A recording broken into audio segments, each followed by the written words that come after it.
Tonight, dreams will be realised as the Dream Chasers Festival reaches its ultimate climax with the running of the world's richest greyhound race, worth $1.65 million, the Phoenix. The boxes have been drawn. It's now time to let the lids fly. Will Wow She's Fast make history with a three-peat on her final night on the track? And Wow She's Fast is coming away to win the Phoenix. Amrod Boy storms, but the Queen did it. Wow She's Fast has won it. Or will Pass the Buck take the crown after 8 wins from only 10 starts? Buck clear, and Pass the Buck wins it by 3 lengths. Let's kick this party off. Live from Sportsbet The Meadows, it's the Phoenix, right here on Racing.com.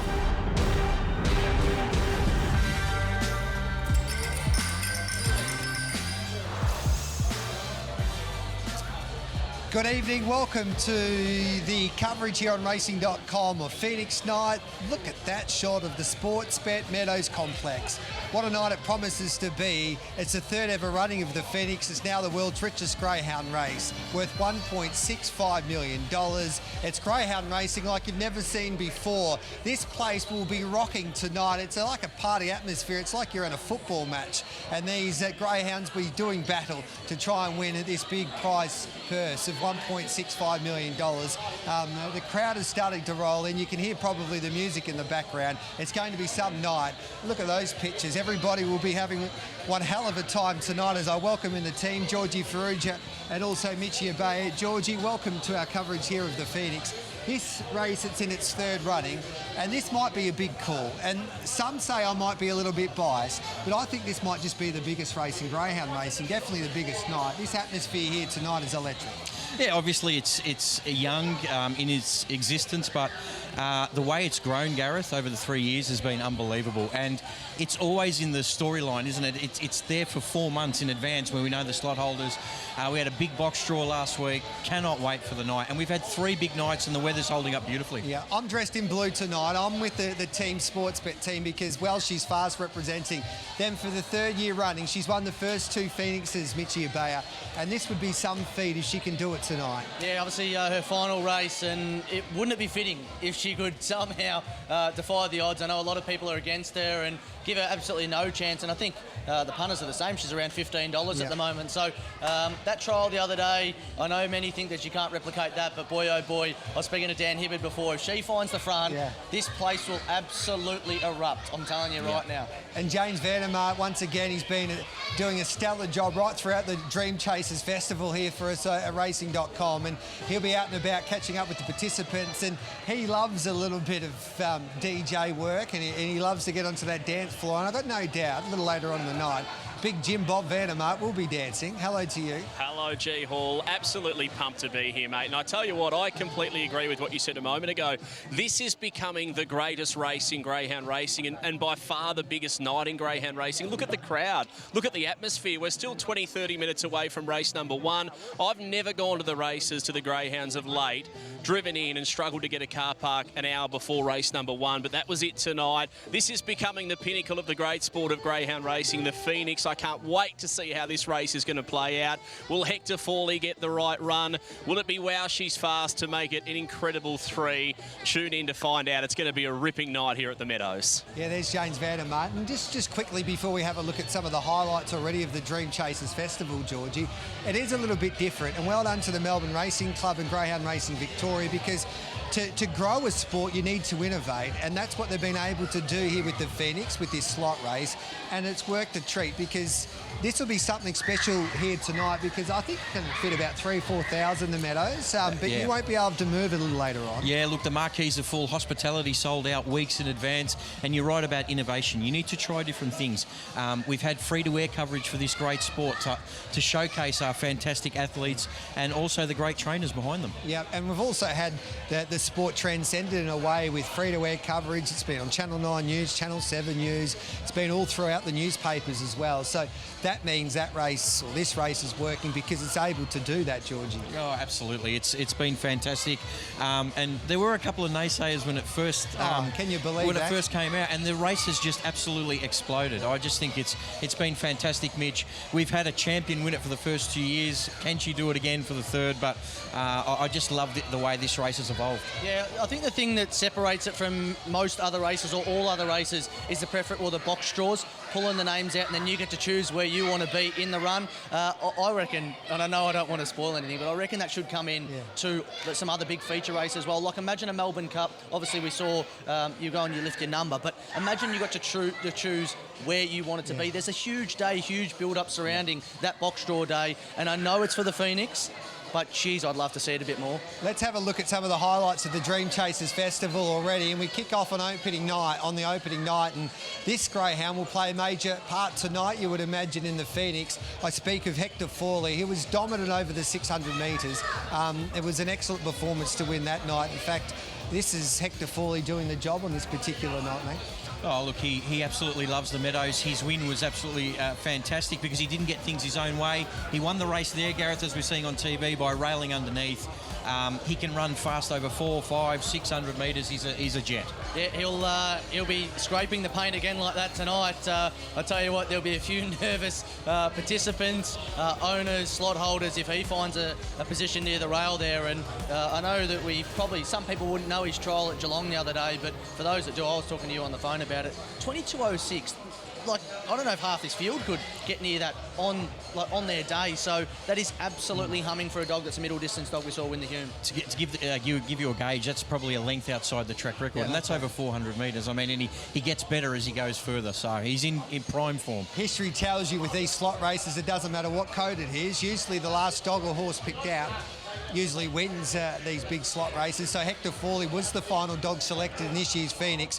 There's been a lot of upsets throughout the Dream Chasers Festival, and it also kicked off on the opening night, the Top Gun Stayers, where Ritza Piper was able to taste success here, Georgie. Yeah, look, at a bit of an upset, and it's been a common theme throughout the Dream Chasers. I don't think there's been one favourite win a feature race so far, but look, she got to the front, gave them something to chase, and she was absolutely fantastic. A really, really interesting race, and she backed it up with a very good placing in the Bold Trees. Mitchie? Yeah, Ritza Piper's run was enormous. We were standing here and literally watching the race, watching them come past the 600 boxes, and all of a sudden she just emerged out of nowhere and careered away. And all the runs that I've seen from Ritza Piper over in New South Wales, she's had to lead to win. A different story that time, and she's just been a very, very good dog. Loves the Meadows, and yeah, it was a really good run. The Top Gun for the sprinters, it was a terrific field, and it should be a terrific field because it's an invite race as well. And Alpha Zulu started the favourite at $2.60. Scalacci, who's got a spot as well in the Phoenix tonight. He was all of the rage from box number 1, but there was a bit of an upset on this particular night. It was that greyhound out in front, Transponder, for Jason Thompson. Well, everyone was talking about the 1 and the 2 with the early speed in the race, and Transponder just blew them away early. Again, a big prize. He'd won the Adelaide Cup impressively, came into this in really, really good form, and we see him go around again tonight. Big Energy was in that Top Gun sprinters race as well, and he copped a little bit of interference, and he was out the back. It was also the return of Wow, She's Fast, and she got a check, and she was out the back as well. That was her first up run in 6 months, but Holly Thompson, she was very emotional after that victory there with Transponder. And Transponder went okay in the Melbourne Cup heats, but he didn't get a slot in at the Phoenix. And we move now to the shootout, which was on the Thursday or the Saturday night, but the first of the Dream Chaser Festival nights there at Sandown Park. And this was a race where there's 4 dogs that compete against each other, and this was a night that Big Energy made quite a statement, Georgie. Oh, he did. He blew them away at the start. His sectionals were unbelievable, nearly breaking Fernando Bale's sectional record, and then going under 29 seconds. If you recall that night, Mitch, it wasn't conducive to fast time, so for him to run what he did was incredible. Oh, he was a statement piece, wasn't he? I think that's where he really announced that, hey, I'm here. I can take out any of these big races going forward, and to run or to break 29 on the night, lit it up down the back. Yeah, it was cold. It wasn't the greatest conditions to run time, and he still come out and blitzed them. So I'm keen to see what he can do tonight. The feature race for the stays throughout the Dream Chasers Festival is the time-honoured Bold Trees, and this was a race taken out by a greyhound that fooled us completely. He was an odds-on favourite in his heat. Palawa King. And then on grand final night, he showed up, and the pride and joy of Forbes these days for Jack Smith. Got the perfect run through and was too strong, Georgie. Yeah, look, his box manners leave a lot to be desired, but he loves sitting on that fence, and he was fantastic here. There was a little bit of trouble behind with Maureen Susie. He looked the winner at a certain stage, but Palawa King, a multiple Group 1 winner. Jack Smith had a nice drive home up the highway. What did Jack say to us after that race? You don't win these type of races on heat night. Yeah, he said it doesn't matter what you do. It doesn't matter what you do in the heats. You can run second, but as long as you make the final, that's when you want to be on your A game. So, yeah, Palawa King defied plenty after losing the heat, and probably thought was one of the easier heats going around. So, come out, he was primed to win that final. And now we come to the Sportsbet Melbourne Cup. There was a few upset results in the heats. There was a few unlucky performances as well, or unlucky dogs in the heats of the Melbourne Cup. But that's the beauty about the Melbourne Cup. You've got to win your heat to get into the final. And Aussie Rocks, would you believe, doesn't gain a start in the Phoenix. He was the bulldog here on this night, Georgie. He did everything right, and he defeated a very brave Big Energy. He just raced like a pro, didn't he? He jumped beautifully. He took the rails run down the back. It was just a barnstorming finish. Big Energy coming out wide, but Aussie Rocks too good for him up the fence. Yeah, well, it was a great race. It had it all, the Melbourne Cup. They didn't probably go the time as, say, the other sprinters on that night. That they were able to run, Mitchie, but it was a great effort and a terrific story as well. Oh, I think that's what's so important about it. It's the story behind the dog. Second trainer, Jeff Mitchell obviously loves the dog. He said that the dog's, so placid during the day. We got to find out a lot about him, the training journey, how we managed to get there, and to win a race like that, it really can turn a breeder's, owner's, trainer's career around, and sets them up, especially financially. But to have that on your mantelpiece, I'm sure would be pretty proud. I wonder if Jeff Mitchell and Ray Britton are still partying, Georgie. Yeah, probably are. Absolutely. They pulled up stumps at 10 p.m. on Sunday, I heard. Did they? Yeah. I thought they'd be still going at that penthouse that they booked out somewhere in Melbourne. Not easy to win races like that. When you do, you need to celebrate. Well, the emotion, I think, from the Dream Chasers Festival so far is what has really taken me by storm in a way. It's just been great to see what it means to all of the participants to win these big races, and for Ray Britton and the Mitchell family especially, what it meant for them to achieve what they did with Aussie Rocks in that Melbourne Cup. Yeah, absolutely, and we get to see him go around tonight as well against Transponder. I love this match race idea too, Gareth. I think it's really important. We've discussed this on many occasions. We love the Speed Star concept, and we get to see it again tonight. Yeah. Hey, Itchy Abaya, we need some stats from you here at the Meadows tonight, if that's okay. Yeah, sure can. I'm really intrigued into that match race as well. But let's have a look at some of these stats. Drag them up there for me. There we go, the Phoenix career winning percentages. This is the Greyhound's career winning percent throughout its career. Past the buck, 80%.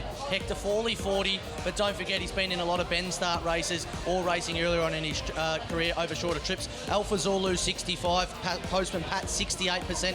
Scalacci, 56%. Wow, she's fast, 59%. Big Energy, surprising, 48%. And JSJ, 51%. That is a staggering win rate for those dogs there, a list of absolute superstars, and this is from what they do from the box. Past the buck, 1 for 1. Hector Fawley, 5 and 2.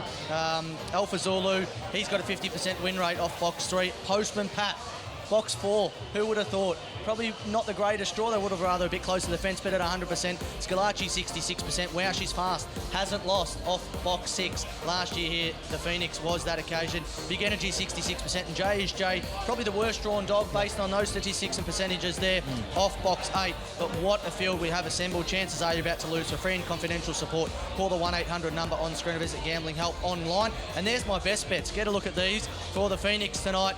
I like Hector Fawley to win race 10. Let's start at my best bet, race 7, number 2, Make No Promise. Was in the Melbourne Cup, was a massive run on that occasion, draws favourably here tonight. And then the value, race 8, the Silver Chief, Mapunga Shine. I think this greyhound is drawn absolutely beautifully with Rocket Right drawn inside, who wants to carve to the fence. And then it was obviously Hector Fawley. I think he'll win the Phoenix tonight, but I'd love to see Wow She's Fast get there. I've just got a feeling you can throw the stats out the window here tonight, because it is a different night for these greyhounds rocking up to compete on Phoenix night. The perfect example here, and I'm being a little bit selfish, but broadcasting from the Phoenix, I can't hear anything that my director's telling me. Nothing. They've got the DJ to the left, There's people yelling out. It feels like we're doing a broadcast right next to the DJ at your local nightclub. Now, it's been quite some time since I visited a nightclub, but it's got that feeling tonight, Georgie, that some dogs will be able to handle it and some won't. It's great, though, isn't it? Yes. I love this atmosphere. It's absolutely fantastic. We had it last year. After the last, there was a DJ playing. It just went off. Yeah. I just love to see greyhound racing in this mode. But in all seriousness now, Mitchie, some dogs might not be able to hear the lure. Like, they come here on a Saturday night and there won't be too many people here, and they arrive here tonight, and hearing the lure can be crucial to some dogs getting out and jumping. Yeah, well, they time it, don't they? There's a certain wind-up point every time the lure starts on the same spot over a certain distance, and greyhounds rely on hearing where that is to step. I still remember famously, Fernando Bale was the one. He bombed the start. The noise on Melbourne Cup night when he ran second to Dinah Double One was absolutely enormous, and he couldn't hear it, so he missed the kick. But tonight, I'm tipping before the Phoenix is going to be as loud as that. And even Big Energy, Cal Greeno pointed out that, and you can't avoid this, and well done to Sandown for doing it, but it was a light show just before the Melbourne Cup, and he believes that might have been the reason he missed the start. So there's a lot of variables for these dogs that they need to handle on the big stage to try and win this Phoenix. Now let's have a look at the market for the opening race, and this dog has been heavily supported, Versatile, Mitchie Abaya. Yep, something you are, Gareth, is very versatile. $1.70 and $1.55. Underway is $6 and firm. One of one is $7 and firm. Touch as low as $6.50. Burn Bright, $8 out to $9.50. Tinker Canal is $14 into $10. Had a little bit of a nibble there. Maximum Moreland, $8.50 out to $11. I reckon that is overs at $11. And Caballo Elderberry at $51. The Sportsbet Meadows tonight, all races run second. Get up to $50 in bonus bets back. Chances are you're about to lose. For free and confidential support, call the 1-800 number on screen or visit the Gambling Help online website. Well, Anthony has a party. James Vandermark was worried that Versatile might not handle the noise. He was hoping the DJ would start after race one. Unfortunately for him, that's not the case.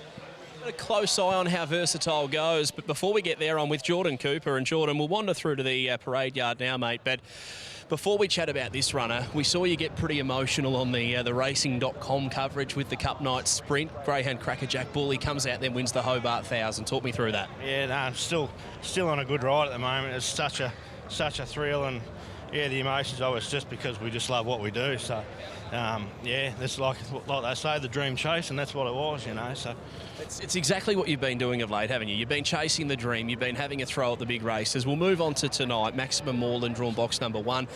Is she a litter mate to the big guns? Yeah, she is, and she's a slow learner, but she's getting better all the time. But her run at Horsham on Monday was really good, and she might get a bit too far back tonight, but hopefully she might get a run through and be a chance at the end. Do you reckon she could develop into a 600 plus dog? Because at Horsham last time, she motored the last 50. Yeah, she certainly did, and she's only had a couple of 450s ever and then a 480, so she's getting stronger all the time, and yeah, we'll be pushing for that, yeah. How's she handling the occasion tonight? Do you think she's up to it? And if so, how close does she need to be down the back to school? Yeah, look, she's been pretty quiet but with all the noise, but she's coming along okay now. She's within a couple of lengths of them, coming around the corner, should be a chance, yeah. I reckon we keep a close eye. Good luck, mate, with Maximum Moreland. I want to chat to Paul Abella, self-proclaimed model of greyhound racing. I'm not too sure about that. I think you could model the dogs. Probably even struggle to do that, Paulie. But talk to me about Versatile. Anthony Azzopardi was a little bit concerned that she might not handle the occasion. How have you found her at the end of the lead? No, it hasn't bothered her one bit, mate. She's good as gold.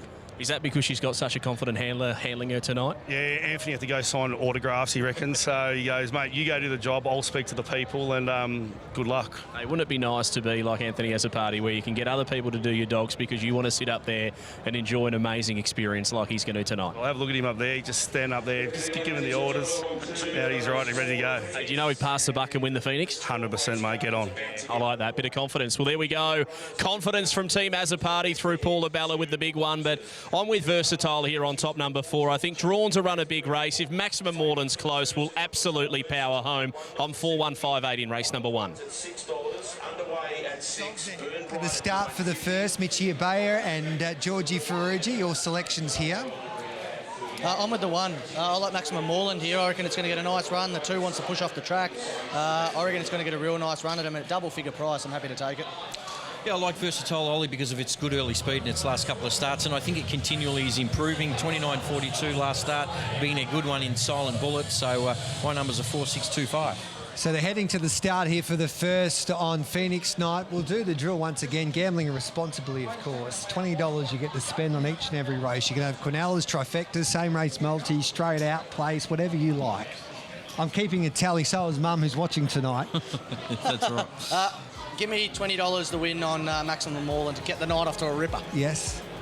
A little bit of value. Number 6, Burn Bright, will have 20 at place on him. Yeah. All right, then Burn Bright, the place, and Maximum Mall and the win for Mitchie Abaya. Little nibble late at the 2, 1 of 1 into 550, and the other greyhound was Burn Bright, 950. So both of those had a little nibble. Talking about blowing the gasket, if Welshie's Fast is in front and hanging on, I reckon Dan Hibbert might blow his gasket today. No, I don't know if words will come out if she gets to the front. He says he's never been nervous. He's called a couple of Melbourne Cups now. He's been nervous all week in the build-up to the Phoenix. Here he is for the first race. He's Dan Hibbert.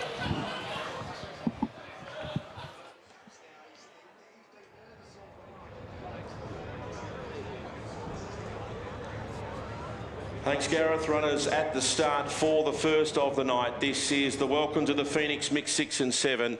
And yes, if you're not nervous tonight, well, you'll never will be, because this is one of the biggest crowds you'll see at the Greyhounds, in particular here at the Meadows, and they're still streaming in. The car park has to be just about at capacity, but it's a fantastic night and can't wait for race number 10 tonight. It's going to be an awesome event, the Phoenix tonight. This is the first, the Welcome to the Phoenix Mix 6-7, and the favourite on the fixed odds is Versatile for Anthony Azzopardi.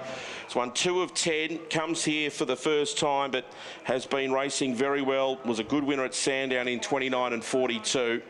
And it is the odds-on favourite, 650, 1 of 1, who was third to Here Comes Millie in a heat of the Laurels, and is certainly a chance here. 850, the Yellow Underway, who's won 2 in a row at Geelong, and it is next best. They're getting set for race number 1. Favourite in the blue, Versatile. The green light is turned on. Good luck tonight here at the Meadows. They're set for the first. Ready.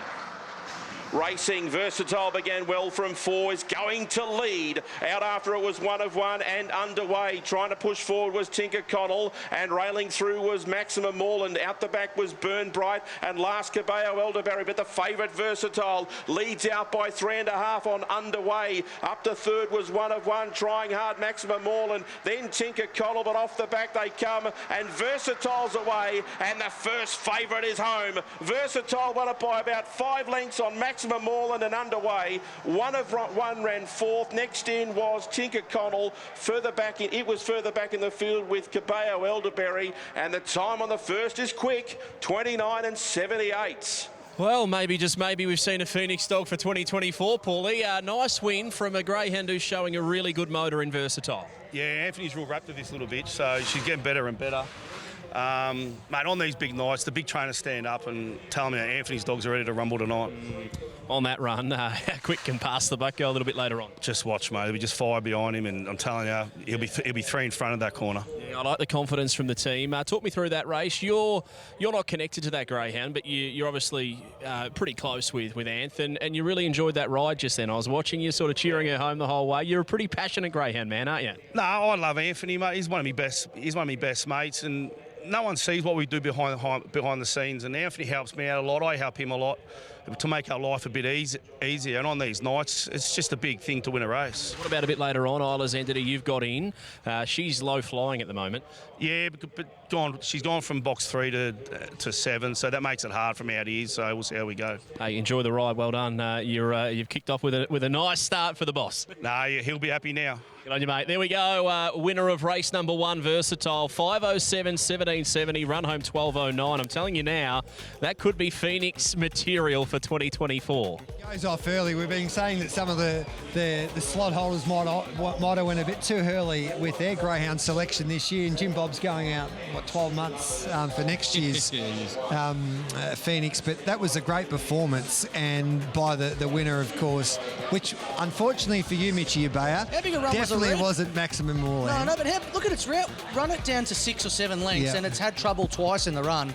If you took it each way, which I didn't, should have had just 10 each way on it. So well. Versatile was successful. Paulo Bella, he loves Anthony Azzopardi, but there's no doubt he was cheering because he's back Versatile. That's the only reason why he would have been cheering. And I could hear Anthony Azzopardi's at the function upstairs cheering with about 100 metres to go. He knew Versatile was home and hosed to kick off proceedings on Phoenix night. Finally, the punters hit the ground running on one of the big nights here for the Dream Chasers Festival. We'll take a quick break and we'll come back and we'll analyse this year's Sportsbet Phoenix straight after this.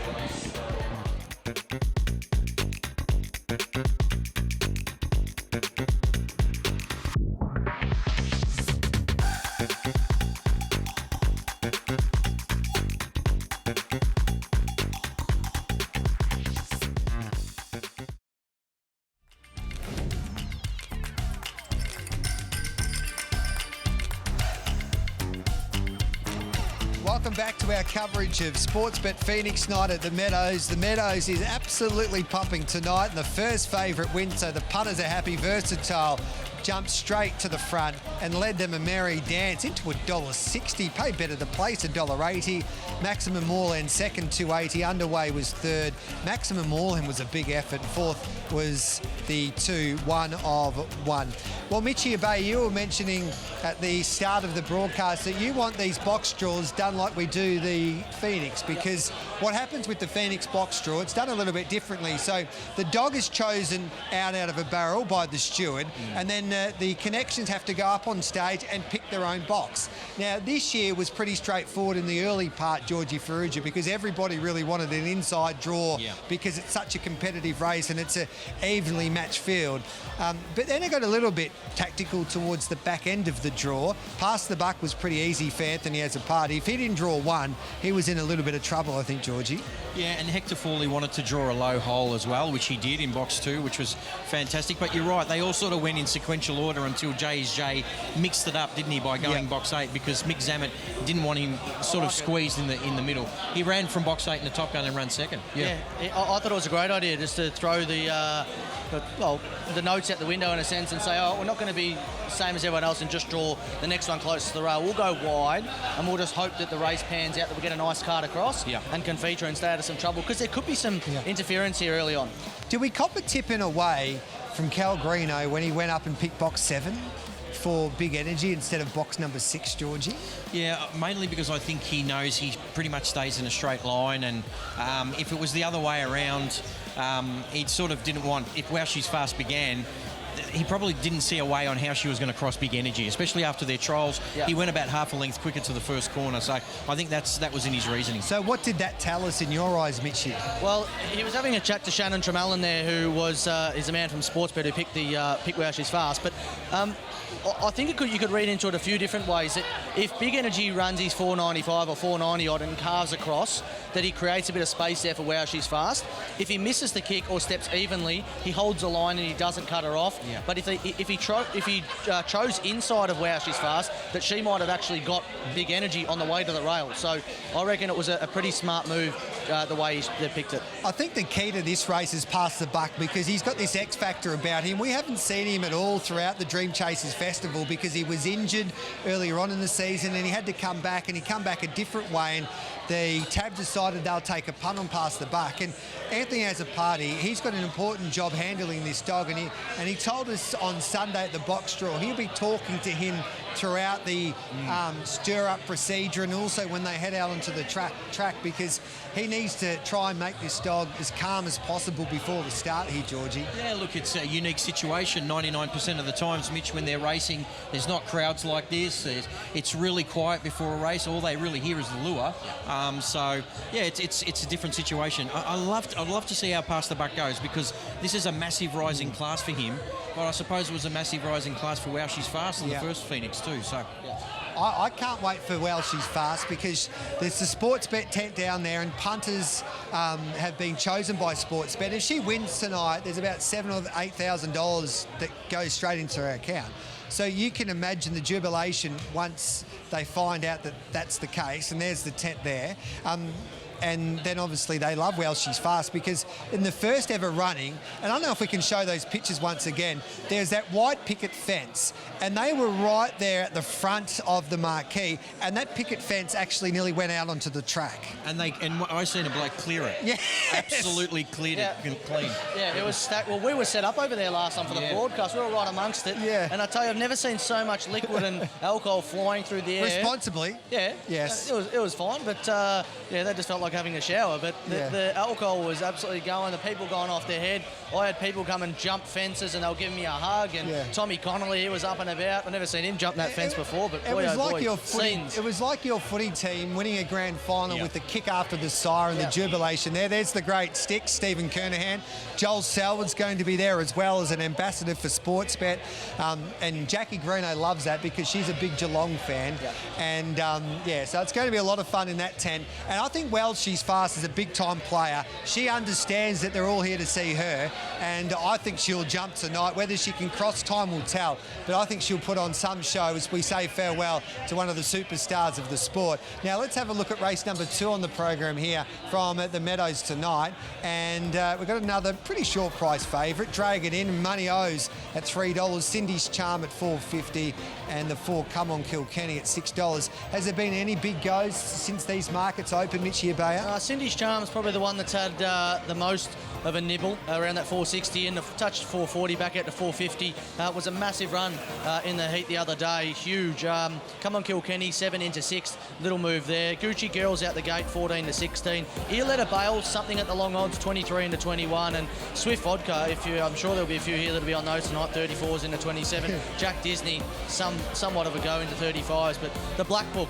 add all your favourite runners, including Welsh She's Fast, to your Black Book. Not that you're going to get a notification that she's running again. This will be her last run, but you'll get a reminder every time they're in action. So, for example, Versatile in the first. If you want to chuck it in the Black Book, you'll get a notification when it's running next. I'm sure Phoenix 2024, according to Jimmy Vandervat, but imagine what you could be buying instead. For free and confidential support, call the 1-800 number on screen or visit the Gambling Help online website.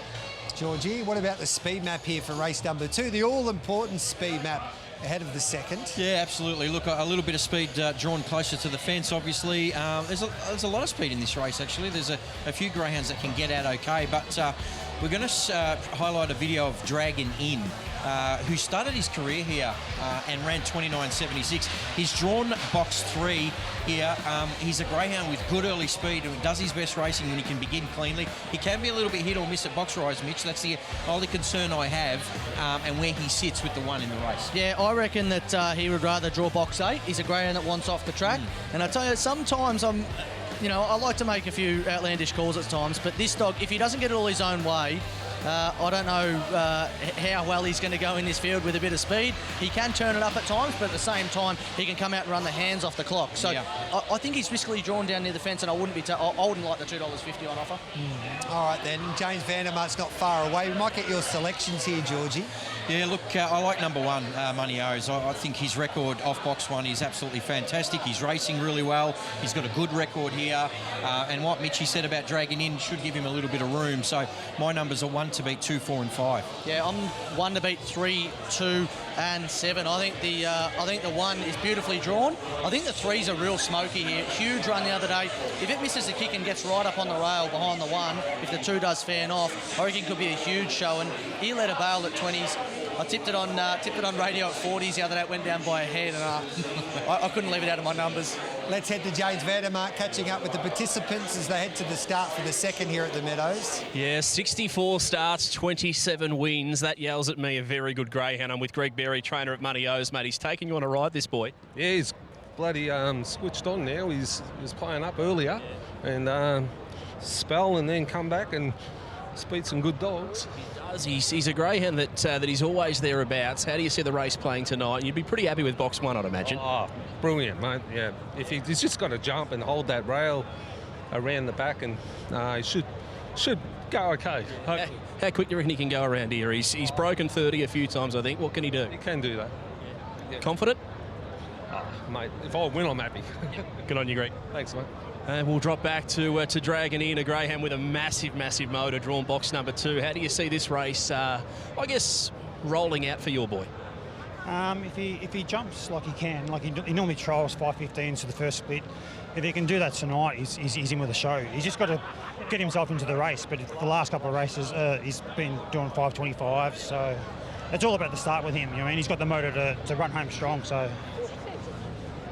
What about his win here a couple of starts ago from the Pink? He just ducked and weaved, and on the home corner, I think everybody watching thought he was going to go around, but he showed amazing field sense, and that would give you confidence no matter where you go. Oh, he's a great dog. I mean, he's a good bread and butter dog, and yeah, last week's run was fantastic. I mean, what he did was he had great track sense, and yeah, we know he's got the good run home. It's just how he positions himself in the first turn, to be honest. So if he's close, mate, he'll be in it. Good luck. Yeah, definitely. Thank you. Let's move on to Danny Gibbons, the man with the biggest biceps in greyhound racing. This is a new little acquisition to the kennel, Danny. Talk to me about Come On Kilkenny. I reckon a big chance of leading for a very long way. Yeah, I reckon he might lead, but he hasn't quite got the strength yet. But hopefully a couple more weeks and he'll be up there. Where do you see him? 3-4 lengths in front, down the back, and what can he run over all around here, do you think?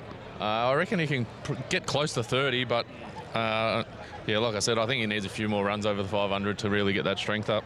Good luck, mate. Come on, Kilkenny, box 4. Thanks, buddy. All right, there we go. That's Danny Gibbons, trainer of number 4. Look, I'm going with Dragon in on top number 2. I just think he's going to get the nice run behind Money O's at the first corner. And if he lobs second or third, they're going to know he's there. 2 on top for me, ahead of 3, Cindy's Charm.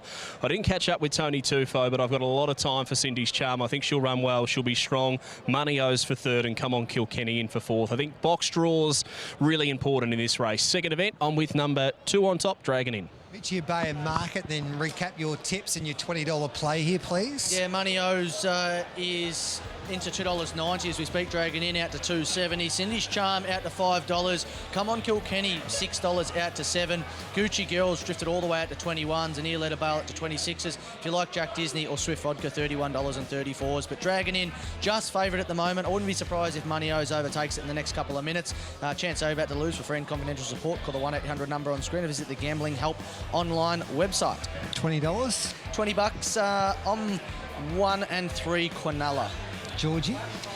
Yeah, number 1 for me. I thought he was going to start favourite, but he's going to be second favourite. I just really like. He's won 8 races from box 1. I think he's got a terrific record here. I think he gets his opportunity. Okay, where do you want Money O's to be in front? Oh, yeah, right up there for sure. When he's at his best. Look, he's not brilliant early, but I think he should be able to hold a nice enough position. This is the time when they head to the start, Mitchie Bay. Talk us through what the handlers are trying to do here. You're just trying to keep, well, for me, when I've done it in the past, I've been trying to keep them on a shortish leash so they're not getting too far away from you or soaking up all the hype. Just try and, keep their routine, walking them along, nice and relaxed. Keep them away from any distractions. If there's people out there, talk to them, get in their ear, and just try and keep them switched on because they've had a stir up, right? And then they want to walk past this crowd, which I haven't seen in a while. Just keep them nice and close, nice and relaxed. So what do you say to your greyhounds? I'd be saying, if I'm walking this dog along, yes, I'd be saying, no, we've been here plenty of times. We've walked this track numerous times. We're going to go to the boxes and then it's all over to you. You can just do your thing. I would love for us, and we might have to do this next year, Darcy. Mic up some of the trainers. Yeah, no, like mic up Anthony as a party. I don't know if we can do this tonight. Mic him up as he box his dog past the buck in the Phoenix. I thought that might be sensational. When they're whispering in their ear, they're holding him. Yeah, you see the video and they're giving him a kiss, talking in their ear. I'll see if we can do that tonight. Hey, let's head upstairs. Here's Dan Hibbert. Here, the inside 4 boxes, the clear top ones in the market. Dragon in is the favourite at $2.60. 270 Money O's has been a firmer late on in the piece. Cindy's Charm at $4.60 and Come On Kilkenny just getting out as at $9 and it's $21 and longer the other 4. So the inside 4 boxes key here. The Dragon in most impressive in the heat. One from box 8, 30 and 18 was the time, but it was more the way that he did it to win. He's won 9 of 24 and 4 of 7 here. Money O's won its heat, then had a run at Shepparton where it ran second, and it's won 8 races from its 27 wins from box number 1. So is certainly well drawn. They're getting set. The second of the night, the KCR Pet Transport final, and the favourites dead equal now. Money O's Dragon in, 270 each of 2. The green light's on, and the lure rolls. They're set. racing. Money O's jumped well, so did Dragon In. They're going to go together, trying to get across Urletta Bale, but Money O's is going to drive through and lead. Money O's leads Dragon In. Up to third was Urletta Bale. Deeper on the track was Jack Disney, got to fourth. Next was Cindy's Charm. Trying to rail through was Come On Kilkenny, a long way back with Swift Vodka and Gucci Girl. Money O's the leader. After it was Dragon on the outside. Right there was Urletta Bale. Around the turn, Money O's. Dragon In on the outside. Urletta Bale the rail. It's still Money O's in front. Money O's. Money O's got home and beat Dragon In and Urletta Bale in a photo for second and third. Fourth across the line was Jack Disney ahead of Cindy's Charm. Then Come On Kilkenny, Gucci Girl, Swift Vodka. 30.04 the run. Well, there we go, Greg Berry. 27 wins coming into tonight, 28 now. Congratulations, mate. You enjoyed that? I did. He jumped and done everything what he should have done perfectly. He had some serious dogs right behind him, Dragon In about a half a length away. Urletta Bale closing. Were you confident at halfway? When I seen him extend on the corner, I thought he might have just enough break, and he he pushed along, went really good. You mentioned pre-race, he had his challenges early days. He wasn't chasing as well as you would have liked. A little spell of fresh, and you must be proud of what he's been able to do now. Yeah, well, it's been a good litter, Zigzag and him, and yeah, fantastic. 30.01 tonight too. Yeah, he's just kept going, hasn't he? Yep. Come back next week, mate, and keep pushing around here, I think. That's the plan, just keep him in town now? I think so, yeah. And talk to me about the feeling down the back when you win a race on Phoenix Night, because as a trainer, we all love to get to the big occasions. You've won a feature race on Phoenix Night. That must make you feel pretty good. Yeah, no, it's good. There's a lot of people here. It's actually a really good crowd, and it's great. It's great for the dog. It's good for me, and yeah. A lot of people are talking about whether or not greyhounds can handle the occasion. Do you get the feeling your boy enjoyed the moment? He did. He's switched on. I don't know. The penny dropped a good while ago because I gave him the rod for a while and he went super one run and then turned his head the next. And ever since then, mate, he's just come out and been a better dog. You've seen how keen he was at the stirrup. He's just switched on. Yeah. Well, mate, patience, persistence, it all paid off. Congratulations on a win on Phoenix Night. Well done. Thank you very much. There we go. Greg Berry, go see your champ, mate. What a wonderful performance. And neck by neck, it was a busy finish, but that greyhound really wanted to win that Money O's, and that's exactly what he did. Great performance by Money O's, Georgie. Well done. You're on the board there. Dragon In was brave, and so was the little girl. Urletta Bale, she's only a little pony, isn't she, for it? Yeah, she's 26 kilos. She tried to get underneath, but Money O's is a big boy, held on. That's his 9th win off box one. Yeah. He's a terrific chaser. Let's take a quick break. The chair of Greyhound Racing Victoria, Peter Duncan, will be joining us here on racing.com straight after this.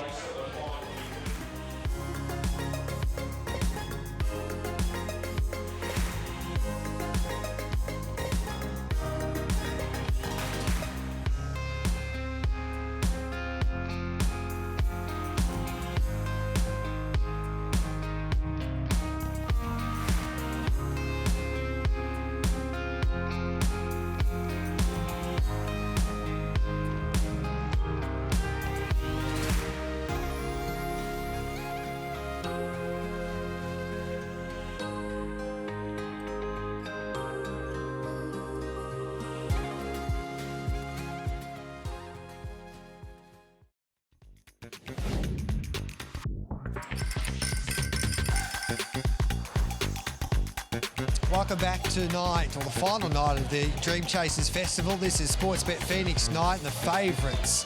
They won the first 2 races, so the punters have been in fine form. Money O's, in fact, it was replaced as favourite by Dragon In. Money O's for Greg Berry, $3.40, $1.10. Dragon In, $1.10. Urletta Bale was brave in third at $4. Jack Disney was fourth. Great to be with you on this Saturday night, and it's now time to introduce the chair of GRV, Peter Duncan, to our coverage. Peter, thanks for joining us. You must be over the moon with the success of the Phoenix. This is the 3rd year that we've had this slot race being conducted here at the Meadows, and it seems to be getting bigger and better each year. Just have a look around, yes. Gareth. It's just off its chops, as you know I like to say. 1,000 people in paid hospitality, and everyone down here on the concourse, it's general admission, and the car park is chock-a-block, and this is going to be a night to remember. I can just feel it in my waters, as they say. Pete, what about the narratives of this race? I mean, I remember when it first came out, you're always going to have some naysayers that said it was, a race for the elites. it's not a race for the elites. We've got a pizza shop owner in the race. We have the Cockrell family who run their own business, Ian being a dentist. I mean, these stories continue to pop up every year. Every year the same thing pops up. It's not for the elite. It's a promotional race, just like the Everest, to get new people involved, like our viewers tonight on racing.com that may know nothing about greyhound racing, to have a look. And obviously people buy a slot for $100,000, so that is part of the prize money of $1 million tonight. And it's just the most sensational thing we've ever done. And I think tonight, because we're going to see Wow She's Fast for the very last time, can she do it? I don't know. My heart wants it, but who knows? Yeah. But you've got, the pizza shop owner. You've got Lisa Cockrell, as you said. Anyone can get a dog in this race if you've got a dog that a slot holder wants to buy. So that's sort of where we're at. So it's not elitist at all. Yeah, I think the best part of the Dream Chasers Festival and our coverage, Peter, has been the love that the participants have showed for their dog, win, lose or draw, and the emotion that they have had for their dog, whether they had won or run second or third, and how they love these animals so much. And obviously in all three racing codes there's massive challenges from a welfare point of view, but there's also the protesters, similar to like what Nup to the Cup there for the Melbourne Cup and the Gallops. Does that have an impact on greyhound racing, and how's GRV try to handle that? That's a great question, Gareth. I think Nup to the Cup, and I know we've got viewers out there that watch Seinfeld, so this is Festivus Begins now, and I've got a lot of grievances which I'm going to air right now tonight. I think we've been lucky that Dream Chasers has not had any disruption because of protesters, and that's probably because the last 4 race meetings it was raining. Anyway, I think, first of all, I think to say that ahead of Racing Victoria's Melbourne Cup, to have a video that went viral as it did, it's just not on, and it's disgusting. And to call for violence and that people should be killed on track just because you don't like racing, that's just unacceptable. And I think it's been counterproductive because of the backlash, not just from the racing community who were highly upset, and some of those people triggered that have lost loved ones in racing or that have had serious injuries doing the job they love to do. But I think, it's been counterproductive because they really sort of annoyed a lot of the Victorian community because of what racing brings to the community in Victoria. Pete, talking about these anti-racing protests, have they sort of shifted their attention online? Yeah, it's absolutely online is where we're fighting the fight. And I think the thing for the greyhound racing is there's a lot of misinformation out there about the greyhound industry, that most greyhounds are not taken care of properly, and that's just absolutely incorrect, and it's not right. And I'm here to put that down right now, and that greyhounds have to be rescued. Again, that's just not true. Put aside the obvious, and that it makes no sense that if you've got a racing greyhound that someone has bred, reared, and now is racing, why would you treat that animal but poorly? It just doesn't make sense, right? Yep. So I think, to say that the coverage of greyhounds by racing media, non-racing media, has been poor, it's because they're uninformed. And I think, they'll write stories about our industry here in Victoria and across the country. And quite frankly, it's unethical and it's unfair. So you need to be informed and make not a biased reporting when you do that. And we can give you the facts. GRV has always said we are transparent. If you want to come and check facts with us, of course we're going to provide you with the accurate information because we are the regulator of the sport. The only thing we won't make comment on, of course, naturally, just like Victoria Police, is if it's an investigative matter that's happening right here, right now. And so I think journos out there, do better. Check the facts, because you're not checking the facts. I totally agree. And if you're a journalist, that's what you get taught. You've got to make sure that you cover both sides. And geez, I'm loving this fired-up chair of GRV, Peter Duncan, tonight. In saying that, I thought the coverage, especially from outside of the racing media this week, has been superb. The story on Channel 9 and Channel 7 and in the major newspapers as well, which is terrific for the sport, showcasing how it should be shown. Now the GAP program, how's that travelling at the moment? I just want to say one other thing, Gareth, because Gareth, I am fired up. Okay, Yes. so hi, you. Just let me go for 1 minute here. You're the boss. You know, It's your fault. the other thing I want to say is this, all right? So racing isn't everybody's cup of tea, and we understand that, and you don't have to like us. That's fine, because everyone, it's a democracy we're living in, and you're entitled to your own opinion. But I don't think it's okay that if you have a platform that you should get your facts right if you're going to start rubbishing this industry full of people who go above and beyond and take excellent care of their dogs, right? That for me is not on, right? And like I said, you don't have to love us, but you should acknowledge that it's well regulated and that GRV are recognised as one of the leading integrity and regulators in the country, if not the world. So it's simply not good enough to grandstand and claim to have all this information about greyhounds being mistreated, but then say it's not for me to tell the regulator, you know, they should be able to find it themselves. Like, that's unacceptable, because then what you're really doing is saying that I'm happy for a dog or greyhounds to continue to be mistreated just so you can score a point from the regulator. Yeah. And that's just not good enough. Well said, Peter. The GAP program. I'm going to GAP now. Yes. Namaste, Gareth. Yes. Namaste. It's going very well. I see a lot of greyhounds where I live in South Melbourne. Every second dog's a greyhound. Yeah, we've got greyhounds everywhere, and I think we've just done a foster a greyhound over Christmas, and we've got 100 of our beautiful gentle souls out in foster homes under Christmas trees all over Victoria. I've got my own too, as you know. Yes. And there's no Christmas tree because they'll tear it to shreds, but they're beautiful, gentle dogs. So what we're asking all the viewers to think about is that we've got Meet Your New Best Friend, which is our new campaign for GAP, because all of the dogs being fostered at the moment will come back into GAP over January after Christmas, and they're looking for a forever home. So GAP will be open over Christmas, so please come and see us at our Tullamarine facility, and all the details of what dogs are available, what they're like, are on our website at grv.org.au. So have a look for the GAP tab and have a look, and because I promise you, if you get a greyhound, it will change your life. I've got 2.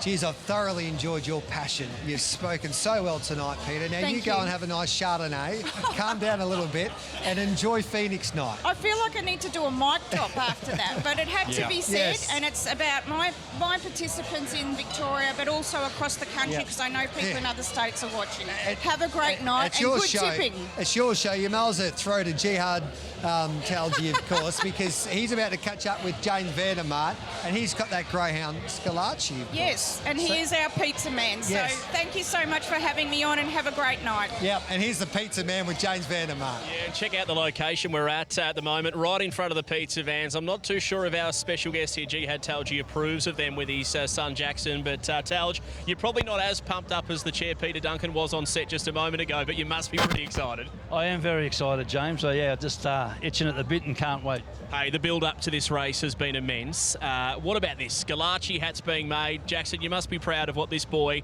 named after you, has been able to do so far. Yeah, well, it's been a very good. Very, very good ride. Talk to me about the ride itself, though. This boy getting picked into the Phoenix from where it all began to where it's got to now. Yeah, well, having his first start at Warragul, winning a maiden, to being in the Phoenix, the biggest race in the land, it's just unbelievable. And the Top Gun, you know, a month ago, it's just surreal and just can't believe it. And it's just so exciting. You're racing for $1 million prize money tonight, mate. Let that sink in. Yeah, well, you don't sort of think about the money too much, James. You just want the dog to win and have his name up in lights forever, you know? Hey, let's have a quick look behind us. We've got the garlic and cheese, the margarita, the vegetarian, the lot, down at Uncle Drew's in Carrum Downs, which we're going to give a good plug now to. What's the number one pizza choice? And if Scalacci wins tonight, will there be a pizza named in his honour? Oh, there will be, definitely. And the best pizza going there is probably 2 of them, Uncle Drew's special and the Meat Lovers. The Meat Lovers. I could see the Uncle Drew's special becoming the Scalacci special with the lot. Hey, talk to me about the race. Where does your boy need to get to if he's going to claim the Phoenix tonight? Oh, straight to the front. He has to lead. I'll be honest, he won't come from 3rd, 4th. He's not a Hector Frawley. He's a front runner. and hopefully he just pins the boxes and he can be 2 in front around the first turn and there's a jam up and he's off and gone. Well, mate, you've been a media star in the last month. I can't wait for the next 2 or 3 weeks if he does get home. Good luck tonight in the Phoenix. There'll be a massive party, James, massive. I hope I'm invited. There we go. Jihad Talji, trainer of Scalacci in the big one. Hey, James, can you order me an Uncle Drew's right now? I'll get here in the next half an hour. Can you just put in an order for me? Sure, we can get an Uncle Drew's, but quickly come over here. We've got the Aussie, Okay. $18 out the back. The Capricosa, $16. The Meat Lovers at 18. I think they're all a good buy. I'll have a garlic and cheese just to annoy Georgie for the rest of the night as well. Let's have a look at the market for this third event. Mitchie Abaya, what can you tell us? Georgie's got a special coming up here.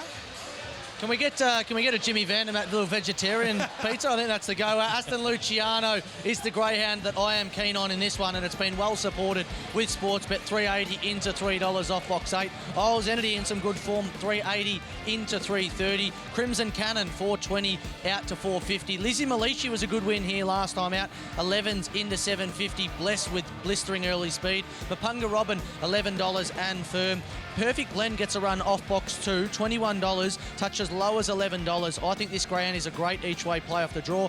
Obstropolis is at 14s out to 17s, and Twilight Jet $41. Aston Luciano, for me though, I'm pretty keen here, Gareth. Chances are you're about to lose for free and confidential support. Call the 1-800 number on screen or visit the Gambling Help online website and bet with mates. There's plenty of mates here tonight. If you're having a bet on any of these races, start a group.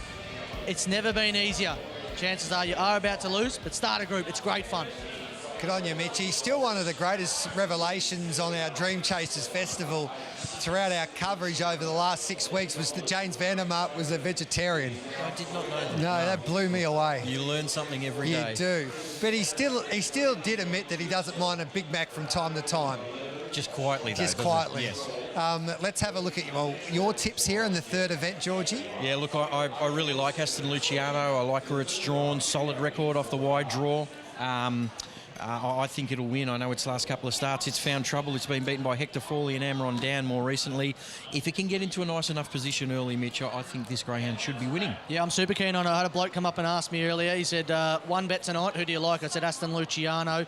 Based on the draw, I think that the key here is Isles Entity is box 7. It carves across. We saw last time it had a wide box. It just wanted to get to the fence. It'll run him into it. And he's gone 30 and 25 last start, and he found a fair bit of trouble early on especially. So if he gets a clear run, he's hard to beat. We can see Jim Bob there, the number one vegetarian in the game. Let's cross to him.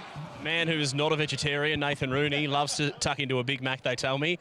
Rooney, what about this boy, Aston Luciano, box number 8? How's he going to go about his business tonight? Box 8's pretty good for him, James, I think. He'll stay nice and wide. He'll create his own luck out wide. He's just got to begin on terms so he can carve over come the first corner. He's as strong as the day is long, but he's got a great record here at the 500 as well. Where do you see him getting to at that first corner? You say he's well drawn. The boys on set agree. Where does he need to be to win it? Hopefully in front, ideally. He gets to the point of the corner and wants to carve down to the fence. So he needs to be really on speed by then. He hasn't had much luck the last couple of weeks, but his trial leading in has been really good. So we're really happy with him. He just needs to put it all together on race night.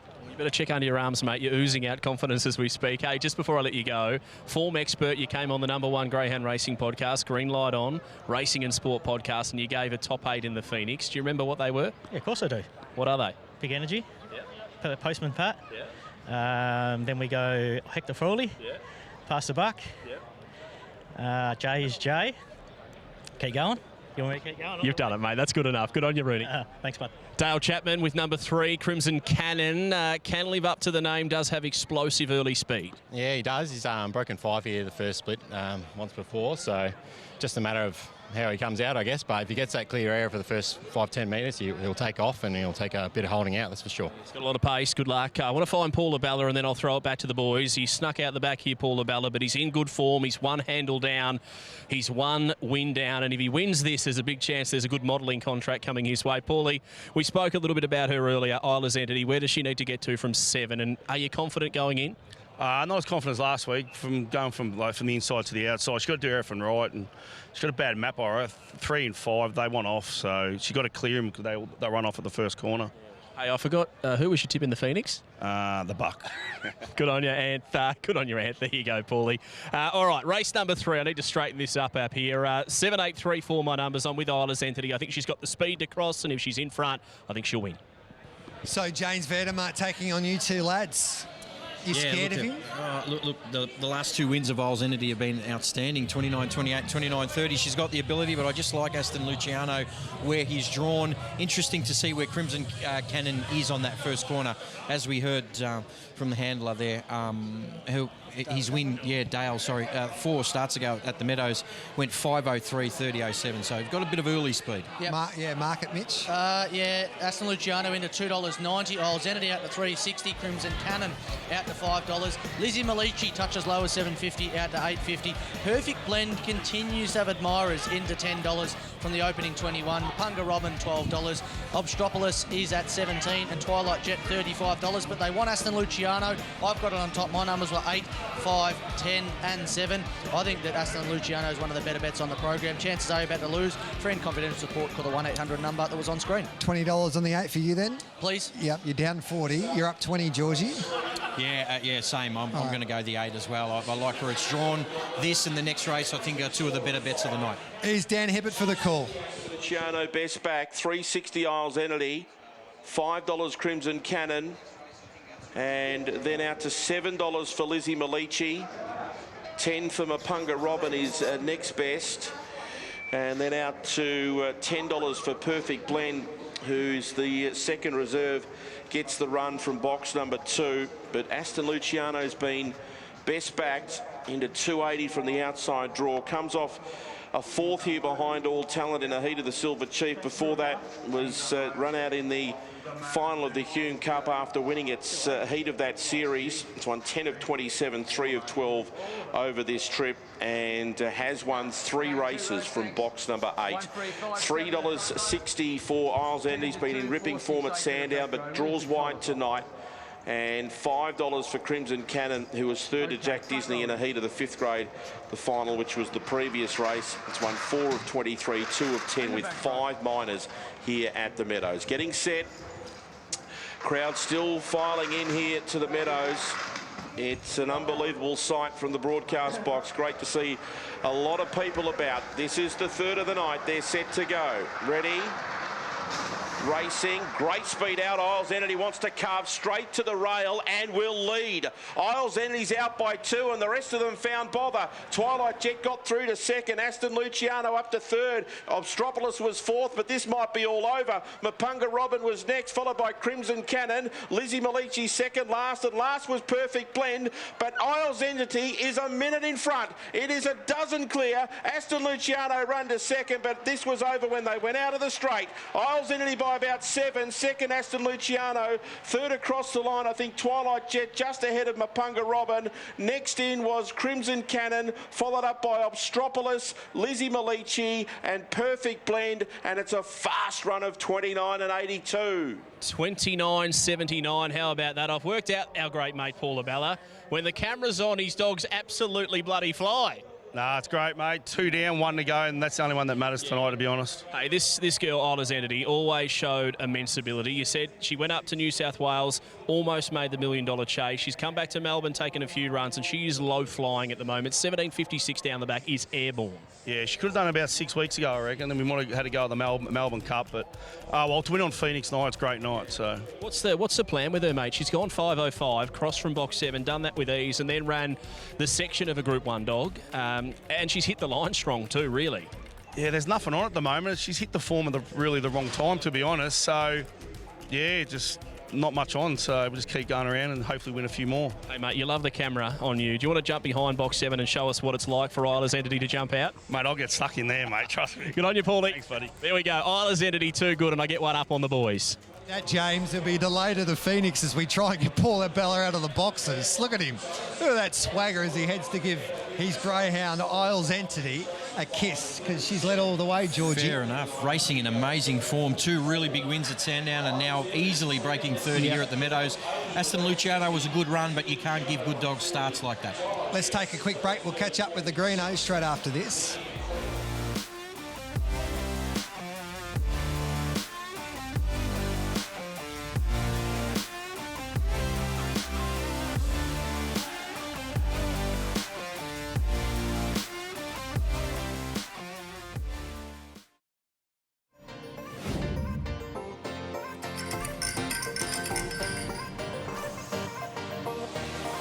Great to have your company on this Saturday night. Hopefully you're enjoying the coverage. This is Phoenix Night, the final night of the Sportsbet Dream Chasers Festival and Isles Entity. She's had a wonderful campaign and Paula Bella's got her flying. She leads all of the way, $3.80, $1.60. Aston Luciano at $1.40 back in second. Twilight Jet third. Mapunga Robin was fourth. 7, 8, 1 and 6 the numbers after the third here tonight at the Meadows. Look at that. It is starting to fill up. The DJ is in full swing. The Meadows is absolutely humming tonight. It is a terrific night for greyhound racing, a wonderful venue. And the Phoenix is race number 10 on the program, and one of the big chances is Big Energy. He's the informed greyhound of Australian greyhound racing at the moment. He's been mighty throughout the Dream Chasers Festival, and one of his lucky part owners is Kirsty Moore, and she joins us here on set. Kirsty, hello and welcome to our coverage. How are you feeling? I'm actually feeling quite relaxed tonight. Yeah. The nerves are sort of holding steady, so that's good, yeah. Now, Georgie did the negotiations with you on behalf of RSN. Did he give you a good deal or not? It was fair. Oh, oh, you're a hard man at the table, Georgie. Yeah. It wasn't me, but look, I can tell you, Kirsty, that everyone back at the radio station is so pumped to watch Big Energy go around. Yeah. Have you been to the Meadows before? Is this your first time here? First time, yeah. So it's a new thrill for us, so we're excited to be here. Yeah. Tell us about the story on how Big Energy became to be in your keep as a part owner. Yeah, we just bought in with a local trainer, and one thing led to another, and he ended up with Cal and Jackie. So we've absolutely landed on our feet, and we couldn't be happier that they've got him. So it's just turned out really well. So you're from WA, and Big Energy started his career in WA. Did you think when you sent him over to Cal and Jack here in Victoria that he would live up to those performances that he's been able to achieve? Yeah, I mean, we're quite new to racing, so once we sort of figured out who we'd sent him to, we were just blown away by, Cal and Jackie and their track record with greyhounds. So, yeah, we were pretty pleased when we figured it all out, yeah. I think we're going to see some footage of him or some photos of him as a little puppy here. They're so cute when they're small. Yeah. Did you get a choice to pick out when they were this age, or yeah? We actually bought 5 out of the litter. Oh, okay. Yeah, so we had 5 of them. So he's obviously the little chubby fella on the right there. So he's the standout star of the group. So we're pretty lucky to get him. So yeah, it's been amazing. So you say that you're relatively new into the game. So how did you get involved in the sport of greyhound racing? We actually are good friends with Linda Britton and Chris House, so we got to start with them, and they sort of taught us everything we know. So yeah, it's been about 3 or 4 years that we've been involved, so we're extremely lucky. Yeah. Were you expecting this hype, Kirsty, when you not just come on course, but everything involved with the Phoenix? It's a newish race, but it's taken the greyhound world by storm. Yeah. It's unbelievable. You get into greyhound racing thinking, we'd like to get a dog that's all right, and then we ended up with Big Energy. So we're just so fortunate to have him, and to have Kel and Jackie is just unreal, yeah. It is life-changing, isn't it? The prize money for greyhound racing is unbelievable. Yeah. He's just, you watch him race, I just can't get over how fast he is. He's just phenomenal. Yeah, I think it's fair to say that he's the fastest greyhound in the world at the minute, so yeah. What would it mean to you to win a Phoenix? You were so, and not only a Phoenix, but talk us through the Melbourne Cup week when he was favourite and he was mighty in defeat. Yeah, the nerves were sort of, they were up there, the old blood pressure was pumping, but to see him storm home the way he did was just exceptional. We were on the rail just absolutely screaming, so yeah, we couldn't be happier. To run second in a Melbourne Cup, brilliant, yeah. What do you think about the box draw too? It was out of everyone's hands. He drew out wide. He's had some good performances from wide draws though. Yeah. Obviously you'd like to draw on the inside, would be better for him, but I think he's a pretty straight runner, so if we can get to the first bend and he's up there, I think we're in with a good chance, yeah. And not only do you have a really good greyhound, but you're also part of the My Racehorse Syndicate, and you nearly had a runner in a Melbourne Cup. In fact, you purchased a horse of the King in Just Fine, and King Charles looked after you because since he sold that horse, it's just jumped out of the ground for Gay Waterhouse and Adrian Bott. And that's why why we got in, because the story behind it was just fascinating. Yeah. So that's the only reason we hopped in. We had no idea of his breeding or anything like that, but we hopped in off the story, and yeah, what a ride. Yeah. So if King Charles rang you up and said, well, it's only fair you give me a little bit of a big energy, what would you say? Not a chance. We wish you the best of luck. Thank It's some you. story. Geez, he's flying at the moment. Yeah, You got he's racing really well, yeah. And Linda Britt and Chris Hulse, I've been involved with them as well. They're terrific people. Yeah. They've also got a slot in the Phoenix. So were they dirty that you didn't go with them?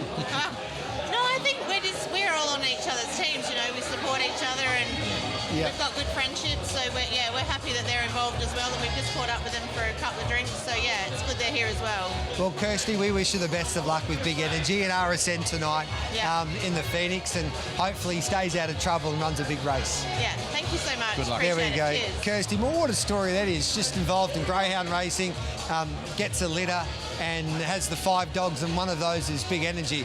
I've been trying to do that all my life, and you've just walked into the game, Kirsty. How dare you? But good luck tonight anyway. Hey, Mitchie Abay joins us. Mitchie, you've just ducked off to the sports bet marquee. Sportsbet. I tell you what, it's absolutely buzzing here. Firstly, I'll get this out of the way quick. I've been told I had last year's hat with me, but I've adjusted it. Can you have a look at that? Back to back, hopefully to back. So I've just stuck a little bit on there and written to back. Some people thought I was getting messed up with the merchandise, but I'm with the great man. What an occasion tonight. Big stage, she's trialled super. The feeling around here, it's absolutely awesome. Yeah, absolutely. The crowd's building, and a lot of anticipation for what is potentially going to happen if she does the three-peat. It'll be absolute scenes. Now, she's won the past 2. Many people have doubted her over the past, but you've been in charge of selecting the slot. How's the confidence levels going in?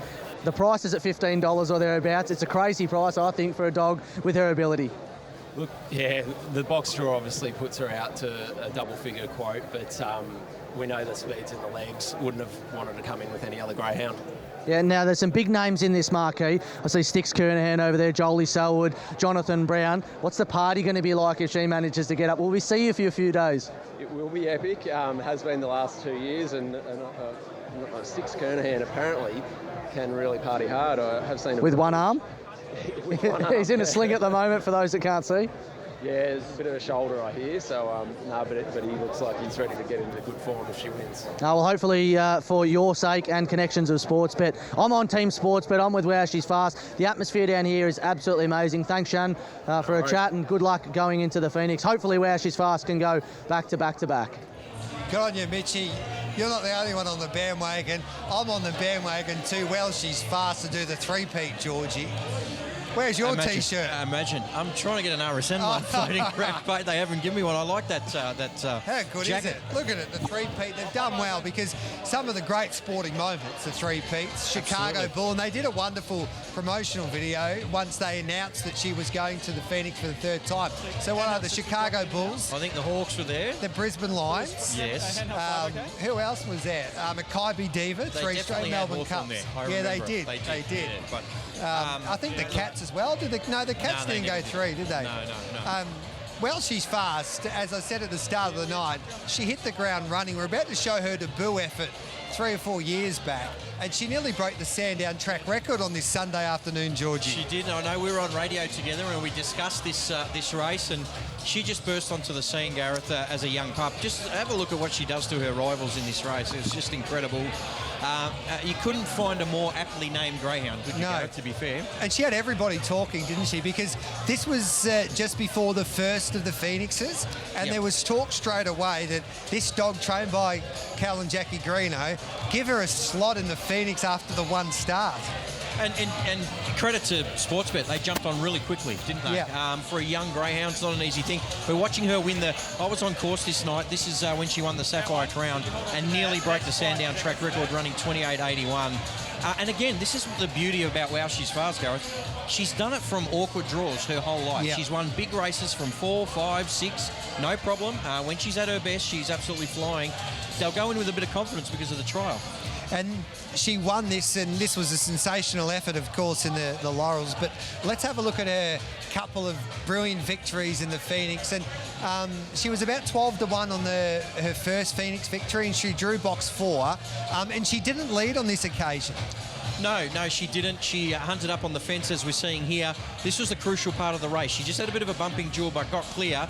Spotted Elk had a lot of speed, but was just getting a little bit tired in her run. So I remember Sportsbet fans absolutely going crazy at this stage because they knew they had the race.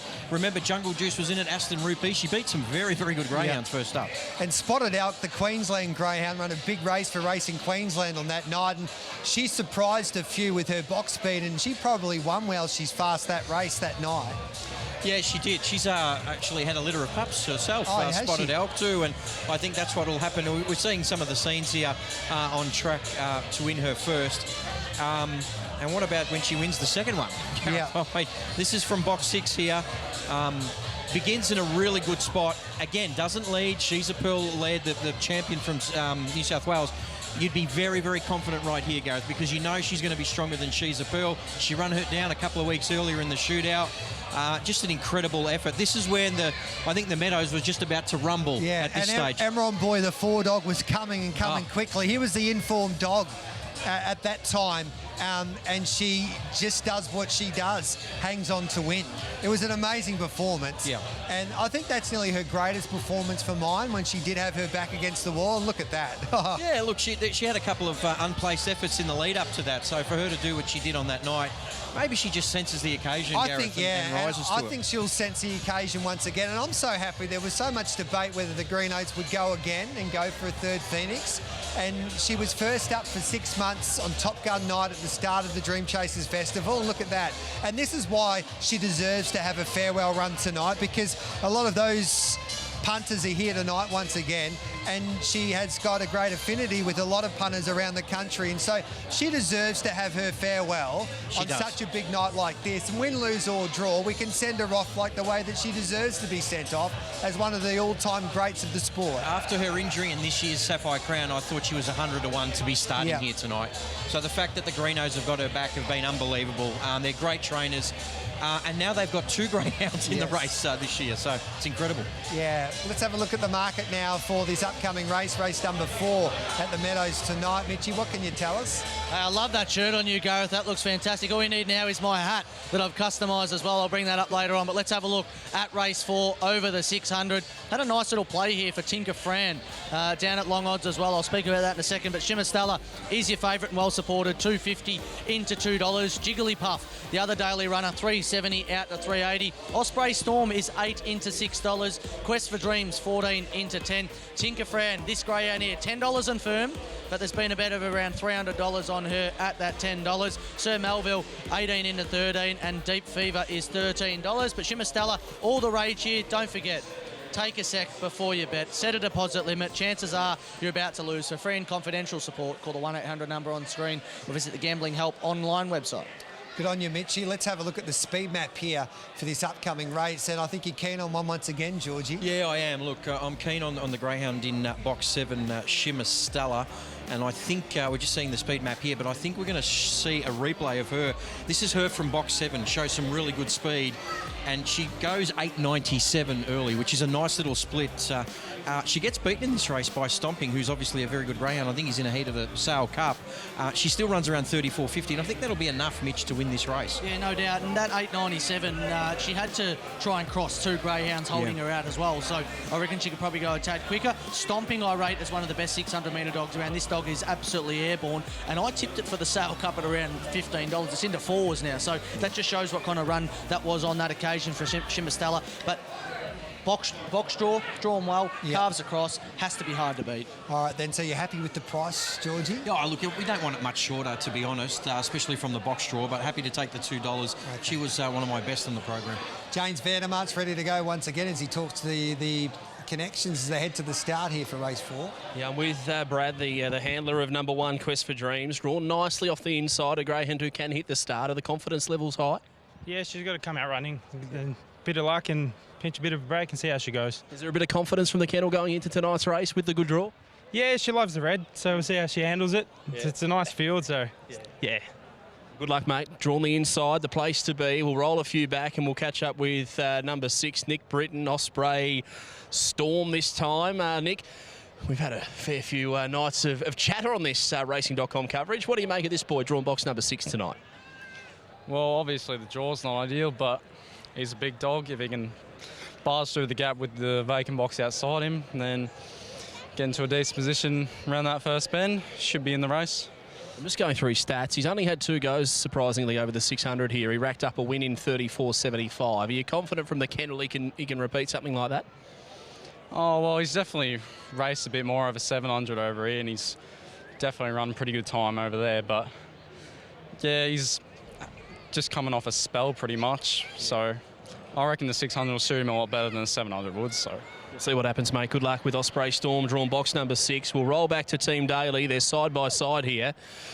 Hey, I'm just going to butt into this conversation because I need to know who is the better of the two. We've got drawn number 3, Jigglypuff, drawn box number 7, Shimmer Stella. I won't ask the dogs, I'll ask the connections. Andrea? I'm better than Tom, so... Well, does that mean Jigglypuff is going to beat the favourite? Probably not. Probably not. What do we think? I'm sure you would sit there and you'd have a bit of a look at the form. Shimmer Stella drawn 7. These Shimmer Greyhounds, we saw one win yesterday at Geelong, and when they get some room, they just explode, don't they? Yes, they do. Yes. Yeah. You confident with the 7? We'll see. Are we confident over here with the 7? I need to know because I'm thinking, do I put my hard-earned cash on or not? They're both drawn where they want to be, so it depends how they get out. She might get crowded, but out wide she loves it, so she should go all right from out there. I'm just having a look in the distance. The bookies have got Jigglypuff at 3.90. They've got Shimmer Steel at 2.10. I reckon you could almost make a profit backing both by the sounds of it. I'm 7 on top ahead of the 4, 3 and 1, but I think I'll stick with Stella, drawn box number 7. Good on you, James. One of the highlights for mine throughout the Dream Chasers Festival has been Andrea Daly. I loved it how she was blowing kisses to the people as she was about to box her greyhound in the Sportsbet Melbourne Cup. Yeah. That greyhound was... Fab's Vegetable? Yes, Fab's Vegetable. And she was just like a rock star. She's embraced it because she's been there and done that. She's won Melbourne Cups many a time, Andrea. So, no, look, and she's getting really good with the media, I think, too now. She's always been pretty quietly spoken, but the emotion she shows behind the boxes when she makes a Melbourne Cup final is priceless. Mark Delbridge and Andrea Daly have been the finds of our coverage here with the way they just... They've just jumped out of their skins, basically, throughout the Dream Chasers Festival. Now, tell me this, Mitchie, what's the market doing?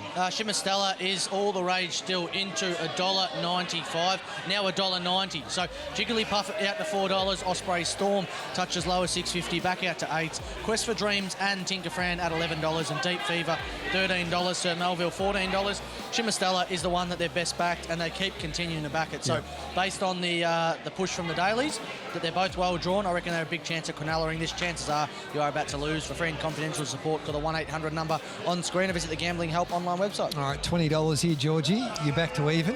Yeah, look, pretty tough to tip against Shimmer Stella, but as I said, Gareth, we don't want it any shorter than that in her price, but my numbers are 7, 2, 3 and 1, 20 on Shimmer. All right, then you're down 60 at the moment, Mitchie? Yeah, my numbers here are 7, 3, 2 and 8. I'm going to have a exacta, Gareth, for $20, the 7 to beat the 2 and 3.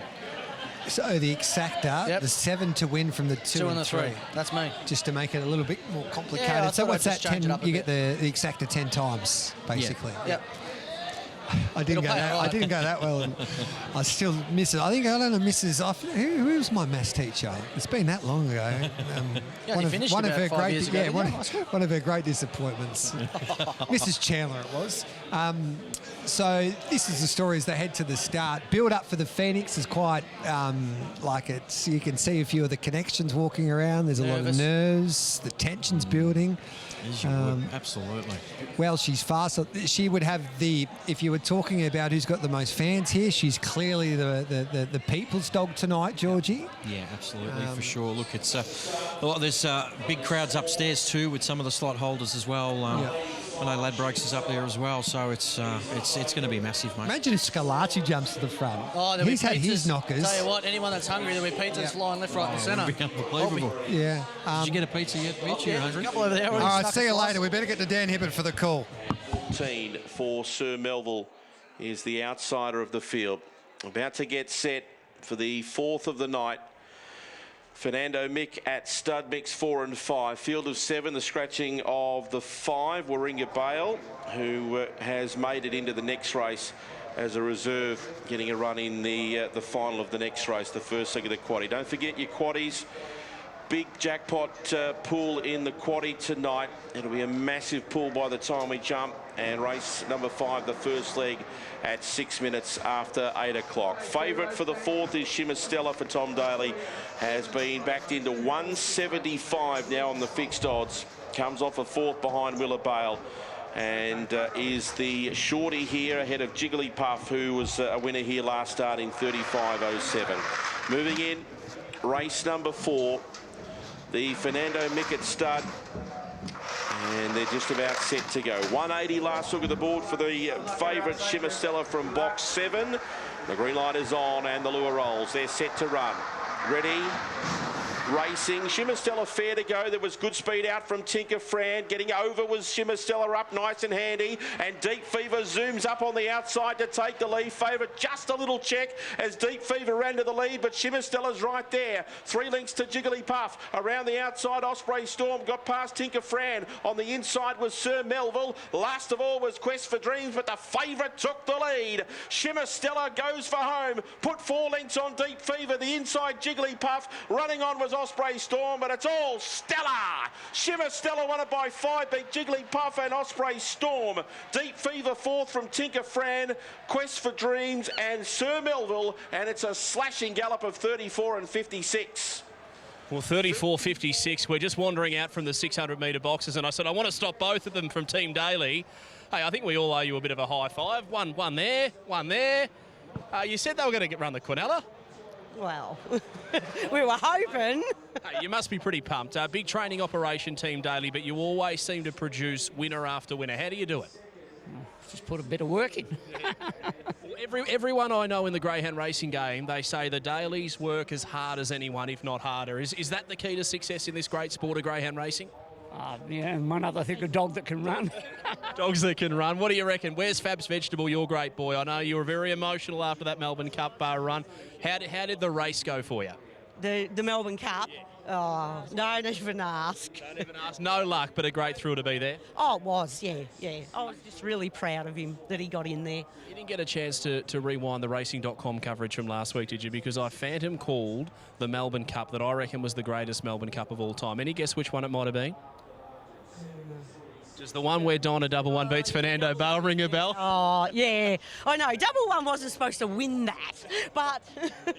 He did. Hey, the reason I'm getting back to one of the all-time great Quinellas, because for the punters on racing.com, that's as good as a Melbourne Cup Quinella for them. Well done. Yes, thank you. There we go. Team Daly go 1-2. Shimmer Stella on the board. I'm not going to say how many winners I've tipped tonight, because last time I did that it fell apart, but it's been going okay out here.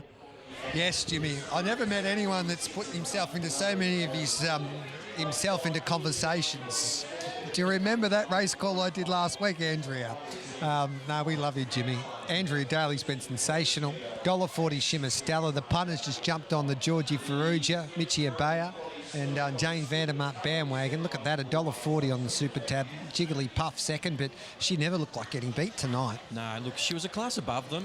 Just it gets a bit dicey on that first corner if you can't cross, but she worked really hard and was too good for them. So well done to Shimmer Stella. Run up to her PB, and that's all she needed to do. Time for a break. We'll come back with plenty more. This is Phoenix Night, Sportsbet Phoenix Night, live from the Meadows.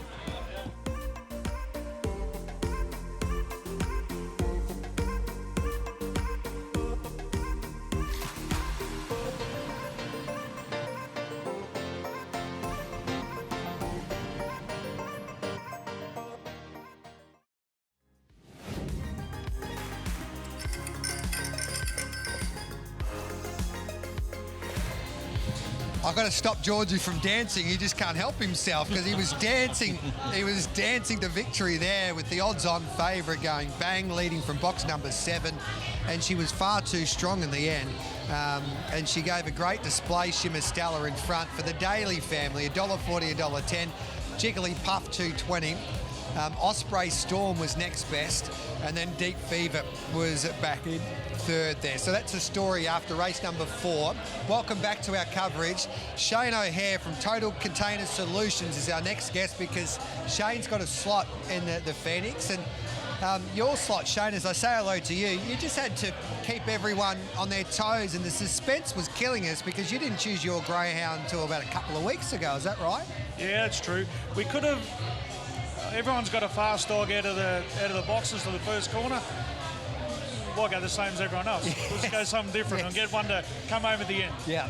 And tell us a bit about your slot, because of course Total Container Solutions, your business, but you've got a host of your friends involved in this slot as well. Is that right? Yeah, there's 10 of us in the slot. Yep. We've got all the Britons. Linda from over in Western Australia has come over. Chris Holst has come over. Everyone's come over for this. The Britons are the brain trust of all of it, to tell you the truth. So we all get together, and Jared Sharp, as you know, he's very good with the dogs. So it's a very good round of people we've got So the idea was for the Britton family to get a dog that's been good enough to get into the Phoenix, and would you believe they can't get a dog into the Phoenix, which is, if I had to give you a price, Georgie, at the start of the Phoenix, for the Britton family to have one dog in the Phoenix, that'd be $1.20, wouldn't they? Yeah, and you're right. It's not ideal considering they are all great trainers, and they usually all have very, very good dogs, but I'm sure that might change next year. Who's the boss of the Britton family? I don't want to say, really. I really don't want to go there. Reveal it to who has the I'll most say Linda. I'll say Linda. I would say Linda as well. I reckon Jeff and Rob are scared of Linda. I'll say Linda. She's in the States, so it's easy. And so is Chris Hulse, her partner, of course.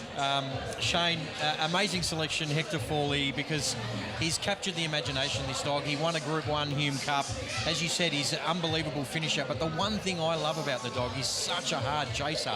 And you were saying off air that you went to visit the dog recently? Yeah, we went to his property to visit him, my daughter and I, for the first time to meet Eden and Lisa and the family. And we tried to get a photo with him, but my daughter was with him, and we just want to put his ears in the air or to look at us or something like that, and he wouldn't do anything. They just threw a bit of grass in the air and he just zeroed straight in on it, like crazy. Just his eyes opened up and he just stared at it. So what did you make it like when you first met him? What was he like? My business is the same. It's small, family orientated, and going to their house was so comfortable. Just a small, family orientated people. That's all they are. Yeah. Can you just talk us through? I'm fascinated by this, and I've been interested in hearing even the slot holders for the Everest and the Quokka and the Thoroughbred racing game. They're big slot races. So what about the negotiation? You waited for last. So did they have an upper hand on you, or did you have the upper hand because you said, well, if you want to get into this race, you got to come with our terms? There was no upper hand. No, not at all. Ian and Lisa were more than happy to come to us than any other large company, to tell you the truth, because they saw we were small and, as I said, family orientated, and they wanted to be with us. Yeah. We were the same. We just fitted in perfect. Yeah. That's what it was. Shane, 8 slot holders, 8 unbelievable greyhounds. It's such an even field. Is there one greyhound you're particularly scared of in the race? Big energy. If he comes out and just hits that first corner in front, it's going to be very hard. Hector can run a dog down, but it's going to be hard to run him down. I'm sure of that. Yeah. So part of the deal was a free container for the rest of their lives? For sure. Don't worry about that. Definitely. No worries at all. Are you nervous? Very nervous. We're in the Sandgroper, as you all know. We won the Sandgroper in March. But this is next level. Yes. This is next level. Yeah. That's like playing waffle. We're in the AFL now. Exactly. And no disrespect to the Sandgroper, that's going to get bigger and better. And well done to Rawa for that. But this is it's something else to build up here. This is amazing. That's absolutely amazing. The people here now and what's going on over there is great. It's awesome. Hey, we wish you the best of luck, Shane. Good luck, mate. Yeah, Thank you very much. Appreciate it. He's going to be like Chautauqua. He'll be weaving his way through, and if he's going to get there, it's going to be the last bout. Just got to remember, Hector's coming. Yes. We're going to remember. Good on you, brother. Thanks for that. Thanks. There's Shane O'Hare there. James Vandermark. Where the hell are you? I'm right in amongst it here, out amongst the crowd, and I'm with a very, very special guest, a punter who has travelled down from New South Wales, northern New South Wales, to come to the Phoenix for the 3rd time. Very much so. Shannon from Bonnells Bay, big fan of SEN Track you are, mate. We know you well there. How are you? I'm fantastic, James. Really happy to be here. Can't wait for the Phoenix to come about. Hey, I love the fact that you have made this an annual event, a bucket list event that you want to get to every single Phoenix. And why wouldn't you? Have a look behind us. The crowd, the atmosphere. Is this the biggest Phoenix you've been to yet? Very much so. When we first turned up, it was nearly full the entry. It's getting bigger as the night goes on. So it's amazing the crowd and the atmosphere we've got here at the Meadows tonight. Talk to me about why you fell in love with greyhound racing. How did it start for you? Oh, look, I started listening to SEN Track about 3 years ago, listening to eBayer, listening to the guys on there, Gareth and everyone else, give out their tips, and just love the dogs. I've always loved dogs myself.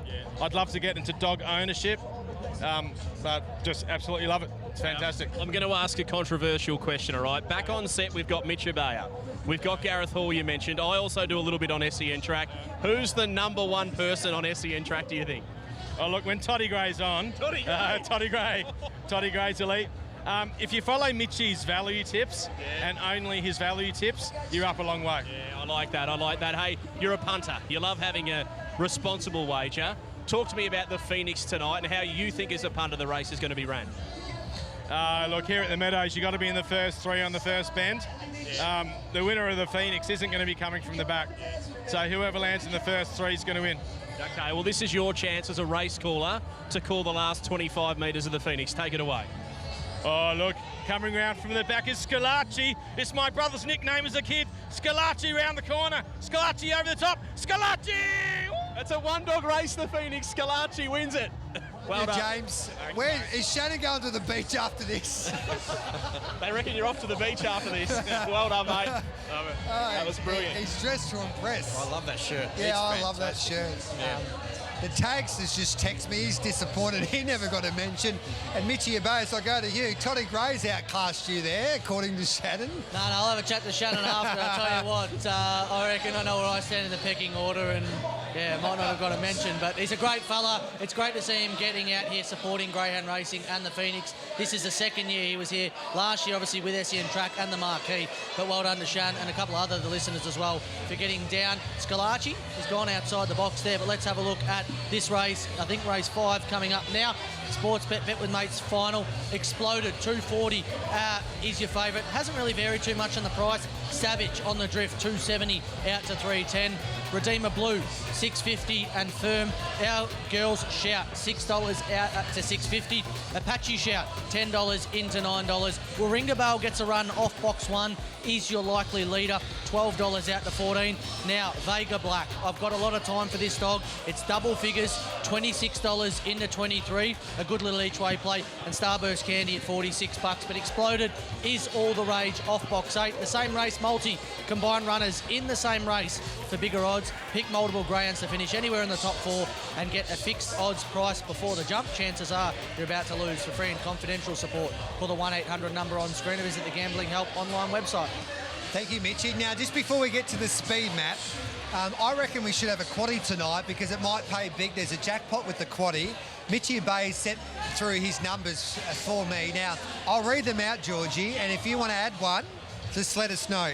So get your pens at home and jot these numbers down because you need to get your quaddies on nice and early. First leg, 2, 3, 4, 5 and 8. Yeah. So 2, 3, 4, 5, 8. Second leg, 1, 3, 4, 5, 8. So 1, 3, 4, 5, 8. Covered there, yep. Third leg, 2 and 6. Happy, Georgie? I'll throw in the 1 as well. So 2, 6, 1 in the third leg, 2, 6, 1. And in the final leg, 3, 5, 6 and 7. So 3, 5, 6 and 7. Yeah, that covers it. All right, that's the quaddie there. So let's have a look at the speed map now ahead of the first leg of the quaddie at the Meadows. And Georgie, talk us through it. Yeah, as Mitch alluded to, Warringah Bale is a greyhound with some good speed, but so does Exploded. He has some nice speed. We're going to see a video of Exploded win off box 5 here. He's a greyhound, not box 5, this is a different race, box 4, sorry. Jumped nice, broke 5 seconds early, which is a nice little first split. I think he's a greyhound that's back into a little bit of form, Mitch. He's run around the 42.70 mark, and again, like we've seen with Shimmer Stella, I think if this greyhound can run up to that PB, will be hard to beat. Yeah, he was a very promising pup. Exploded, obviously by Shimmer Shine. Early days, went from Tulio's across to Ian Garland. Lost a little bit of form, resumed, gone back to Amanda Tulio, and has put the leg back on and absolutely flying at the moment. So the run the other day at the Meadows, 42.72, super, chasing like a demon. He'll be pretty hard to roll. Yeah, look, and he's up against Savage, who he's up against him again tonight. So they've had a few little tussles, these two greyhounds. I don't mind where he's drawn either. I know there's a little bit of speed drawn underneath him, but I think he'll be in a nice position early. Yeah, I think so. I think, well, hopefully Warringah Vale doesn't run too wide, can run mid-track. If it does, it could hold the 8 out. Yeah. But if not, I think the 8 gets a beautiful run across. Mitchy, you gave me those quaddy numbers. Georgie only added the 1. Yep. So you're confident? I am, yeah. No, I am confident. I took a risk in the last leg. I left the 1 Shimmer Steel and the 2 Rocket Riot out. If you go and look at the replay, if Rocket Riot doesn't put Shimmer Steel halfway into the steel, I'll be concerned. Okay. And I reckon there's a couple of greyhounds wider that have got speed to cross. All right, then. Geez, that DJ, he's just turned up the volume a little bit. He has. Where's Jim Bob? He shouldn't be far away. I'm waiting for Jimmy to grab the mic and start singing. Who? James, he loves getting on the karaoke. Yeah. There he is. We're missing Simon Marshall tonight. He would have been, and Kelsey Brown for that matter, they would have been dominating the DJ and the dance floor. The dogs are there in the parade ring. $20. What are we doing? I'm going to go with my Exacta. I got it, but I don't know what it paid. Okay, you better give me those details for the Exacta there with Sportsbet, because I've got to put that onto your tally. It only paid $3.80, so double money. Yeah, so you won $38. You're back up to $20, so you're just behind Mitchie Abaya. If we're playing the $20 game with James Vandermaan, I tell you what, we'll need bodyguards to take us home, James, with your tipping. Yeah, they've been going okay, but whenever you say that, it seems to fall apart. The reason I'm a little bit late to do these interviews is because I did get stuck on the dance floor, and I tell you what, there was a little bit of fire coming out of my legs. I was moving that well. Hey, let's have a chat with Benny Briffa, the handler of number 8, Exploded. This boy is absolutely flying at the moment. His last start win, he was outstanding, and they tell me there might even be a little bit of improvement up his sleeve. Yeah, just got a bit of luck to the first turn, get around the first turn, and he'll do the rest, He showed really good speed last week. Do you think he can replicate that in the final tonight? I think so, yeah. He should be up there in the first turn, And where does he need to sit to win? Look, he was good last week leading, but he can probably come from behind and still win. He can come from behind, yeah. Yeah, look, he should run a good race. Just get round the first turn and take it from there, James. Good luck, mate. Drawn box number 8. It's an interesting race. They are heading out to the boxes nice and early for this one. I'm with the 8 on top, Exploded, but I think there's one real big danger team, and that's the 5, Savage. We all know how much I've been on the Savage bandwagon over the Dream Chasers Festival, and maybe, just maybe, tonight can be the night he steps up and really announces himself. I'm 8 on top ahead of 5, but I'd back both.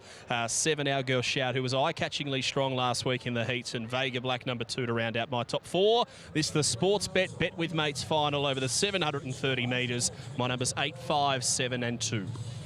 Good on you, James.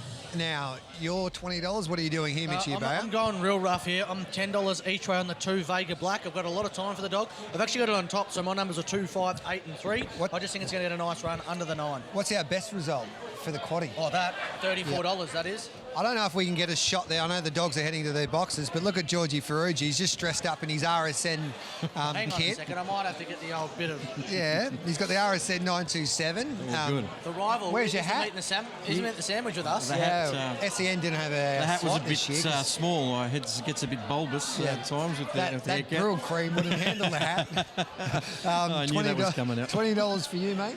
Yeah, look, we've been tipping some winners. I'm going to stick it nice and plain and go Exploded again. Okay. So they're heading to the start, 730. It's been smashed in the market, Gareth. Yep. Take us through the market again, mate. Into $2.10, Exploded. Was $2.40 into $2.10. Savage held firm there around $3.60. Our Girl Shouts had support, $5.50. Did touch as low as $5. Apache Shout, $11. Redeemer Blue out to a really good price, $6.50 out to $13. Hasn't been in the best of form the last couple of starts, but at $13 worth a little nibble. Warringah Vale at the 20s. Vega Black, my on top selection at $35, and Starburst Candy out the gate to 67s. But Exploded is the one they all want. Chances are you're about to lose. For free and confidential support, call the 1-800 number on screen or visit the Gambling Help online website. With these stays, it's sometimes you think that like you can come from behind, but they're like usually the leaders are mighty hard to catch because some of these stays they like to find trouble. Yeah, they do. It's important to try to get to the front. Look, he's not an overly strong dog, is he, Exploded? I mean, he shows good speed and runs it out. And, geez, you can have some fun with a stayer if you can get one that can just do exactly that. He's no superstar, but he's already won over 60,000 in prize money from just 16 starts. So hopefully he has a big 2024. I reckon if someone come to me and said, what kind of dog would you want? Like, if you could pick a dog right now, I'd say a top-line stayer. Yeah. Because it's such a small pool of dogs, but so much prize money there. Next step that we need to have on this night is, I don't know what we'll call it, but a slot race for the stayers. Yes. Don't make it 100,000, make it 50,000. Yeah. And I reckon you'd get a stellar field. I reckon most of the slot holders would purchase one in the stays and for the sprinters. Don't be surprised if that happens sooner rather than later. Yeah. A box draw is that important, though, over 700? Do you know what I'd do? Not as Hector Fawley. I'd go Hector Fawley. You run in the sprinters and then you can do the stays as well. Geez, we might have an issue there, but you'd probably be able to do it. Yeah. The Pacers would be able to do that. They do that in the Elite Lop and some of the trotting races. Let's head upstairs. Here we Here's go. Dan Hibbert. Come on, the two. Ahead of Savick at $4. And Savik's had some good runs. It was third behind Moraine Susie in the heat of the Bold Trees.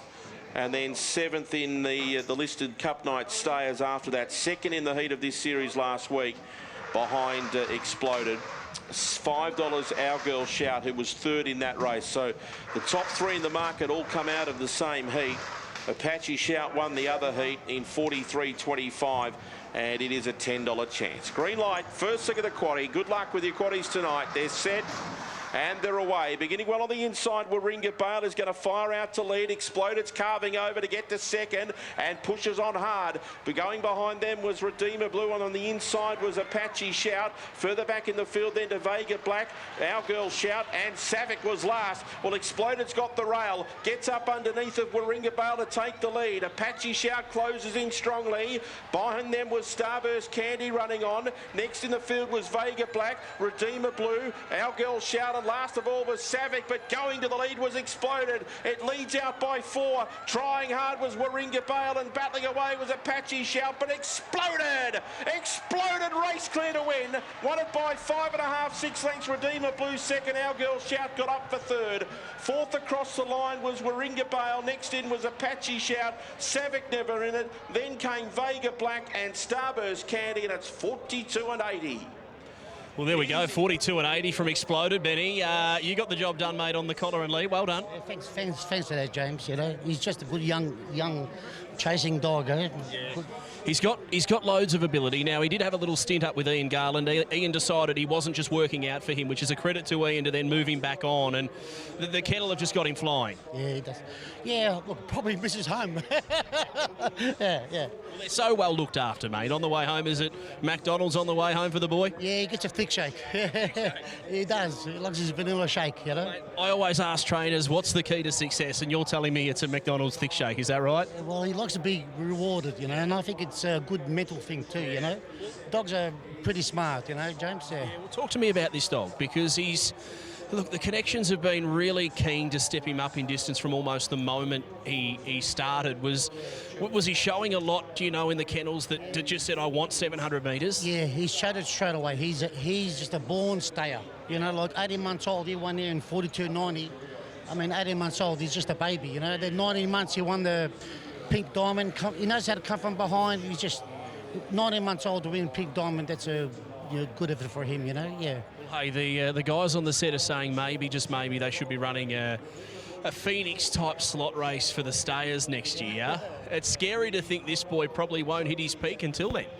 Well, you never know. You know, he's one of those types who just keeps on improving. But he's doing well, you know. I really think he'll go another level, you know. He's only just turned 2, you know, so he's got a bright future, James, you know. Well, he took care of a good field. You got the job done. Well done. Thank you very much, James. There we go. Exploded, lives up to his name, explodes away to take out the 5th grade final. There we go. Exploded. I thought that he was always in the box seat, Georgie. The 3 dog looked like he was going to be a big chance there in the early stages, and the 9 dog just wouldn't go away, which of course was Warringah Bale and Apache Shout. He looks like he was going to run into it, Apache Shout here, but Exploded was always in the driver's seat. Yeah, I thought his last 100 metres was really, really good. What won him the race is he decided to cut back to the fence, Gareth, and prove too strong. That's a really nice run by Exploded. As we heard, he's just turned 2, not an old greyhound. He's not a superstar, but he's going to be a really nice money spinner for them. He is, and he's a consistent 42.70 dog here on his day. And I tell you, I don't know if Gareth wants to know this, but another pup by Shimmer Shine. Oh, okay. Another one. Shimmer Shine just keeps producing them. Yeah. Would you believe? I tell you what, Vega Black was disappointing, but at $35 you can't really get too disappointed. I don't know if you two sign the catch for comment situation when you get into the media these days. I don't know how many straws have been sent your way because you talk up Shimmer Shine so much. When I have a child, I'm going to call it Shimmer Shine. Let's hope it has a better haircut than you anyway. You wouldn't believe it. Quickly, George, I'll tell you a story after. Let's go to the break. Anthony has a party catching up with James Vandermarch straight after this. We're live from the Meadows, the Sportsbet Meadows, for the Sportsbet Phoenix, and you're watching us on racing.com.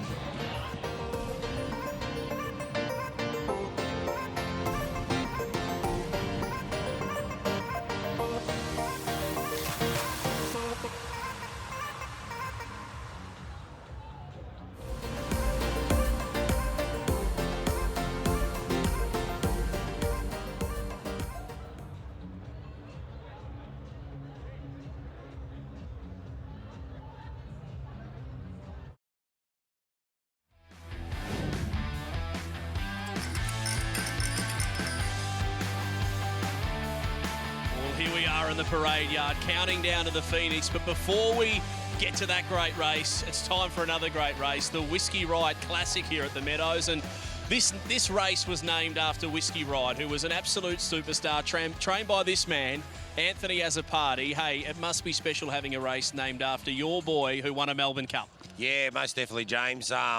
It's a very great privilege, really, to his name to live on like this. So, yeah, it's pretty good. Well, we've got the replay of the 2019 Melbourne Cup when he won that race. I had the privilege of calling that, and I tell you what, it was a close finish. Did you think he'd won it? I did, but, you know, sometimes the excitement, you know, could be misjudged. But, look, when you called that number, that's when it all sunk in, you know. It all sunk in. Talk us through that race. I'm sure you would have seen the replay 500 times, so you could probably close your eyes and talk us through it. But to win the greatest race in greyhound racing, talk us through that. Yeah, look, it's a feeling. You have a look at all the trainers that won it, what they say. They can't explain it, and that's what it is, mate. It's something special and something you work hard to get to, and to have a dog to win a Melbourne Cup is a sensational feeling, mate. Let's turn our attention to tonight. You've already had one runner go around. You're getting a little bit upper class. Didn't need to handle it. Could sit upstairs, sign the autograph. That's what Paula Bella told us anyway. You would have been impressed with Versatile tonight. Went really good. Yeah, no, she goes really nice. You know, she's still learning the caper, but if she can keep going, she could go to places. Hey, what about the big one, the Phoenix? Talk to me about the process that Tab went to partner up with you and pass the buck, because he's the wow, she's fast going into the first Phoenix. Yeah, look, I got a phone call from Tab, from Brett, and saying they were interested in my boy, and he was off at the time with an injury, but he was nearly ready to come back anyway. And yeah, look, they said, you know, we'll keep him in the loop, and we did, and we just put him back in work, and mate, he just kept going and going. And to tell you the truth, when I produced him his first trial, he left off where he stopped. You know, it was trial and sensational. We heard from Paula Bella, confidence is through the roof. I spoke to Darren Pulio through the week, the owner, confidence through the roof. Do you believe in him as well? Are you confident he can get the job done and win the Phoenix? I do, I really do. He's got to jump, that's the thing. If he jumps in front, he's not going to be easy to catch, but I've got a feeling Hector Fawley, he's going to be the one to beat, you know. You don't want to let him too close, old Hector Fawley. Have a look at this. Here's the rug. That's what Pass the Buck will be wearing on the way to potentially a Phoenix victory tonight, Anthony. Good luck in the big one. We wish you well. Thanks, mate. There we go. Anthony Azzopardi, super trainer, and maybe, just maybe, a Phoenix winning trainer to go with his Melbourne Cup. Oh, he's a beautiful human being, Anthony Azzopardi, and he deserves all the success that comes his way. I think he's a terrific ambassador for the game, and it's a big risk with what the Tab did to try and get this greyhound into the race Past the Buck, because he's the unknown, he's the X factor. It's like, It's like, I don't know, what's the best analysis here? Well, he is a lot like what Wow She's Yeah. Fast was like. Yeah. I mean, his splits here, Mitch, were incredible during the Great Chase series. But this is such a massive step up in class, so he just needs to do everything right and hope that some of those back markers aren't close enough. Yeah, and the run at Bendigo when resuming was off the charts. That run was absolutely enormous. Yeah. So we know he's come back well. Anthony would not put the dog in the race Yeah. or even consider if he wasn't 100%. And I tell you, this dog is its top line speed as fast as anything going around if he gets the clean run. That's the big question. Off box 1, does he get a clean run and avoid the 3 and the 4 who want to come across? And it means so much for their stud careers as well, Gareth, if you can win a race like this. He's by Bernardo, who's a very good sire, and his mum is a half-sister to Pope de Bear, who won a Top Gun. It's as blue blood as you're going to get. The Pulio family have had such a terrific run with their dogs in the last couple of years. It's like picking Giga Kick in an Everest, a 3-year-old lightly raced, and the unknown, the X factor. We just don't know the ceiling for these young dogs, and he might come out and blitz them, or he might get a little outclassed today, or that hustle and bustle to that first turn might just, that experience might cost him tonight. But I think it's exciting to have an X factor dog like that in the race. The good news is Mitchie Abaya and Georgie Ferrugia, we're alive in the quaddie. We are. Yes. That's a little win, even though there's no value. We could get some value in this race, so talk us through the market here, Mitchie. Yeah, let's have a look. Tinker Norm, your favourite, off box 1, 260 in a 235. Max Damage, 550, had some support in the 460. Magic Muffin, who let us down here, or let a couple of us down here. Poor old Magic Muffin. Getting run down by the big old Archibald, 380 out to 480. Andre Bale, interesting runner, off box 2, $10 into 950. They love him drawn down near the fence. Lupini Manali, 10 into 950. Webleck Wolf, another greyhound who probably stood up on an occasion when the trainer said, hey, this dog's underrated, he's got some ability, $10 out to 12. Piscopo Bale at $12, Heffernan Bale 19s. Chances are you're about to lose. For free and confidential support, call the 1-800 number on screen or visit the Gambling Help online website. And the Sportsbet Meadows tonight, all races, run second, get up to $50 in bonus bets back. Great promotions, there's heaps of them with Sportsbet. If you're not on Sportsbet, get amongst it and just enjoy it. Let's have a look at your tips now, lads. What are you tipping? Yeah, look, it was a little bit of a tough race, but I've gone Tinker Norm on top. He's a great greyhound. He's beaten some big names here. I don't mind his record from box 1 either, Gareth. There's a couple of really good dogs in the race. Magic Muffin, if she gets clear early, but my numbers are 1 to beat 4, 5 and 3. I'm 1 to beat 5, 8 and 2. I think that Tinker Norm's drawn well enough here to win. Should get a nice run. If you go and look at Andre Bale's run over 515 at Sandown Park off an inside draw, all he wanted to do was get off the track early. And they say he's mad for the inside, but if a couple of steps right gives Tinker Norm room, he wins. Let's head back out to James Vandermeer. He's got another special guest. Cheers, I tell you what, James, you're working hard tonight. I tell you what, the invoice is going to be enormous when it gets sent through. They work me that hard. Hey, Burnsy, you've got number 1 here, Tinker Norm. He's the kennel superstar. How's he going? Yeah, he's going good. Going well. Yeah. Confident with box number 1. He's a greyhound that can often use a bit of the track, but he seems to be able to handle box 1 nicely.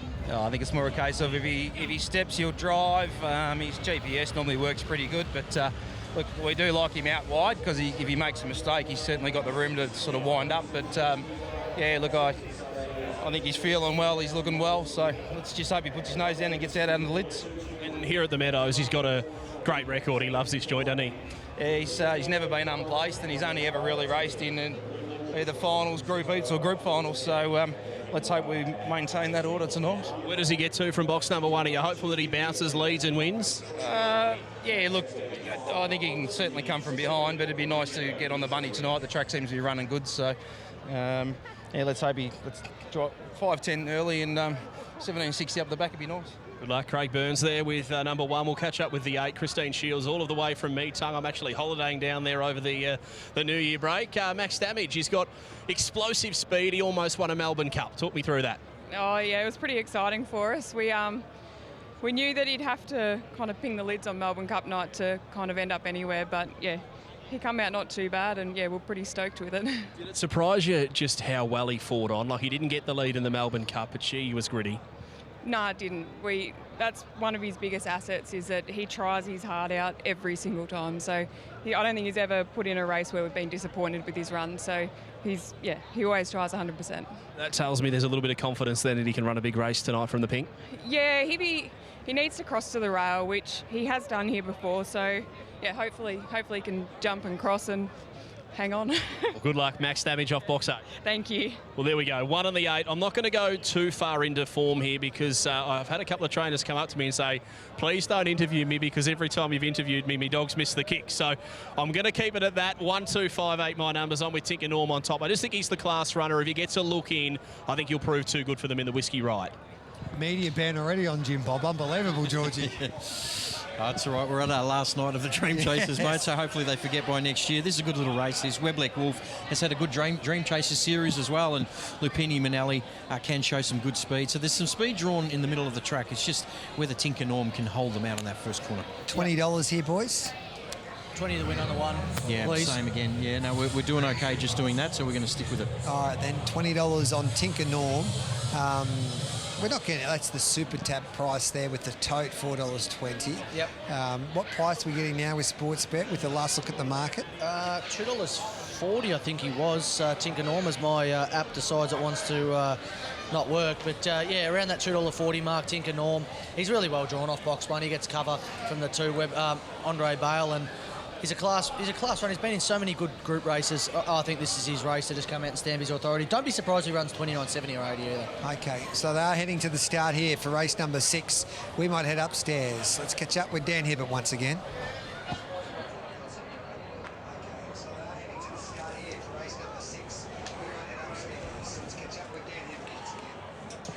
So the runners are arriving behind the boxes for race number 6 tonight. This is the Whiskey Riot Classic, and the second leg of the quad sees Tinker Norm the favourite at $2.40. $4 for Magic Muffin, $4.80 for Max Damage, and $9.50 for Lupini Manelli. Double figures the others, $10 for Andre Bale and Weblek Wolf. 19 Piscopo Bale and Heffernan Bale at 21. Tinker Norm is very, very consistent. He's been in all of the big races. He was in the Nationals and just touched off in the final of that. He was second behind Here Comes Millie 3 runs ago. He was 5th in a heat of the Melbourne Cup and second here to the Silver Chief favourite in Morton last time out. He comes to this race and he's drawn the red, and he is the favourite. Max Damage, well, he wasn't far away in the Melbourne Cup. He was 3rd. He loomed as a winner turning for home, only that he just touched off as well. He's drawn out wide, but he has won from wide draws. 6 of his 14 wins have come from boxes 7 and 8. So he's okay out there. And Magic Muffin, well, she's in good form. She was a winner here last start. She's won 8 of 29, 4 of them here at the Meadows. Set to go. The Whiskey Riot Classic. They're set for race 6. Ready. Racing. Tinker Norm was last to leave. They crush over with Heffernan Bale, and there goes Piscopo Bale, and Max Damage has found the front. Weblek Wolf took a tumble. Max Damage in front. Tinker Norm's got its way up to 3rd, going through on the inside Piscopo Bale. There was Andre Bale as well on the inside. Further back to Lupini Manelli. They dropped Magic Muffin, Heffernan Bale. Leader was Piscopo Bale. Trying to run on was Max Damage with Tinker Norm. Piscopo Bale in front. Piscopo Bale will win it by 4 lengths over Tinker Norm and Max Damage. 4th in Andre Bale, followed up by Lupini Manelli. A gap then to Heffernan Bale and also Magic Muffin, and Weblek Wolf took that tumble, but it's chased them to the pen, and it's 29.84 for Piscopo Bale. Well, I need to be honest, this is the man who said to me, please don't interview me because I want to win this race. Danny, how much of the prize money goes my way? No, none, because you stitched me up in the first race. Hey, mate, you must be thrilled with that Whiskey Riot Classic win and did it really impressively too. Yeah, I'm happy with that. We won the race last year, and I'll make sure when they put the whiskey bottle there, I'll be grabbing it because I missed it last year. They took it from me. My spies tell me Corey Smith from the MGRA, he never gave it to you and he might have drank it himself. I think he did, because like I said, it was there for the photos and I went back to get it and it was gone. Talk to me about this greyhound. You've had some great success here at the Meadows with Kelsey Bale, but it must be nice for a greyhound like Piscopo Bale to step up and run 29.80. It's an impressive win. Yeah, it is, especially now because Kelsey's retired and on the couch. She's actually Kelsey's sister, so she's always kind of had the ability. She just kind of lived in her shadows, so to speak, because Kelsey was around, but now she's gone. She's got to step up. Talk to me about Kelsey Bale as well. Retired as an absolute superstar of the sport. As you say, she's living inside. I don't think I saw on social media she might even go to Bunnings every now and then. Is that right? Yeah, we've been doing trips to Bunnings because we're renovating her whelping kennel, so she comes to Bunnings when we go get all the supplies. I love it, mate. Congrats on the win tonight. Congrats with an amazing career too with Kelsey Bale. Cheers, mate. Thank you. There we go. Danny Gibbons takes out the Whiskey Riot Classic. They're a class training operation. Kelsey Bale, now Piscopo Bale. They've got a bit of a liking for this race. Yeah, won the race at the start. We thought that Max Damage might have crossed, but she just did enough to hold the fence there, Georgie. She did. When she gets in the front, she's a very, very fast greyhound. She's broken 30 seconds here before. That's a new PB for her tonight. As we said, sister to the great Kelsey Bale. What a fantastic chaser she was. Tinker Norm ran on well, but just bombed the start, unfortunately, for him. Okay, so we're out of the quaddie. We are, which stinks. Absolutely filthy with that. But I didn't expect the 7 to get across and run that sort of time. So you go through, look at its form. Yes, been somewhat consistent, but nothing like tonight. Always had to go to the field the second league, Georgie. Yeah, it's not a good feeling going out. But look, hindsight's always correct, isn't it, joking, G? lads. No, I'm joking. Well, she deserves a drink to lead all of the way. Piscopo Bale there to take out the Whiskey Ride, who won a Melbourne Cup. He was one of my favourites. He was stiff in an Australian Cup as well when he drew the outside after dominating the heat, Whiskey Ride. But, yep, that's the story there after race number 6 on the card here at the Meadows. You're watching us on racing.com. It's great to have your company. This is, look at that, the beautiful sunset now over the top of the Sportsbet Meadows complex. We'll take a quick break. We'll come back with plenty more straight after this.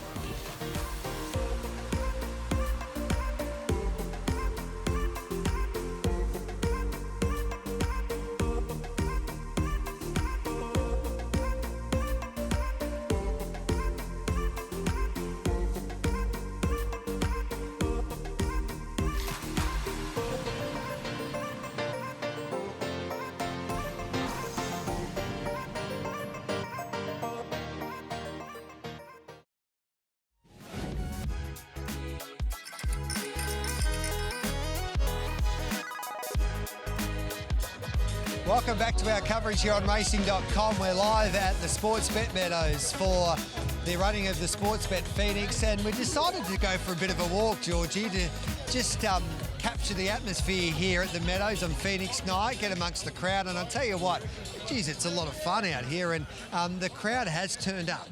You wanted to get closer to the music, let's be honest. I did. Mate. Right behind us is the DJ here. The marquees are packed behind us. It's just such a great atmosphere. It is very unique, isn't it? Yeah, Mitchie Ubaya. So we're situated basically to your left is the parade ring. Yep.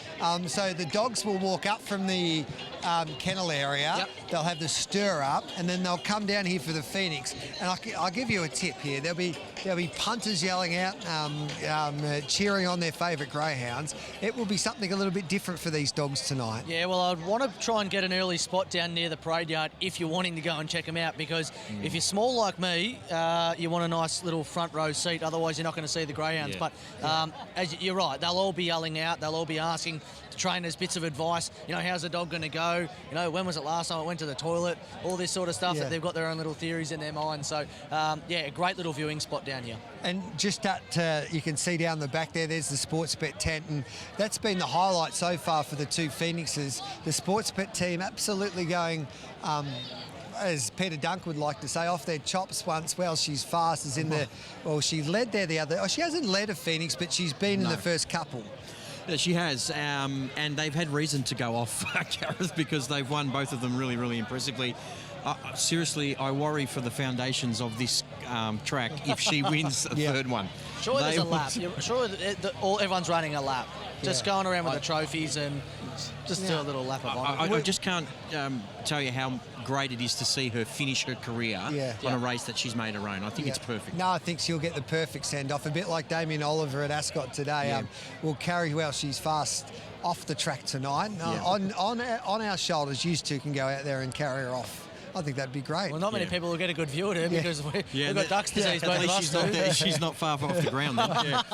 Now, Hector Fawley, Emron Boy, we were with the SEN team last year. It was like losing a grand final when he couldn't run down well. She's fast. But Hector Fawley's probably the Emron Boy of this year's race. He'll be back in the field for the Cockerell family and he'll be storming home. And James Vandermart is catching up with the Cockerells. I don't know where you are, James, this time. Where are you? Yes, indeed we are. We're out here in the Meadows mosh pit at the moment. It is very loud. I can barely hear you guys through the earpiece, but plenty happening. And I'm with Team Cockerell ahead of their Phoenix debut with their kennel superstar Hector Fawley. I'll start with you, Lise. Can you believe you're going around in the $1 million Phoenix tonight after winning the Hume Cup in the Dream Chasers? No, not at all. This is certainly an experience that we're never going to forget. Talk me through the lead up and getting to this race tonight. I think it sort of started back after his Melbourne Cup heat. The guys sort of got onto us and said, hey, look, you know, we're looking at Hector Fawley for this race. And then, a bit of negotiating and here we are tonight. And the rest is history. We'll just pan the camera over here because we've got a random Hector fan. I don't even know where he's got that made, but I like it. Hey, that's what it's all about. Hey, Ian, I'll come around this side, mate. Talk to me about that Melbourne Cup run, because that would have been a bitter pill to swallow, but you must have been so proud. Look, personally, I thought it was the biggest Melbourne Cup run of all time in a heat, and yet he got beaten. Yeah, it was, James. Going home was a long drive home, I'll give you the tip. Yeah. I sort of walked off once they jumped and he got smashed on that turn, and then someone said, oh, you better look back. I looked back, and I actually thought he won the race, but it was, a really hard pill to swallow. Do you learn a lesson that if he's checked and he's back at the end tonight, not to give up in the Great Dog? It's like throwing those tickets away halfway through a race, you know. You learn that pretty quick, so now I'll be watching him from start to finish. Hey, and what about the kids? What does it mean for you guys to be a part of this tonight? And if your boy Hector is able to win the Phoenix, what will you do? I don't know. It'll just be really cool and crazy. What about for you? What does it mean for you if Hector Fawley, your boy, and he's a beautiful big blue boy, what would it mean if he won the Phoenix for you? I don't know. Just like, it'd be so cool to say that, and being that we bred him. White Christmas in England, it'd definitely be awesome. And Well, there we go. I think we've got a couple of future trainers in the great game of greyhound racing. They've got passion. The Cockerells love what they do. They're with TCS for this Phoenix. It's going to be a phenomenal race. We wish you all well. Good luck tonight in the big one. Thanks, James. Cheers. There we go. That's Team Cockerell. They're the people behind Hector Fawley. Good on you, James. Great interview, and we wish the Cockerells the best of luck, Georgie Ferrugia. And this is why this race is so great, because a couple of weeks ago they didn't know that they were going to be in a Phoenix, and now you're racing for $1 million. It's incredible. So, again, just to hark back on how it's not for the elite, this race. You can be... They're just hard-working people who breed their own dogs, and they've bred an absolute star. And if he wins this race, all of a sudden stud career starts coming into the minds for people. Mitchy Bay, I think we started the call after his Hume Cup victory to get Hector Fawley into the Phoenix. Yeah, we did. Lovely family as well, the Cockerells, and I tell you what, they've had some serious success breeding greyhounds, Hector Fawley being one of those, and I reckon I'd use him at stud if he went to stud. But let's have a look at the next race, race 7 on the program. If you're alive in the quaddie, well done to you at the moment. There's a $20 pop and a laugh. Best bet of the night, Make No Promise, $3.30 into $1.85. Peaky Joe, $3.20 out to $3.70. Crackerjack Boom, $5 out to $6. Can Jordan Cooper continue his cracking form after taking out the Hobart 1000? Stoutman Alley, $4.60 out to $8.50. Out the gate, really not touched. Trapper Tears, $8 out to $11. And Rachel's Tears, $16 out to $27. But Make No Promise is the one they're all after. Power Play Exotics, another feature on the Sportsbet app. Available on Quinellas, Trifectas, Exactas and First Fours. Power up your racing exotics for a bigger price, for a fixed odds price, and they get even bigger. Chances are you're about to lose. For free and confidential support, call the 1-800 number on screen or visit the Gambling Help online website. I think there's a big roar. Damien Oliver weaved a little bit of magic to win his final race. The Damien Oliver Gold Rush. He gave it a peach. You could hear the people cheering. Get up, Ollie. So there you go. Another famous moment there in the sport of thoroughbred racing. But let's have a look at the speed map for this upcoming event here at the Meadows. Georgie, talk us through it. Yeah, there's a little bit of speed drawn closer to the fence. Peaky Joe is a greyhound that can show some nice speed. We are going to watch a video of Make No Promises run in the Melbourne Cup. Now, he's drawn right off the track in box A, and his run was very, very good, Mitch. Yeah, massive. Look where he's here. Look where he's here. Massive little check there. A greyhound that's desperate for the inside. Had a greyhound clip off heels in the 7. He's still miles off the pace here. He's, Spotting Idolised, probably 10, 11 lengths at the moment. Starts to get some clear air and make some serious ground. This is the part what I love the most. They start to bunch up. He's all over the heels of the winner. He ran right in, almost did a nosedive there, and still only got done by, 2 lengths, maybe 2 and a bit. Yeah, this is the best bet on the program, Make No Promise. All right, then. Yeah, look, he's short, but he should be very, very hard to beat. Terrific record here at the Meadows. He's won 5 of 13. Clearly does his best racing from inside draws, so we've got him on top as well. And they are heading to the start here. And the Bartolo family have been a wonderful greyhound family for so many years. And Paul's been one of our premier trainers, and especially on these big nights, he gets his dogs to fire, Georgie. Yeah, they certainly do, and they're back in the limelight because of this litter. Magic Muffins in this litter, Make No Promise. They've been some very, very good greyhounds in this litter. Kill for one of them. Yeah, absolutely. It's been a really good litter. Interesting runner too is Stout Manelli, a greyhound bred in WA, purchased with South Australian interests, come to David Gill. Some of its runs have been okay. Here's James Vanter, Mark. Tell you what, I almost didn't make it here to the parade yard. Damien Oliver just won the Damien Oliver in WA, and the tents were going off their head. The punters were on board, which was great. I'm with Glenn Rounds now. Let's turn our attention to the greys. Drawn box 1, Peaky Joe. I had a look through his stats. He's never won outside of box 4, and his last 4 starts have been outside of box 4, so he's back to where he wants to be. Yeah, he loves a nice draw. They all go a long way with a nice draw, and he needs it too.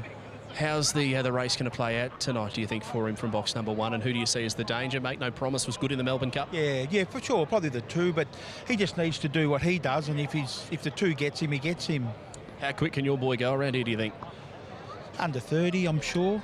Yeah, he runs that, he's going to be up there. He should have nice splits, the dog, so he's getting better all the time. He's just turned 2-year-old. He's come through the grades pretty nicely for us. Beautiful looking dog. Good luck, Rousey, with number 1. Thanks, mate. That's Peaky Joe. We'll go back to number 2, Make No Promise. Mr. Bartolo, Paul Bartolo over here. He's just chatting to Jordan Cooper at the moment. I just want to confirm, Make No Promise, he's travelling well, he's ready to go? Yeah, he's going good. I've just got to cross the 1. That's it. Or sit behind and run him down, do you think? Yeah, well, either that or sit behind him. Was the Melbourne Cup a tough watch? He was mowing them down late, wasn't he? Yeah, look, he trialled. I give him a post-to-post Monday. He went 24.54. Well, I've got to go, mate, because I've got to double my bet responsibly. Good on you. Thanks, mate. Well, there you go. You know who I'm tipping now. Make No Promise for me. Trial electric here on Monday. That's the word from Paul Bartolo. Doesn't get any better than that. That's why we're here in the parade yard. Yeah. They simply don't go quicker than that, Gareth, post to post. So for people that don't know, post to post is 1 whole lap of the track, and if you can get under 25 seconds, you're going okay. He went 24.54, which is incredible. Yeah, I had a greyhound come here and trial 25.12, just to give you a comparison. And you'd be happy with that. Yep, yeah. And he ran 30 and 20 here. Yeah. So, yeah, this bloke is absolutely humming along. Make No Promise. He's drawn beautifully in elite hands in the Bartolos. As James said, he can either sit on him or lead him, and I still think he runs Peaky Joe down. Yeah. So he'll just win by a cricket pitch then. Don't know about that, but the punters think so, Gareth. $1.70, Make No Promise. Crackerjack Boom's been absolutely moosed late. He was $6 a minute ago into $4.40. Peaky Joe's out to $4.80. Stout Manelli, $9. And then you got the 2 at double figures. The tiers, Trapper tiers, $17, and Rachel's tiers at $31. But Make No Promise, gamble responsibly. Chances are you're about to lose. For free and confidential support, call the 1-800 What price should he be? It's getting short now, but still, I still think he wins the race. It's a small field, drawn beautifully. $1.70 still a bet or an include in multi. Not sure he can cross the red. That's the interesting thing early. I think if he sits behind him, I think he's a big chance. So, interesting race. Here's Dan Hibbert. 70 for Make No Promise is the short favourite, 460 Peaky Joe. $4.60 for Crackerjack Boom. And then out to $18 for Trapper Tears, $26 for Rachel's Tears. Stout Manelli a $7.50 chance. And they're about to get set for the third leg of the quaddie. 170 Make No Promise has won 15 of 35, 5 of 13 over this trip. It's been an amazing night, or amazing day and night of racing. We've just seen Damien Oliver win his last race ride in Perth. We've seen Leap to Fame win the Pacing Inter Dominion in Brisbane. And the Greyhounds will get our turn very shortly with 2 features, the Silver Chief and, of course, the Phoenix. And might be the memorable cap-off to what has been an amazing day in all 3 codes of racing in this country. Make No Promise is the favourite for the third leg of the quad tonight. Very unlucky in the Melbourne Cup. Was right behind them at the finish. Beaten 2 1/4 lengths behind Aussie Rocks. Gets the chance to get back in the winners list tonight. $1.70 for the fave.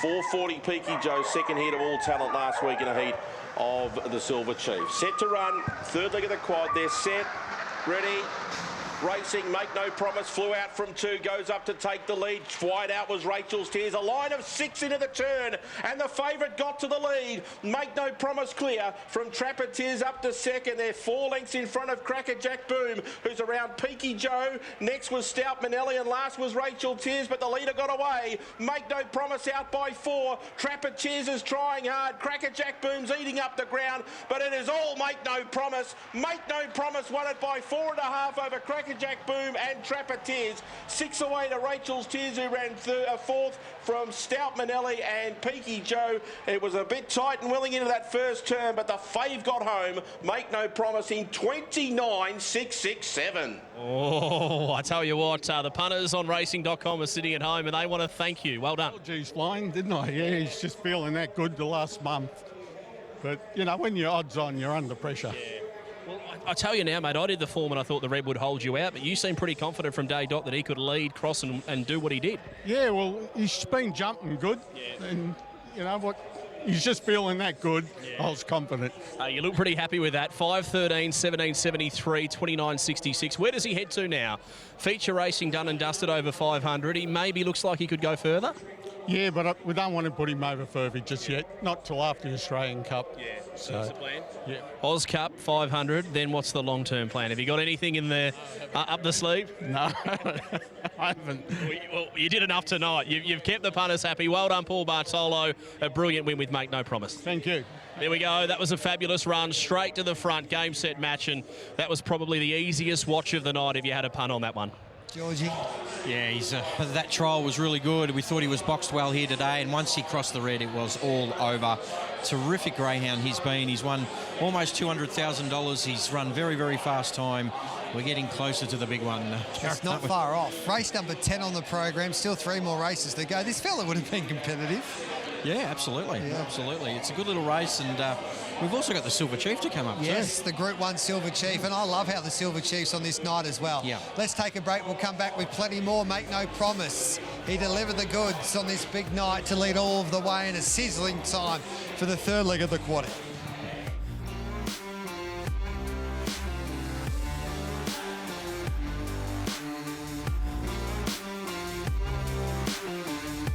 Went to start, but let's have a look at the next race, race 7 on the program. If you're alive in the quaddie, well,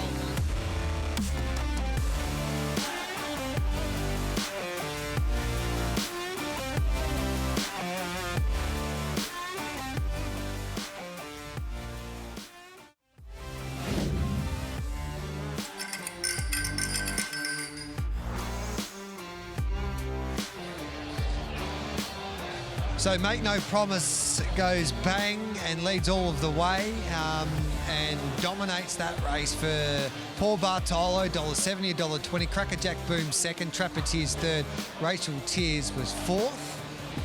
As we move on now to the Group 1 Silver Chief, looking forward to this contest, Georgie, because this will be one of the highlights of the night. It's a terrific field, it's a Group 1 race, and the start's going to be all important. Yeah, it certainly is, and I agree with you with your sentiments before the break. I like that it's moved now. It used to be early January, but I think it's fantastic to be on a night like the Phoenix. This is a great race. The favourite is Morton. You mentioned early speed. There's speed all around him.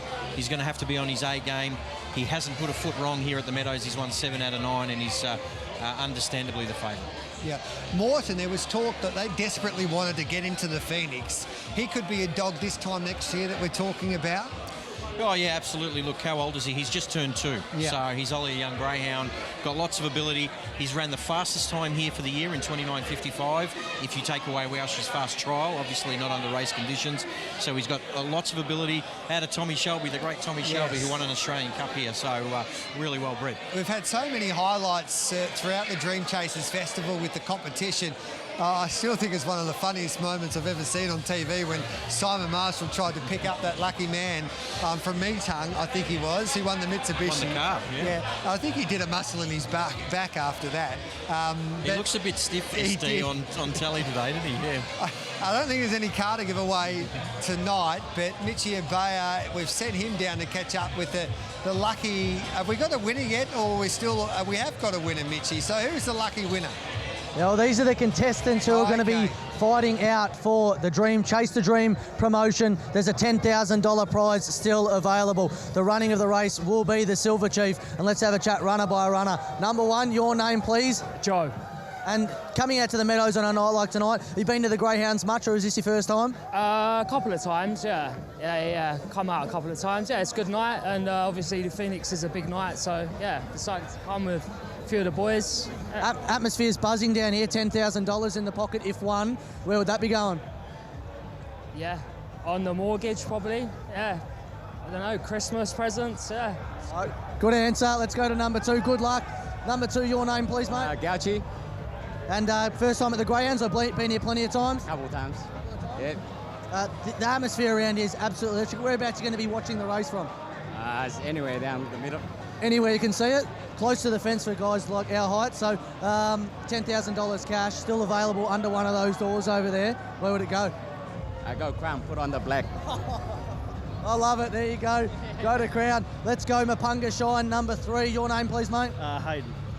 Hayden, lovely to meet you. Now, Greyhounds, the night tonight is as big as it gets. World's richest greyhound race. $10,000 though up for grabs. How good would it be to walk away from that? Oh, fantastic. Where would it be going? Probably a new car or something, or maybe a fast dog. Oh, gee, I like the sound of that, getting involved in the industry. Just tell me quickly, have you done your form for the race? Yeah, I'm actually here to support the 7 dog, unfortunately.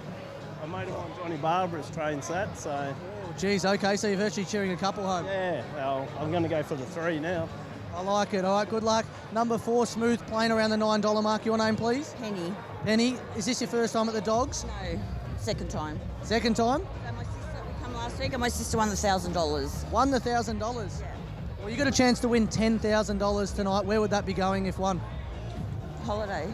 Where to? Tangalooma. Don't know where that is, but it sounds fantastic. Queensland. Oh, well, there you go. That's where the holiday...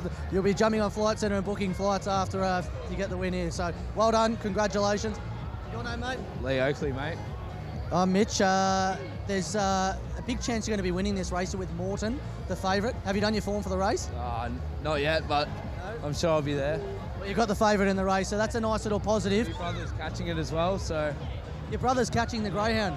Geez, that is a real connection. I tell you what, $10,000 up for grabs under one of those doors over there. That's the main prize. I think there's a $5,000 fuel voucher as well. But if you walk away with $10,000, where are you going? Straight back to my family, mate. I love it. That is, I tell you what, this is a good man here. Family man. Baby. Good luck. Number 6, your name, please? My name's Karen. Karen, the Greyhounds, I've been saying it to all these guys here, but a fantastic atmosphere out here tonight. If you were to walk away with $10,000, which is under one of those over there, where would you be going, or where would it be going? I'd hire the Meadows out for a sports bet party for 10 grand. What a great fun that would be, Will, my mates. That would be great fun. It is a night out here tonight to celebrate greyhound racing, but to walk away with 10K would be good. Have you done any form for the race? You know your greyhound you got? My horse will win, and it might take the 5 out, but hey, whatever it takes. Good luck, good luck. Now, I've got a little story about number 7 here. Now, you're not just here tonight. Firstly, I'll get your name. I'm Sarah. And Sarah, you're not just here tonight just for the competition. You've got a greyhound in the race, Scalacci in the Phoenix. Yes, I do. So, did you come out here tonight, obviously confidence levels, expecting Scalacci to run half a decent race, but to find yourself in a draw to go for $10,000, it's not too bad either, is it? I mean, obviously wasn't expecting it, but, you know, I came here to win $1 million, but, you know, this is unexpected, and it's a nice unexpected kind of surprise, but... I love it. Now, your greyhound's running at around $21 tonight in this race here.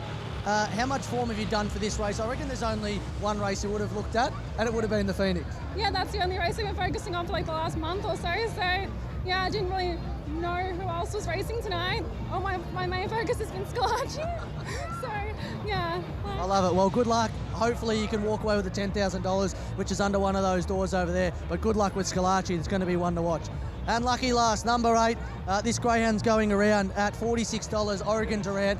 We had a chat with a bloke who had Fab's Vegetable on Melbourne Cup Heats night, and he was the lucky winner. He was quietly confident, Team Daily. Your name, please? Patrick, now the greyhounds. We all love getting out here. I love getting out to races like this. How many times have you been to the dog?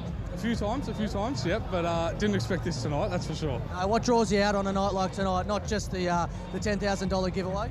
Yeah, well, it's just good to get out. There's a great atmosphere here tonight.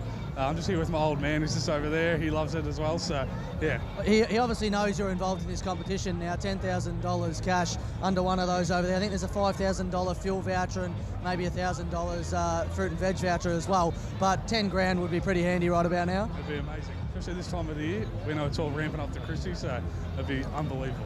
If you're to book a holiday somewhere with the $10,000, where are you going? Because I've heard a few answers, and one of them I didn't even know where it was. So where are you going to go? Where's your holiday destination? Oh, I think I'll go to the States, I reckon, LA or something. Yeah. Well, unfortunately, the LA trip was given away a couple of weeks ago, which was to watch the Lakers courtside. That would have been my go-to as well. But good luck. This is a ripping promotion Sportsbet to put on, and GRV. Good luck to you, mate. Hopefully all greyhound goes well. But here are all the contestants. $10,000 under one of those doors over there. Hopefully someone here draws it later on, but what a race it's going to be, the Silver Chief. It's been a great initiative from Greyhound Racing Victoria, Georgie, to do this, because to come to the dogs to win $10,000 or to win a car, it gives you a bit of incentive to rock up here. Yeah, it does. A trip to LA was the first prize. I think there was a corporate box, there was a grocery voucher, there's a car being given away, so it's been absolutely fantastic. Good luck to all the contestants there. Hopefully their dog does well. Let's have a look at some of the stars here ahead of the Group 1 Silver Chief, and Morton does look tough to beat. The Sharps prepare this greyhound. He's a son of Tommy Shelby, and talk us through his chances tonight. Look at his record, 14 starts for 9 wins. Yeah, and most of his good runs have been here at the Meadows. He's got a terrific record, 9 starts, 7 wins, 1 second, 1 third. Absolutely loves the joint. Box draw, he's a little bit tricky, but in terms of ability, I think he's on top. The Superstar New South Wales greyhound now with Jason Thompson is Rocket Riot, I should say, and he's been in blistering form. He won well last start to win his heat, 20 starts, 12 wins, and he gets a nice draw. Will it be a nice draw? Yeah, from the same family that produced Mystic Ride, who won a $1 million chase, Gareth. And first time he came to, I think he was in their kennel for only 10 days, and he ran 5:02 and 29:31 when getting beat by Crackerjack Bull. So his form's been really good. His form was good in Sydney, but he's continued on here.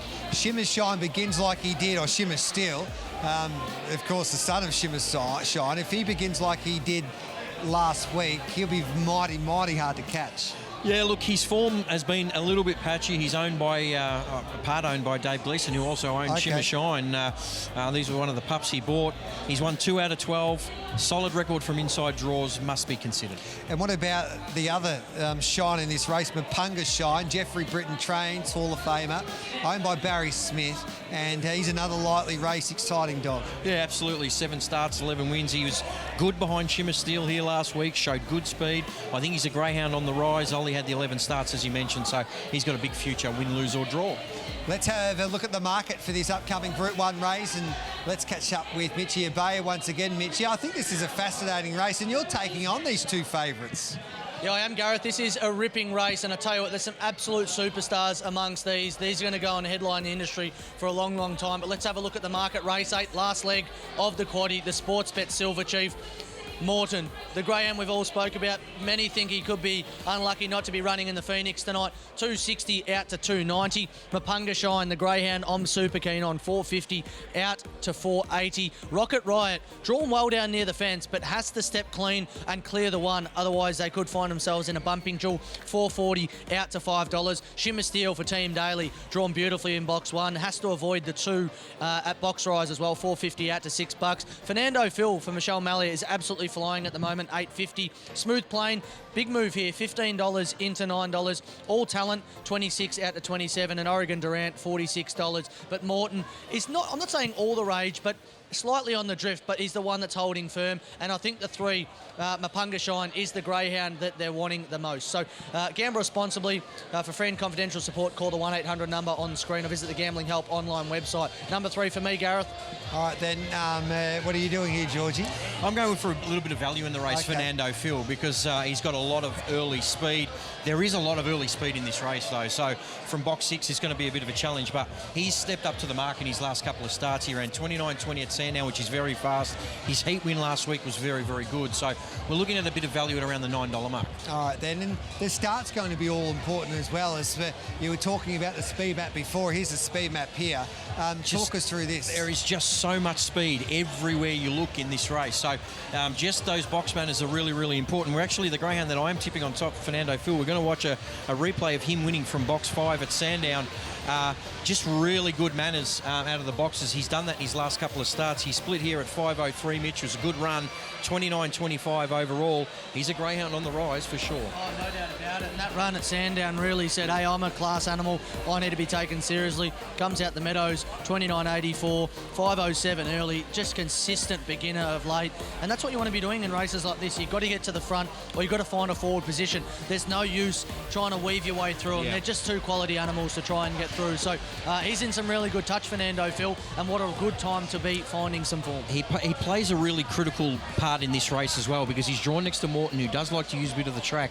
They might have a bit of a bumping duel, which sets up the greyhounds drawn closer to the fence. Yeah, spot on, exactly right. Sometimes you can be the fastest dog in the race, which we all know, but if you don't map well or greyhounds around you drawn poorly, it can really hamper your chances, because you don't want to get touched for that 20-30 metres at the start when you're trying to hit your top speed. So you're spot on there with Fernando Phil. Has to clear the 5. Look, does it clear the 5? If the 5 steps like it has the last few weeks, it may well go close to holding it out, but it's going to be a cracker of a race. Yeah, it's a beauty, as we mentioned before. It's great to have it on this night, and there's so many young dogs, exciting dogs that we can look forward to, maybe for the Australian Cup and the Australian Cup Carnival here at the Meadows next year. James Vandermart, take it away, mate. Hopefully, everybody will let you talk to him now. Yeah, Lukey Thompson's always up for a chat, and he's got a boy in this Silver Chief who I reckon can go a long way to winning at Rocket Riot. What have you made of him since he come down from Pete Lagogiani? Yeah, he come down in terrific order, as you'd expect from Peter, and he made a good statement first up in the prelude, and hopefully he can kind of show that speed tonight he needs to in this kind of field. Yeah, he's got explosive speed when he gets it right. I think fair to say he didn't get it right last week, and he still qualified with a smart winner. It'll give you a lot of confidence coming into tonight's run that if he hits it, he can win it. Yeah, it was a good effort last week, because he didn't quite nail the start right like he can, and he was tough, and hopefully tonight he can get the start right, and yeah, catch me if you can. Well, mate, I've spent the whole afternoon on the golf course. You're an avid golfer. What would be a word of advice you could give a battler like me? Just keep trying, keep plugging away. Good on you. It gets better, apparently. And we now got Nick Britton, Mapunga Shine, drawn box number 3, and when the stir-up was taking place, he almost launched the fence, so he looks ready to go. Yeah, he's always pretty keen. I was very happy with his run last week, and I just hope he can get to the front today. He's another greyhound that just burst onto the scene, didn't he, up in the Horsham Breeders from memory. He's always showed immense ability. Where does he get to tonight? Well, yeah, he's obviously a bit different to the other dogs. I reckon his form says otherwise, and I reckon if he can just run that 5:03 he did last week, hopefully lead this time, and if he does, he'll take some catching. That's the key to repeat that. Good luck, mate. We'll move on to greyhound number 6, Fernando Phil. We've spoke to Michelle Mallier a couple of times on the Dream Chasers Festival coverage, and Michelle, here he is. He's made it to the Silver Chief. Made it, yeah. He's put in some really ripper runs his last couple of starts, so just got to keep on the improve now against this kind of field. Well, his price is big. Do you feel like they're still underrating him a little bit? Because his last month of work has been enormous. Oh, look, his last 2 runs is just... He's on the up and up, but whether he's up and up to be able to run down these guys, a lot of pace early, so if he runs a straight line, as long as the 7 doesn't hit him early, he'll be right up there, and if he gets in front, he'll be hard to beat. Are you confident he can lead all the way? Confident I can lead, but look, I don't know. I don't even know if I can lead Morton, but we're going to give it a go. Good luck anyway. Thank you. Let's get to Morton. Jason Sharp. He tried so hard to get this dog in the Phoenix.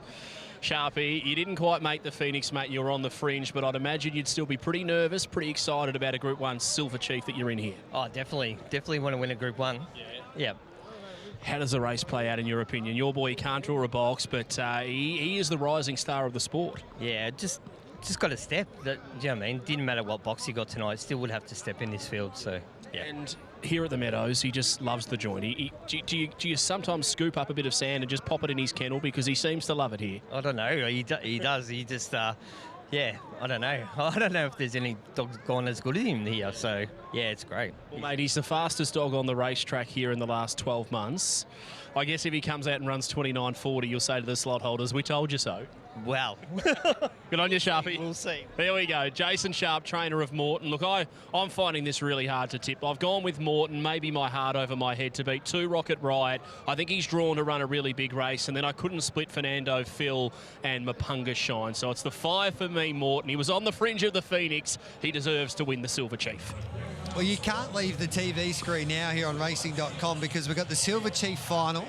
And then we move on to the match race between Transponder, who took out the Top Gun, and the Melbourne Cup champ, Aussie Rocks. Yeah. And then it's the big dance, the Sportsbet Phoenix. It doesn't get any better in the next, 9:28 to around next half an hour to 45 minutes, Georgie. What a time to be alive. Fantastic. The crowd's starting to hum a little bit too. We've got prizes to give away. It's just massive, mate. Yeah. This is a really time-honoured race. There's been some fantastic dogs who have gone on to be great stud dogs who have won this race, including the great Brett Lee, who won this race really impressively. $20 here. On the 3, please. Mapunga Shine getting $5.50 now. That's crazy. Yeah, a really good price. So give it 20 on the win.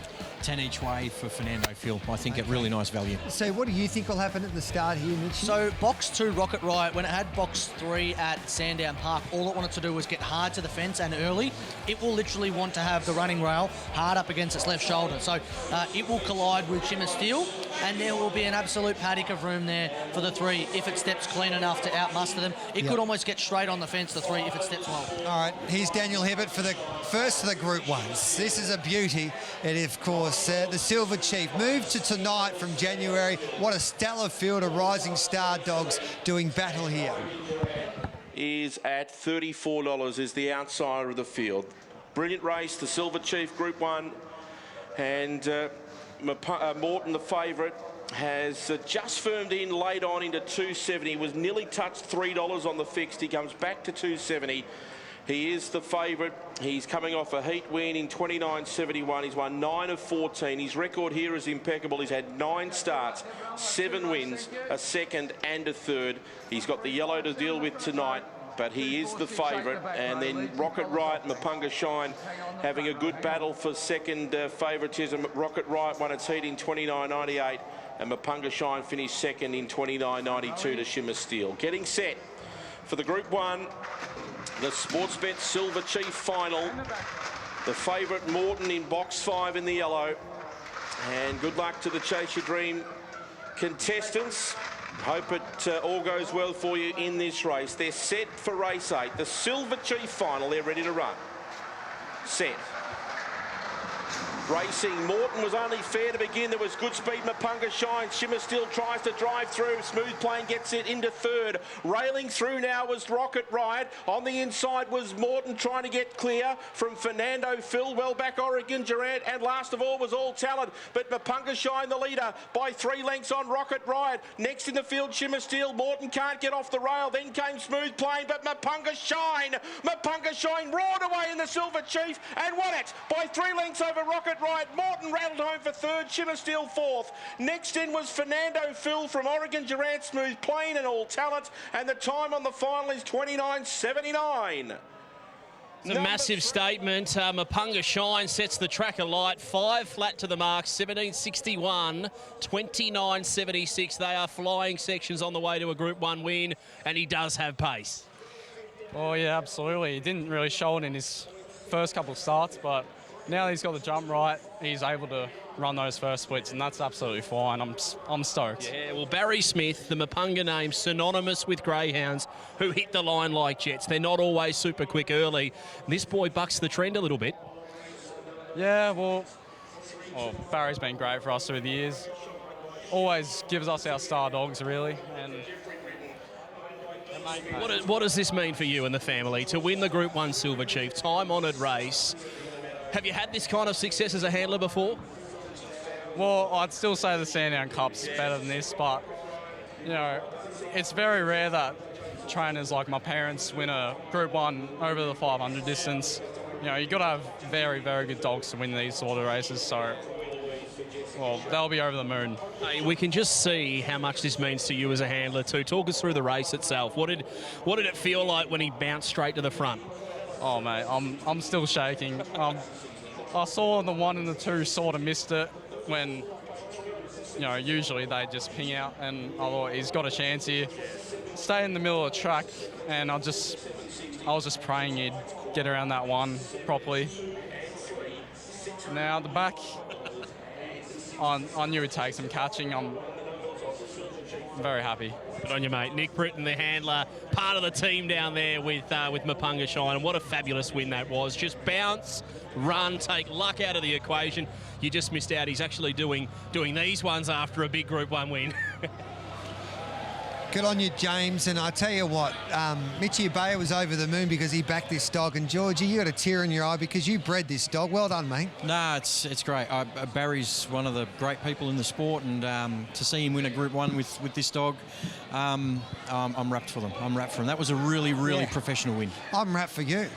It's great. It means a lot, doesn't it, Georgie? Yeah, it does. It does. Mapunga Molly's been a terrific producer for us, and we got the girl off Barry, and he's been well rewarded by winning another Group 1. So if you're watching Barry at home, congratulations, mate. Well, Bez, and there's no surprise that Mapunga Shine is by Shimmer Shine.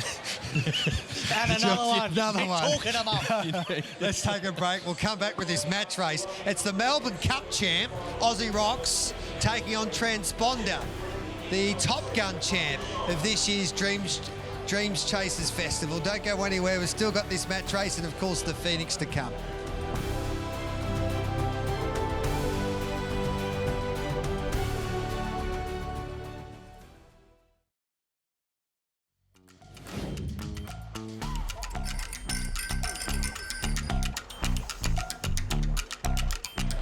What a night of racing. Chasing and pacing, really. Leap to Fame dominated the Into Dominion. Damien Oliver rode these last 3 rides that he's ever had, 3 winners, including the Damien Oliver Gold Rush when he weaved his magic aboard Munamak. And now we've got the Phoenix to come. We just had a brilliant performance in the Group 1 Silver Chief by a mighty dog, a Mapunga Shine, bred by our man Georgie Ferrugia, defeating Rocket Riot, Morton and Shimmer Steel. Now we've got the match race coming up. Aussie Rocks takes on Transponder. The Melbourne Cup champ taking on the Top Gun champ of the Dream Chasers Festival. 2 superstar dogs probably unlucky not to get into the Phoenix. And then we have the Sportsbet Phoenix, the richest greyhound race worth $1.65 million. And dreams will be realised tonight. So Damien Oliver did the 3-peat, finishing his career. Can Welshie's Fast do it tonight? If Welshie's Fast wins tonight, it will be the greatest night of racing. Don't worry about that. Mitchie Abeya, what are you up to? I am down here for Hector Shine absolutely flew around the track here, and you were cheering, in a sense, well, coming here tonight, cheering on number 7, and then you got drawn out here and you had 2 greyhounds in the race. Yeah, now, I can't thank Mapunga Shine enough now after that. But yeah, no, it's a fantastic night.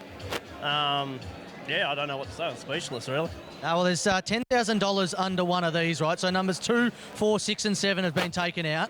And I think the guy who won the car was the only one to buck the trend and not choose the number on the Silk. Where do you reckon you're going to be going here tonight? You got 1, 3, 5 and 8, $10,000 under one of these. And you said if you win the 10 grand, you might go and buy yourself a greyhound of all things. Yeah, we might buy a fast dog, hopefully. So, yeah, you might be able to help me out with that. I don't know. I can do my best. George Fruge is probably a better man to ask than me. He's had a lot more success than me. So, numbers 1, 3, 5 and 8 are here. Where are we looking? What's warming to you? Look, 3's been good to me tonight, so I'm going to have to stick with the 3. You're sticking with the 3. You don't like the red? It's the great box here at the Meadows. It's got the highest strike rate. Got the 5 or the 8? Yeah, we'll stick with the 3. You're sticking with the 3? Yeah, I think so. Locked and loaded? Yeah. Sure? Yeah. All right. So 3 it is. Let's see.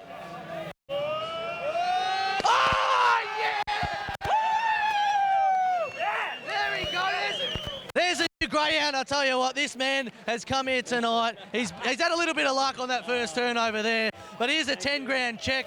Hayden's walked away with 10 large. Why wouldn't you want to get down to the dogs? This is what it's all about. Back over to you, G. Unbelievable. The night only gets better. Now, Simon Marshall tried to talk out the lucky man that won the car. Did, didn't he? Yeah. He said, what are you doing? You should go, I think it was 3. I think he mentioned 3 or I don't know what the number was, but he tried to talk that person out of winning a car. Mitchie Abaya said basically the 3 had no chance, and there we go. He stuck to his guns. Tried to talk him into the red. $10,000 cash. Trying to explain that the Reds got a great record here at the Meadows, but unfortunately, Mitchie, it wasn't a dog race. Yeah, that's right. So everyone's a winner tonight. So everybody is a winner tonight, including James Vandermaat, who is by the plasma to give us a detailed rundown of what he thinks might be happening in this year's Sportsbet Phoenix. Take it away, James. Well, I tell you what, the pressure's on now about finding a winner for the punters at home because everyone else seems to be winning. Now, what we're going to do is we're going to take a look. We're going to fire up the plasma and we're going to talk through a couple of these key runners in the Phoenix and how the race might play out. We'll hit roll on the tape, starting with Past the Buck. Now, this is him racing in the Great Chase. Box number 3, explosive early speed, shows that brilliant pace, but he also was willing to stay a little bit up the rail. Now, what we're going to do is we're going to roll some head-on footage of the way he stepped from box number 3. Now, keep a close eye on the white. This is Past the Buck right here. He's drawn box number 1 tonight in the Phoenix, but here in the Great Chase, he had box number 3. Let this roll and just see what he does. He's got crack early speed, but he leaves a lot of room, a lot of space on the inside. Look at that. Look at him rolling up the track, and you could just imagine Scalacci. Wow, she's fast. Greyhounds like that being caught on the outside of that greyhound Past the Buck, and if that happens, it might open the door for our next tape, and that is Hector Fawley in the Melbourne Cup heat. Here's Hector. Box number 8. How could we possibly forget Hector Fawley? Let the tape roll and just have a look how unlucky he is. Steps, wants to come across to the inside. There's a few greyhounds around, so he holds his nerve. He's trying so hard to push across to the inside. If he gets underneath the Past the Buck, look at him here. He is so desperate to push in. Transponder comes off, bang. Hector Fawley's out of business. We all sit there and go, well, there's no possible way Hector Fawley could win this race. And look at him, down the back. He comes to the outside. Then he goes back to the inside. He looks for where the space is, Hector Fawley, and that's what makes him so brilliant. And check this out, for a little hip and shoulder on the home corner. Comes out, bumps with the 4. He sees some daylight, not much room. He'll squeeze on through, and he almost makes it into a Melbourne Cup. A phenomenal performance. Now, here are some early speed charts thanks to the team at GRV. Early pace, 2:04, the first 20 metres from Past the Buck. I think he leads. The question for mine is these greyhounds here. Alpha Zulu, 2.38, 2.29 Postman Pat, Scalacci, 2.27, and even Big Energy, 2.23. I reckon their Melbourne Cup heat runs was slightly slower than what they normally do, but I can tell you now, if they repeat these type of performances Pass the Buck leads from box number 1. He gets off the rail. We'll roll over now to the strongest run homes of the race. And here it is. Hector Fawley, when he hit the line in the Melbourne Cup Heat, was travelling at 62 kilometres per hour. If he does that, he gets the nice run under Pass the Buck. He can win this Phoenix tonight. As we break down the data, boys, that's why I'm with Hector Fawley. I think he's drawn to win the $1.65 million Phoenix. It's brilliant stuff, James Vanner, man. So much to take in there, and it looks pretty easy. Basically, Pass the Buck leads. Hector Fawley goes up on his inside. The others are going at the same speed into that first turn. They go crash bang, and there's trouble, and it's a 2-dog race, and Hector Fawley runs down Pass the Buck. Seemingly easy, yes. but I think this is one of those races. Sometimes you do form in a race, Gareth, and there's maybe 2 or 3 scenarios about how a race is going to pan out. There's probably 20 or 30 scenarios here. Honestly, there's so... Alpha Zulu is an interesting one, for instance. If he gets back to the Alpha Zulu we know where he can run 5 seconds flat to the first mark, he could lead all the way here as well. I mean, there's so many different scenarios that could go on. And just to give a guide to people at home, very few greyhounds finish a race at over 60 k's an hour. I mean, that's just... He is one of the most fanatical chasers, one of my favourite greyhounds, Hector Fawley. Hector Fawley, he caught more hits than Elvis Presley in that race in the heat of the Melbourne Cup. He did. It was an astonishing performance. He got decked as he got out of the boxes, and then he got a massive hip and shoulder by Transponder as they went out of the home straight. He had to give them, 10 or so lengths down the back. Unbelievable. And then he pushed his way out of trouble again as they swung for home. It was one of the most... I've been following greyhound racing as long as you, and I don't watch as many races as you, but it's clearly... I thought Emron Boy in last year's Phoenix was the biggest run that I've seen, but that is the biggest run that I've ever seen. Those 2 runs would be clearly, the Emron Boy one and the Hector Fawley one would be in the top 5 in the last 3 or 4 years, for sure. Yeah. No, there's no doubt about it. Yeah, you like, just that replay again of Hector Fawley. It wasn't even just that one check. He got one before as well, and then hip and shouldered on the corner, and then I thought he won it. It would be just desserts for them after that heartbreak, because when I say heartbreak, he's been a terrific dog. He's won a Group 1 Hume Cup. I mean, he's been very, very good, but, wow, it's incredible. And with all that speed up front, it's a no-brainer that they went with Hector Fawley, because he's going to be the dog. If there is trouble, he can stay out of trouble. And the best part about Hector, that he's a smart dog, as James pointed out. He knows where the space is, and he knows where the fence is. And Aussie Rocks proved that. If you've got some race smarts about you, you don't necessarily have to be the quickest dog. If you're the smartest dog, you can taste Group 1 glory. And make no mistake, Gareth, yes, he's not going to lead the race, but it's not like he's going to be a long way off them. He's a greyhound that can quickly accelerate. He could run 5.15 to the first mark, or even 5.18, 5.20, and being in that stalking position, as you mentioned. I think Mitchie Abay is back now with the market update. Mitchie, take it away. I am back, Gareth. I tell you what, $10,000 to Hayden. That's a win. That's an all sorts of win. That's unbelievable. And runners-up also walked away with something as well. For those that are on course, they would have heard $5,000 fuel voucher, and then a $1,000 fuel and a $1,000 grocery voucher as well for third. So it pays to be on course and in this Chase the Dream promotion. Now let's look at race 9, which is the Phoenix Challenge match race. It is a race in 2. We're getting the Melbourne Cup winner up against the Top Gun winner. Let's go the favourite Transponder, $1.50 out to $1.60, and then Aussie Rocks $2.60 into $2.15. The punter saw the scratch from Hobart. He's back here in a match race. He's ready to rock and roll. I'm with the 1, but the punters have come heavily for it. I think he's well drawn on the fence. Transponder, $1.50 out to $1.60. Still your favourite though. Chances are you're about to lose. For free and confidential support, call the 1-800 number on screen or visit the Gambling Help online website. 1 for me, Gareth. All right, then have we got a speed map here, Georgie? Oh, it's tough because they're so almost identical, these greyhounds. They nearly have the identical PB. Aussie Rocks can really hop out of a box. We've seen him. That's what made him win that Melbourne Cup. He was a lead early. He was a professional. But Transponder's run here in the Top Gun was very, very good too. This is a really, really tough match race. This is a real tough match race. And the big thing about this race is that they're both drawn where they want to be. Absolutely. So we don't have the old if only. Yes. There's no excuses here. Aussie Rocks has his draw, box 1. Transponder's drawn on the outside of him beautifully. They should not come together at any time in this race, and it should be clean running the whole way. I really don't know if there's too much between them at their absolute peak. No. And the time suggests that 29.65 and 29.70, just under a length. And even though Aussie Rocks won the Melbourne Cup at Sandown, I think he goes really well here at the Meadow. So his runs in July and August when he was running around with Postman Pat was very, very good. And he's got a really nice mix of speed and strength. So even though he paid that $15 or $16 to win a Melbourne Cup, it wasn't really a big surprise because he'd been a group class greyhound for a little while. He had 12 starts for 6 wins, 2 seconds, 2/3 for Aussie Rocks at the Meadow, so he loves it here. I know many mentioned that he could be a Phoenix challenger as well, but he looks hard to beat this match race. James Vandermart says, Gareth, will you have a bet with me? I'll bet you $200 that I get every participant or handler for race number 9. I said, yeah, you're on. I reckon he can't do that. I forgot it was the match race. Well, I tell you what, fellas, I'm going to set myself that tough assignment and try and get both. Starting with Holly Thompson, Transponder, winner of the Top Gun. You'd be fairly confident in a match race this boy can show his best. Yeah, I'm very happy with the box, that's for sure. That was the only worry for us. If we had the 1 and Aussie Rocks had the 3, it was going to be unfortunate for the both of us, but it's going to be a good match tonight. Talk to me about this boy in match races in particular, because he raced in the Speed Star and he took care of Big Energy on that occasion, so that would give you a fair amount of confidence, fair to say. Oh, we had a fair advantage. He just kept hassling Benny along the straight. It was brutal for Jackie and I to watch, but it will be a nice watch tonight with him and Aussie Rocks having the boxes they want. You're confident you can turn it around against the Melbourne Cup champ? We'll give it our best crack. Good luck, Holly Thompson there. We'll move down to Group 1, Jeff Mitchell, they're calling him now. This is the Group 1 winning trainer of the Melbourne Cup with his Melbourne Cup champion, Jeffrey. How's he going, the boy? How's he been since the Melbourne Cup win? He's going good, mate.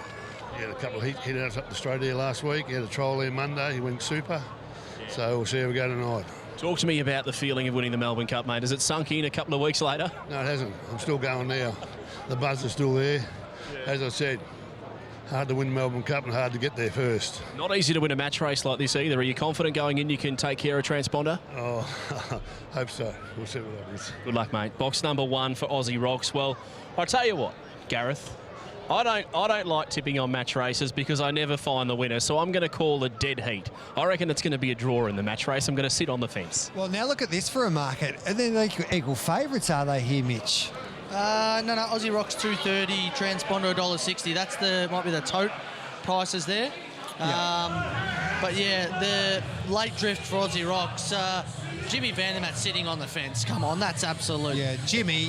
Unless you're getting 50 to 1 about a draw or more than that, that's he's a great tipster, Jimmy, and he's better than sitting on the fence. Yeah, he's been telling everyone how great he is of tipping, and he can't even tip in a 2-dog race. Oh, mate. That's pathetic. I'll tell you what. If Can either he do that on double? Can he tip a dead heat on double? I don't know if you can. Off air, you said to me, "You sure he's a vegetarian? You still going on about that?" I'm with Aussie Rocks. Yeah, I can't believe the disrespect for the Melbourne Cup champ. Oh, with the prices, yeah, it's interesting. Look, yeah, both very good greyhounds. If one of them leads, it's hard to think the other one will run it down, right? So this box draw is all important. Hey, Jimmy, you've got a tip for us now, have you? Well, after all the flack I'm copying on racing.com, I thought I better put my head out and tip something. I'm with Aussie Rocks. I honestly think this could be a dead heat. I think they're so similarly matched, but I'm going Aussie Rocks, but I'm tipping a dead heat. And I tell you what, if it's a dead heat, I'll go down as the greatest tipster of all time, so I've got nothing to lose. I think you are. I think between you and Miles Fitzner, you're the greatest, and David Taggart for that matter, the greatest pat me on the back tipsters I've ever seen. But you've performed, you've really delivered anyway. I'll tell you what, there's a nice big crowd here. There's plenty of people to pat him on the back when he sits on the fence. Look at Holly just saying, come on, boy, Transponder. Same box he had to win the Top Gun, and obviously Aussie Rocks. We've seen what he did in the Melbourne Cup where he railed the ears off him and was a terrific win. So perfectly boxed to both of them. Really looking forward to this. Holly's the one you could mic up for the little talk for the dog. Should be ideal. Here we go. I love these match races. Bring it on. If it's a dead heat, I'll walk around this track backwards. Let's head up to Dan Hibbert. And they're moving in well. Race number 9. The Phoenix Challenger match race. The green light is on and the lure's on the roll. Aussie Rocks 1, Transponder 3, they're 6.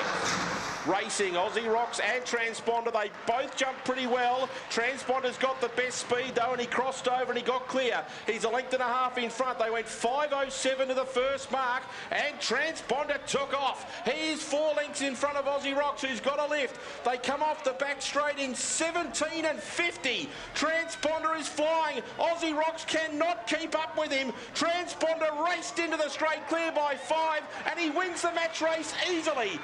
Transponder by 5 over Aussie Rocks, 29 and 58 the run. Well, there we go. Phenomenal win. We'll catch up with Holly Thompson. She is off to the races just like Transponder was. Hey, Holly, don't take off too soon. She's got to go handle for the Phoenix, so we're going to catch up. Not much gets me running, Holly, but what a run that from Transponder. Yeah, he just did everything right tonight, so very happy. Hopefully it's the start of a good night. Tell you what, he probably could have been in the Phoenix Transponder on that run. He was magnificent. Yeah, he just did everything right. He had the box he wanted, and I couldn't ask anything more from him. 5.07, 17.50. It was almost a replica of what he did to win the Top Gun, wasn't it? Yeah, he's just absolutely airborne.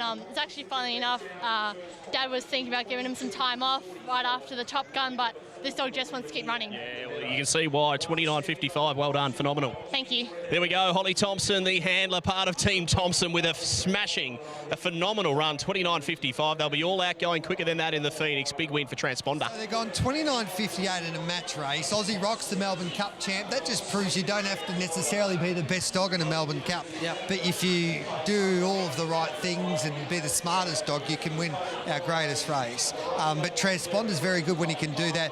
He's gone 29.55. What did Welshie's fast trial the other day? 29.49. 29.49. You're getting $16 with Sportsbet for the Phoenix. Just quickly on, I know. That's why she's going to get support. I reckon she'll come in a little bit late. 17.50 down the back. That's incredible. Actually, out of box rise, Aussie Rocks began a little bit better, I think, than Transponder, but he just took off. He's had a wonderful season. They both have, but Transponder winning the Top Gun here and now the match race. Jeez. And he didn't even run anywhere near the rail. It was in the middle of the track the whole way outside the lure. Let's get ready to rumble in a moment because we're about to take a break on the other side of it. It is the world's richest greyhound race. It's worth $1.65 million, $1 million to the winners. It's the Phoenix, and it's coming up next.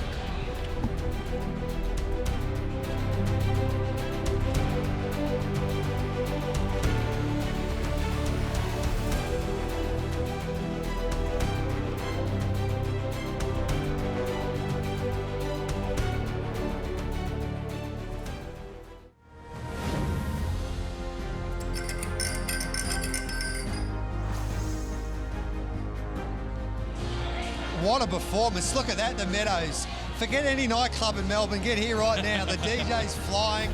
The lights are shining. It is a party atmosphere here at the Meadows. The crowd, as Peter Duncan, I keep on mentioning it, they're going off their chops. Transponder leading all of the way in the match race, defeating Aussie Rocks. So the Top Gun champ was too good for the Melbourne Cup champ.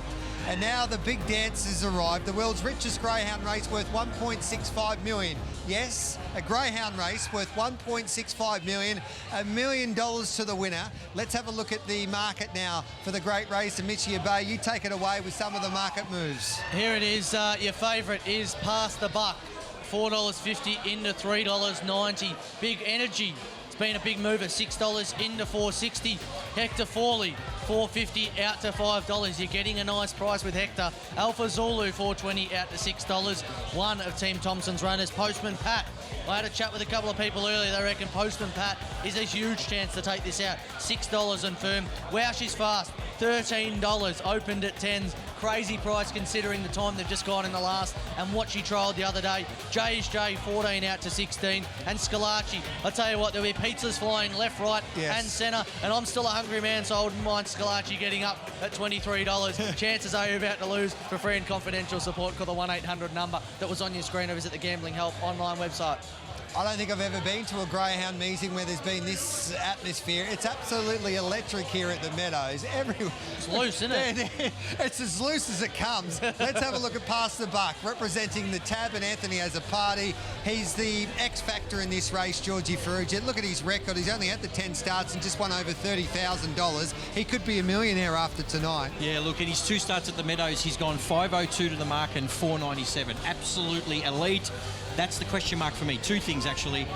His fitness, because he's only had 1 run back. Anthony would have him as fit as he can, and the rising class against proven bona fide group dogs. Hector Fawley's the 2 here. This is the dog that won the Hume Cup. We just saw his Melbourne Cup heat effort where he finished second. One of the biggest performances you'll ever see, Mitchie. How does he win the Phoenix? The way he wins it is he sits on the red. The red, I think, likes to shift up the track a little bit, being past the buck. I think Hector Fawley finds a spot on the fence. Do not be surprised if he is closer than you think. I don't think he'll get that far back. I think that 600-metre bend starts, he gets squashed back and he gets too much ground for him to make up. But this is his race. Box 2, geez, I'd love to see him win it. Alpha Zulu started favourite in the Top Gun. He started favourite in his Melbourne Cup heat. We thought he might be the star of the Dream Chasers Festival. It hasn't been his festival, but it could change around tonight. No, but just before the festival, he was probably the informed sprinter in the whole country. More so than Big Energy. He was the one. He won a Cranbourne Cup. He was running very quick splits. His last couple of starts, he's just missed the kick a little bit. So that's the only thing. Got to get back to that early speed. The Ducks turned up. Yeah, there's Wayne Carey's arrived. With the Good Blokes Society in there. Yep. So they'll be cheering home Alpha Zulu, part owned by Jonathan Brown, of course. Let's have a look at the Kettlemate Postman Pat. Now, I had a chat to Jason Thompson at the box draw, then again on radio during the week. He's quietly confident with Postman Pat here, Mitchie Abaya. Yeah, he's a fast dog, 34 starts, 23 wins. We know the times he can run on his day. It was a blistering win at Horsham, but yeah, I really worry he doesn't have the speed to go with some of these. I know early days we saw him ping the lids, but he's going to have to be on his absolute A game. If Past the Buck's going 5 flat to the first marker, he's going to have to break 5 or try and sit outside him. And you know what I say? He can't win a race when he has to go round a dog. Yeah, we know that you don't really like Postman Pat, Mitchie Abaya. You knock him every time we have a chat about him. He might prove you wrong tonight. I hope he does. Let's have a look at Scalacci. He's the story nearly of this year's Phoenix. Jihad Talji, he owns a pizza shop in Carrum Downs. He's got 2 dogs in work. This is his dream dog. He was the first dog picked by Ladbrokes. Can he jump tonight, Georgie? He has to. He has to. A, from the draw, and B, because he's not going to come from behind. He's a greyhound. His last 50 metres is the query. But if he gets to the front, watch out. He's a very, very fast dog, but he just hasn't shown his form in his last 3 starts, Mitch. No, he hasn't. He's been bombing the start, probably uncharacteristically, but if he can step and get to the front, boy, oh boy, he's a great front runner. We've had so many wonderful moments already tonight in racing. D. Oliver's ride and his final ride aboard Munamak brought the grandstand down there at Ascot. I'm telling you, if Welshie's Fast wins tonight and does the impossible and win 3 straight Phoenixes, Georgie, this would be something else. Would be right up there with Bold Trees winning 4 Sandown Cups. Yep. To be at the top of your game for 3 consecutive years is incredibly hard in this industry. It would be amazing. That place will not look like that. I'm telling you right now. No. If she goes past the post first, that place will be flipped upside down. And, geez, I tell you, I said to George, races 10, 11 and 12 might have to be pushed back. She trialled in 29.49, which was remarkable, and she's a big-time player. She loves this type of atmosphere. She'll understand this. This is her final race as well. So win, lose or draw, she'll bow out as a champion, and it'll be great to see her win. The 7's Big Energy. He's the best dog in the land at the moment. He was mighty in a Melbourne Cup. He smashed in the Melbourne Cup heat. He dominated a shootout, and if he gets any type of luck from box 7, he's going to be awfully hard to beat, Georgie. He was always a fast dog, but probably didn't perform at the highest level. He's matured into that now. If he can get clear running on that first corner, he's one of those greyhounds that doesn't have to lead to win. He's a strong dog. We've seen it in the Melbourne Cup. He powered home, racing really well. Just needs an ounce of luck early. Box 7, what does he do from there, Mitchie? What needs to happen? If you look at his form, have a look at this, right? So a lot of people can't see this back home, but he's had 3 wins off boxes 1 and 8. He's had 2 wins off boxes 2 and 7, and then 1 win off boxes 3 to 6. He can win from anywhere. It doesn't really, the draw doesn't bother him. He's as fast a dog as there is going around. I think that he'd probably have to sit get Postman Pat to try and carve up a couple of the inside, and he try and have to scoot down the outside, cross where she's fast, and the rest will be history. But he can win it from anywhere. What a year the Jays had for Queensland. He won $1 million chase. That's why he's won $1.4 million in prize money. He's running the top gun from this draw. Was nearly the run of the race, Georgie. It was fantastic. A good run second. Look, he's trying to become the second greyhound in history to win over $2 million in prize money. Interestingly, the greyhounds that are $1 million greyhounds are the two of the three outsiders in the race. I mean, I think that just highlights what a great race this is. I'm just not sure where he's going to sit on that first corner. Well, he's won 16 races off boxes 1 to 4. He's won 3 races from boxes 5 to 8. It just shows that how good he is off an inside draw. Yeah. Yes, box draws are crucial, especially in races like this. But when you've got fast runners underneath, it's going to be hard for him to cross. The key, I think, to big energy in Jay's that there's trouble in the middle. That those dogs have got similar first sectionals, all get in a little bit of trouble and go crash bang, and then that just opens up some room for a big energy in Jay's. Unfortunately for Jay's got big energy inside of him. Yeah. And as we've seen at Sandown, no one can go with big energy down the back. He can race sectionals like no other really greyhound in history, Georgie. So it's going to be fascinating, the start of this year's Phoenix. Let's have a look at the market once again, Mitch. And past the buck, this is some go. This is unbelievable, really. It is a massive go. 450 into 360. Big Energies at 460 and firm. Hector Fawley shortened or tightened up a little bit since we spoke before. $5 into 480. Postman Pat, $6. How's the drift for Alpha Zulu? It was $6 a minute ago, out to $7.50. No one wants it. I tell you what, Jono Brown, it wouldn't bother him. Yeah. He'd still be quietly confident this thing can get the jockeys. Wow, she's fast. $13. Diz touch as high as $16. JSJ at 16s, and Scalacci for the pizzas at $23. You're going to have a bit of a nibble on Wow She's Fast at 13s, Gareth. I feel like that's where you're heading. I think she'll win Wow She's Fast. I've just got this feeling. I've had this feeling all week that it's going to be something quite special because she's a big time performer. James Vandermaat, he is down with the handlers as they head to the parade ring for the big dance of the Phoenix. James, take it away, mate. Yeah, I'm with Anthony as a party. I just want to confirm that confidence level still as high as it was earlier, mate. We're only moments away, 7 minutes from the Phoenix. I'm pretty happy with him. He's come out of the kennels perfect, so it's been a good prep, so let's see. Good luck, mate. Hector Fawley, Ian Cockerell, mate, can you believe it? You're only 7 minutes away from potentially winning maybe the greatest greyhound race there is. Yeah, it'll be a dream come true if that happens, James. So we're drawing a box. We'll see how we go. Good luck, mate. Box number 2. We'll move along to Holly Thompson, Alpha Zulu. There's a bit of a market drift for Alpha Zulu. Are you confident he can defy that betting drift? Oh, I hope so, He's got the box that we wanted him to have. It's just, he needs luck. Yeah, well, he hasn't been beginning that well. Are you confident that he can hit the start in this big one? Oh, he was a bit stiff. Melbourne Cup Heats, the dog next to him is ballistic in the boxes, so he's freshened up. He's due to jump. Good luck. We'll move across to the other from Team Thompson. Luke Thompson, Postman Pat. Is he ready to fire the Postman? I couldn't hear you. I couldn't hear you. He can't even hear me. That's the atmosphere. Is he ready to fire the Postman? He is ready to fire. His last 3 weeks since the Melbourne Cup Heats, we've been really happy with him, and fingers crossed he can do it tonight. Good luck, mate. That's a good push from Team Thompson. We'll move along to Scalacci. Listen to the atmosphere and the noise at the moment. We'll go to Jihad Talji over here. Talji, you're moments away, mate, from a Phoenix. Can you believe it? No, I can't, James. I really can't. $1 million up for grabs and the prestige of maybe the world's greatest greyhound race. Can you do it? Oh, hopefully, mate. Hopefully. Just got to jump. We're cheering for you, mate. The Pizza Man to become the first Phoenix winner. Good luck. Thanks, buddy. There we go. We'll catch up with the team from Queensland representing Racing Queensland. That is J is J. I reckon if there's a greyhound who can do it from box 8, it's J is J. Let's hope so. Can you believe you're in this? It's amazing, isn't it? Yeah. He won the $1 million chase. You're now in another $1 million race. You missed out, was at the Flame last year, just missed out. Come back this year and here you are at the big dance.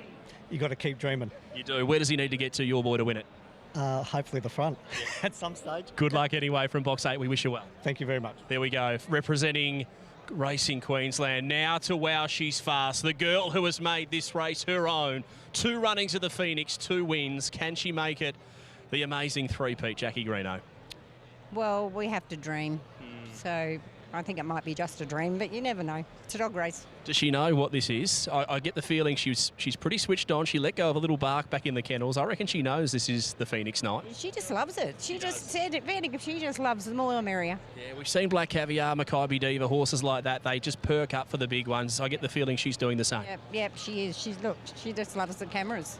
She does. Yeah. Good on you, Jackie. Good luck tonight. It'll be an amazing result if she can win. Oh, it would be. It would be. Thank you. We'll go catch up with Cal Greeno, the lucky last we need to get to with big energy. And we've heard all week, RSN 927.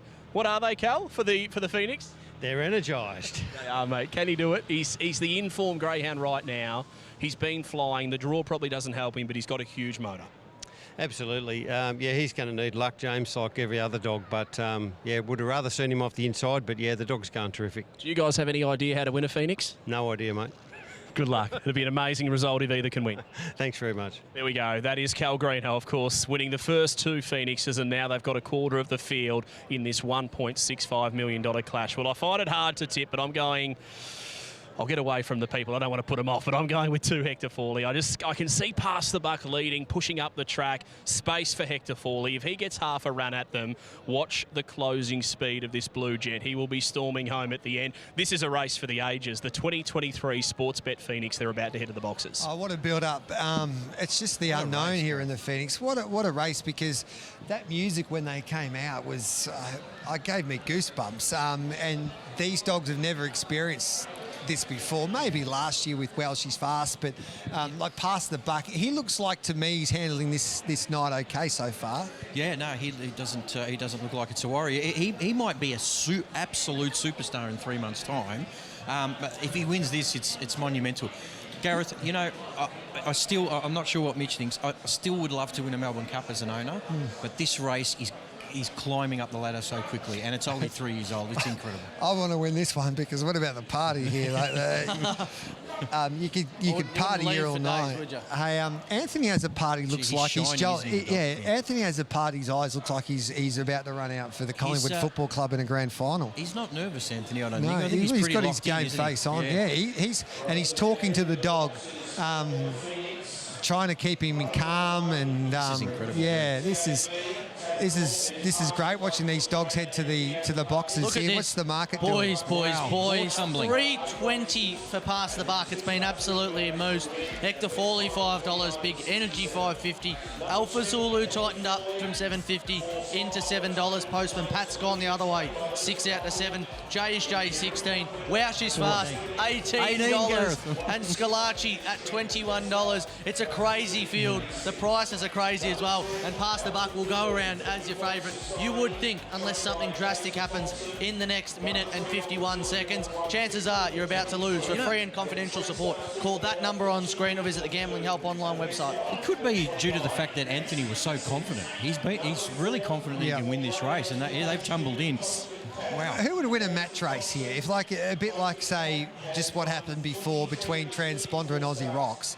Say if Well She's Fast and Past the Buck went at each other, who would win? Depends who drew what. I'd still stick with the champ. I still think she'd win that, yeah. So if Well She's Fast drew box 1 and Past the Buck drew box 6, what price?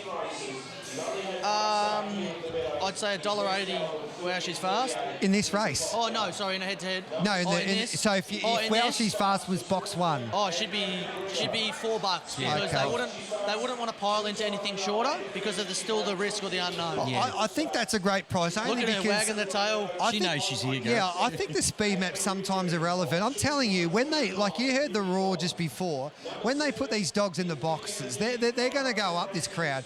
They've got no hope to hear the lure tonight. It's going to be the dog who can anticipate it from a field. The experience might come into it. Especially and that's why a box is really important. Yeah. Hector Fawley, nothing phases this greyhound. No. Absolutely nothing phases this greyhound. If she wins, you might not see me for races 11 and 12 if Wow She's Fast wins. I'll be running that fast that way. Oh, no, we put it in your contract. We made sure.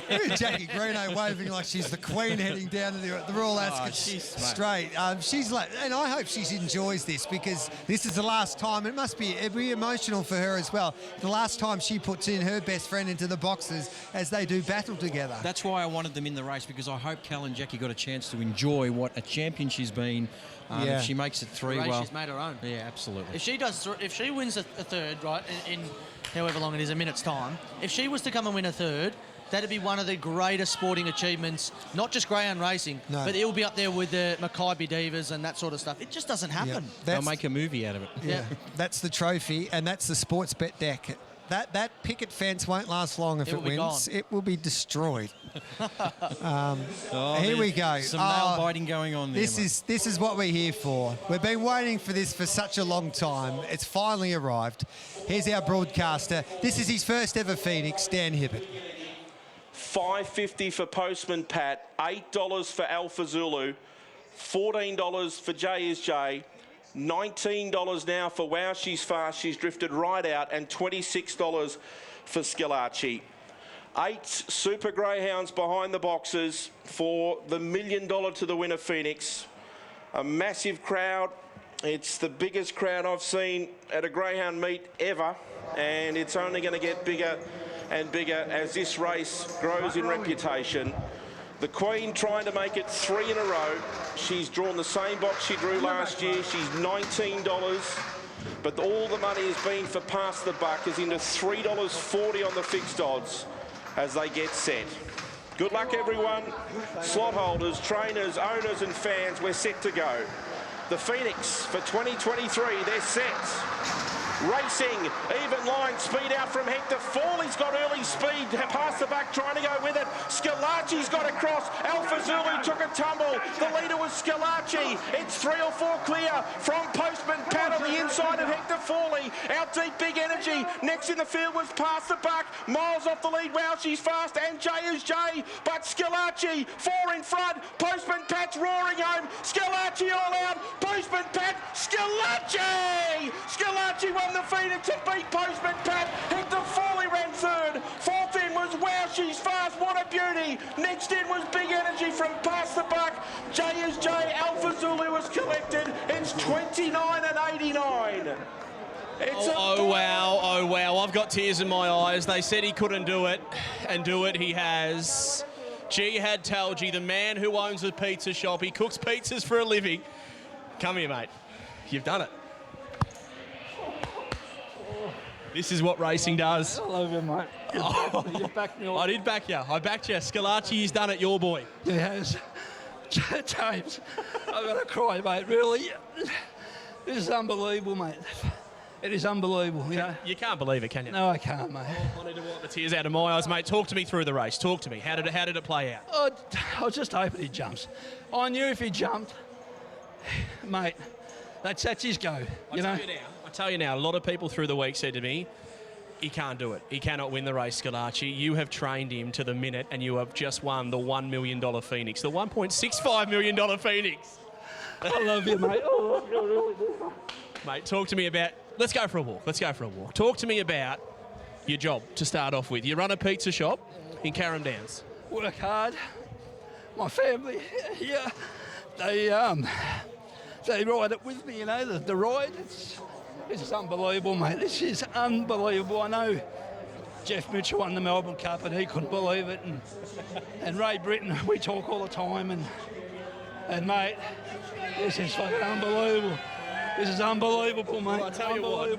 Go you good things. Go you good things, Scalacci. Talk to me about who you met this week. One of the key pillars of Scalacci. Oh, Damien Oliver, yeah. He said to me that he'd be following the dog and he just hopes that, you know, he just does good and he's made the game, and he's made the name proud, mate. You know, like, he's made the name proud. 507, 1758 at the back. His first 2 splits are unbelievable. Yeah. Mate, we love this dog, and he's the people's dog, you know. I tell you now, Damien Oliver rode a winner in his last race. I backed him. You backed him as well. I did. You've won the Phoenix. Congratulations, mate. I really can't believe it, mate. Jihad Talji, the trainer of Scalacci, has just won the Phoenix. Go meet up with your champion, mate. I can't believe it. I backed this dog from a long, long time ago, thought he could do it. He went through his ups, he went through his downs, but right now he is the undisputed champ of the 2023 Sportsbet Phoenix. Great interview, James. This is what racing's all about, and Jihad Galji, he's only got 2 dogs in work, and it's quite astonishing to see what Jihad Talji's been able to do. Talji's one of the great characters of the sport, Georgie. You know, I was here with him when he trialled on Monday, and he was watching the dog, and he missed the kick, and he's been missing it. For him to jump like he did today, it's incredible. Blew them up down the back, didn't he? He just took off. His sectionals were good. Postman Pat was so brave in second. It was a good run, and then obviously Hector Fawley was terrific. I thought Hector Fawley was going to win down the back. He lobbed into a nice position, but I'm so happy for Talji. He's a lovely bloke, and well done to Ladbrokes. So everyone said Ladbrokes went too early. Like, they were mad to have Scalacci early doors, but he was the favourite, as you saw in the opening part of the show, that he was the second favourite for the Top Gun, and that's when he knocked his head and he missed the kick and he lost confidence after that. He did. So to see what Talji's been able to do with him is one of the great training performances. Absolutely. We're seeing those people upstairs. I think they get a small share in some prize money. They do. It's a bit like sports bet. So through the Ladbrokes Racing Club. Ladbrokes. Well done. The Uncle Drew's Pizza, I don't know if they've ordered them already, but they will be going off at Talji's Pizza Shop. But I think everybody's stunned, because I think everybody, and I'll be the first to admit this, that when you went through the field, everybody was a chance apart from Scalacci. Well, only if he jumped, and that's exactly what he did. We all thought that he wouldn't jump. Yeah, and if he was going to get into trouble. Geez, he burst them up down the back. What about Hector Fawley beginning so beautifully? He led. He actually was the first dog past the post. What happened there? Unbelievable. I thought he was home and hosed down the back. I thought Scalacci's not that strong. The greyhound Hector Fawley was there. I want to go back and watch the replay, because I just didn't catch what happened to him. He got caught up. I was talking to Dan Cobber, who runs the owner group for Ladbrokes, and they thought, we'll need a lot of luck. But you never know. It's a dog race. And he's been the story all week. He was on Channel 9 News. Bruce Clark did a terrific interview with him and wrote up a wonderful article on RaceNet. He's been on every radio show. He's the look. This is the moment. Look at this. It's unbelievable. Yeah. Can you imagine what he'd be going through right now? Yeah. That's just amazing. And this is his pride and joy. He had 2 favourite horses when he was growing up. Scalacci, I think, was Ariba. Ariba. And Ariba, the name had already been taken.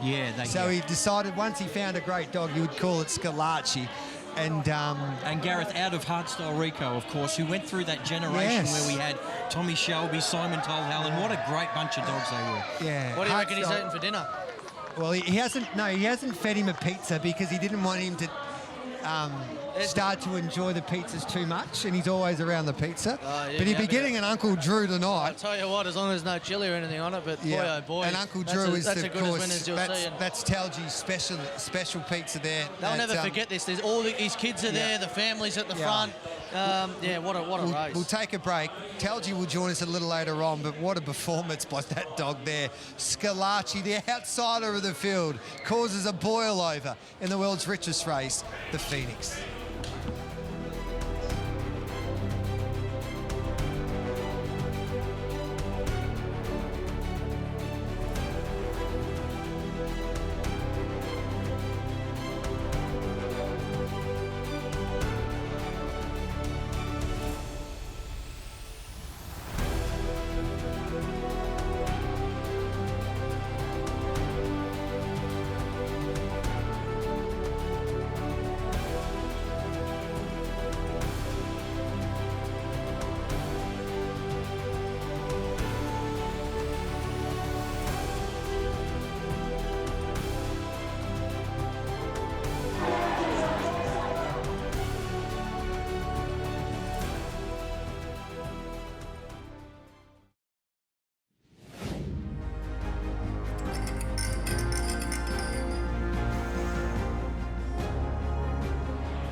I'm still in disbelief.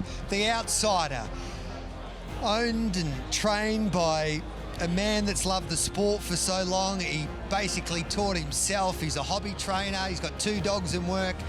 He calls himself Talji. He's the pizza owner. and now he's a $1 million man, with Scalacci winning the $1.65 million Phoenix for the Ladbrokes family, defeating Postman Pat, who was as brave as they come. Hector Fawley back in third, and wow, she's fast. Take a bow, girl. In her final ever run, she's run out of her skin to finish fourth. It's been a Phoenix that we'll remember for a long, long time. Yeah, it is. Look, he's had his issues with trying to get this dog to jump. I mean, he's a greyhound that needs to lead, and that's exactly what he did tonight. His back split was absolutely elite. I watched him trial here on Monday, Gareth, and he didn't begin all that well, and Talgi was a little bit worried about that, but he has saved it for the night that counts the most, and congratulations to him. Well, that pizza shop tomorrow, Gareth. I'll be there. Uncle Drew's Pizza, that's the one. I'm going to have 2 large Uncle Drew's, and I'm going to have a beer with it. I'm going to have Talgi next to me, and I'll feed him. I'm going to give him a piece of salami because he deserves it. Did you see when it was on free-to-air television, did you see his man cave, Talgi? Yes. He's got a very, very nice man cave. I reckon there'd be some wet carpet there after all the beer that's spilled. The only problem with Talgi is a bloody Collingwood supporter. But He's had a good year. To remember. He's had a good year. Now, Mitchie, look at that. Look at Dan Cobby and Ryan Stanaway from Entain. And, good on him. Yeah, they lived the dream tonight. He's run out his skin, hasn't he, the dog? He's been absolutely enormous. 17.58 off the back, got home pretty well as well, and had Postman Pat and Hector Fawley trying to mow you down. Let's take a look at this once again, and look at him. He missed it slightly, then he mustered, passed the buck, missed the kick. And look at Hector Fawley. We all thought he'd be out the back, and unfortunately Alpha Zulu, he did somersaults, but he's okay. If you freeze-framed it there, I would say Hector Fawley would be very hard to hold out, but he got a slight bump from Postman Pat, didn't he, Mitch? And that held him up. And then again here, as he was trying to get through, but the ship had sailed. Yeah, it had, and to be honest, I couldn't believe he was so close early on. He was too close, probably. He probably was. He passed the buck, doesn't push up his inside. I think he probably goes on and wins the race, but it's a total different kettle of fish. He had to roll off the fence, let the 4-Postman Pat up there, and just cause himself a bit of grief. The thing was that Scalacci was that far in front, and I don't think it really mattered in the end. It was just bowling along in front. And then Big Energy and JHJ, it just proves box straws do win you big races. Now, Scalacci probably didn't want box number 5, but we're seeing in Phoenixes, and I don't know what it is, middle boxes seem to be the best boxes because the dog going in first was past the buck, and maybe, I don't know what it is, but he would usually lead this field 99 times out of 100. Yeah, look, Hector Fawley began too well for him. 3 Phoenixes, boxes 4, 5 and 6 have won the race, incredibly. So that just throws out any type of theory that you need an inside draw for a Phoenix. James Vandermaat, walk us through the different angles of the Phoenix for this year, mate. I'll do my best, Hawley. I'm pretty emotional after that. It was a great interview, mate. Well, he's one of the great people in greyhound racing. He's a great mate of mine, and just absolutely pumped to see him claim the Phoenix, and what a wonderful result. Here's the race. Look, Hector Fawley, so very unlucky. He almost leads, but it's that pace through the first corner from Scalacci. As we said, the boy out the back there is okay, Alpha Zulu, which is great news. But look at this. Down the back, you could just see Scalacci start to really hit the turbo. Hector Fawley sort of getting held up the checkered rug. Postman Pat starting to break through, and wow, she's fast trying to do what she's done. There I am actually cheering for Scalacci. I couldn't believe it, to be honest. When he was 4 or 5 in front, you could just see the raw emotion of Jihad Talgi and what it meant for him to claim the Phoenix. I'm still pinching myself. Here's the drone shot. Look at the pace. He had a bump with Postman Pat Scalacci, but he just explodes through that first corner.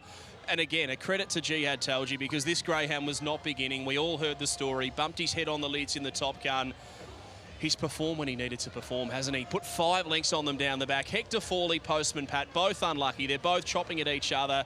And at that point in time, Scalacci's all out turning for home. He's 2-3 lengths in front. Postman Pat back to his brilliant best, enormous in defeat. But what an amazing run from an amazing greyhound, Scalacci. And could the story of a fairy tale be put together any better? Damien Oliver comes out to Jihad Talgi's property through the week, meets Scalacci. Damien Oliver goes to his last race meeting. In his last ride, rides the winner. And then the greyhound that Damien Oliver had so much success with, the horse version, Scalacci, comes out and wins the Phoenix. I mean, you can't help but think fairy tales exist. It's funny how the universe works because Ollie's working with Entain at the moment, so they brought Ollie and Scalacci together, and as Gelsi said when he had a chat to James, he backed Ollie in that final race there with Munamak, and there's Scalacci. I think Ollie would have rode Scalacci as well, but we'll get Gerard. He's going to go and get tested, of course, Scalacci, and we might see if we can get him back here because I'd love to give him a pat. I think so, yeah. Shout out to all the slot holders too, Gareth. It's $100,000 you've got to put up. It's fantastic. Sportsbet winning the first 2 years. Ladbrokes investing into the sport. They have Ladbrokes Racing Club now. Yeah. They've bought some brood bitches to breed with and some pups as well. So they got their skin in the game. You know, you've got to spend a little bit of money to try to make some money. And at their first attempt at it, Ned's was last year, wasn't it? And they unfortunately had Plaintiff who went awry before the race. So the victor go the spoils today. It's just great to see so many different organisations, groups, people getting involved in this sport. The crowd on course is phenomenal, and the emotion that comes with winning a race like this, you can be high and low. You see all the losers out there, the ones that didn't end up having Scalacci as their slot holder, their shoulders are somewhat slumped. Still proud to be a part of the race, but they know that they'll hopefully try and go again the year after, and you can't win everything. That's sport, Mitchie, and we were involved with the SEN slot last year, and Amron Boy just went down. It was like you lost the grand final. Like, all of our listeners were there, and it's heartbroken. You're involved with RSN, Big Energy, and you thought you're a massive chance. That's what makes sport so great, because you got the disappointment. A lot of people, you get more disappointed in sport than you do to have that experience and feeling that the team with Scalacci just had tonight. But when you do get that feeling, and you're come here, Denny boy. We'll get Denny. Come here, mate. Dan Cobby's about to join us from Entain. You can get in here, brother. He's over the moon. How about, mate, you've worked with Chris Waller and all the big racing stables, and you're involved with the harness. You've just won a Phoenix. I'm not kidding you, mate. It's up there. That room upstairs, it is absolutely buzzing. What a show that everyone's put on here tonight. It's been phenomenal, and we've loved it every step of the way. George and I and the team, I have to thank the team at Ladbrokes. There's been a collective of us that have chosen this dog to represent us here tonight. And to be honest, after his last couple of starts, we probably came into it hoping more than than anything. But when he pinged the lids, I thought, geez, he's a live chance. And I have to thank the man next to me in particular. George and I work very hard on Ladbrokes Racing Club, and George heads up a lot of our stuff with the Greyhounds, and the work that he does day in, day out, I have to thank him so much, and just the team behind us. It's been unbelievable. What about Talgi? You experience the story behind him, and Damien Oliver's part of your team at Entain as well, and they tell me Damien went to meet Scalacci and Talgi, and that is some story, isn't it? It is some story, and of course Ollie rode Scalacci on the 6 occasions for Group 1 victories, and rode him right throughout his career, and it was almost meant to be today, wasn't it? When he rode that winner in the last race, and then I said to Ryan, who I work closely with the Ladbrokes Racing Club, I said, could it be today? I don't know. Then when he fired out, I don't know. It was like it was meant to be. It's a phenomenal story, Talgi, being a pizza maker by night and a greyhound trainer by day. He's got his family here tonight. It's just a terrific story. Uncle Drew's, that's the pizza that you need to get. And I can assure you one thing, I'll be going there tomorrow for lunch. Yeah. Where's the party tonight? Party for me is back home, I think. So it'll be pretty quiet. Are we having a party back at the laddie's office, mate? Or I'd say this week will be certainly well celebrated. You went around at $31. Surely a couple of them had a little slice of the pie, because the team that represented, I guess, the ownership group tonight. So we divvied it up with a lot of our Ladbrokes Racing Club members, and they're upstairs right now celebrating, and they'll get a divvy of the prize money. It's not just the Ladbrokes team and Talgi and his family, but there's 40 lucky customers upstairs that are just absolutely loving it. So great night. Missed out then.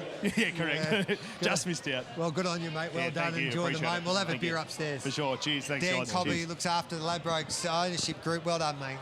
Take the trophy. Don't lose that. We've got to try and find a winner. Still 2 more races to go. We'll go to James Vandermark quickly. He's catching up with a few of the participants. Yeah, we got Paul Galea here, trainer of Winston Town. Paulie loves a chat on the TV. How are you, Paulie? You going well? Yeah, very good. Talk to me about this boy. He's got explosive early pace, hasn't he? Yeah, he's just not strong enough. He's just not strong enough. He tried good on Monday here.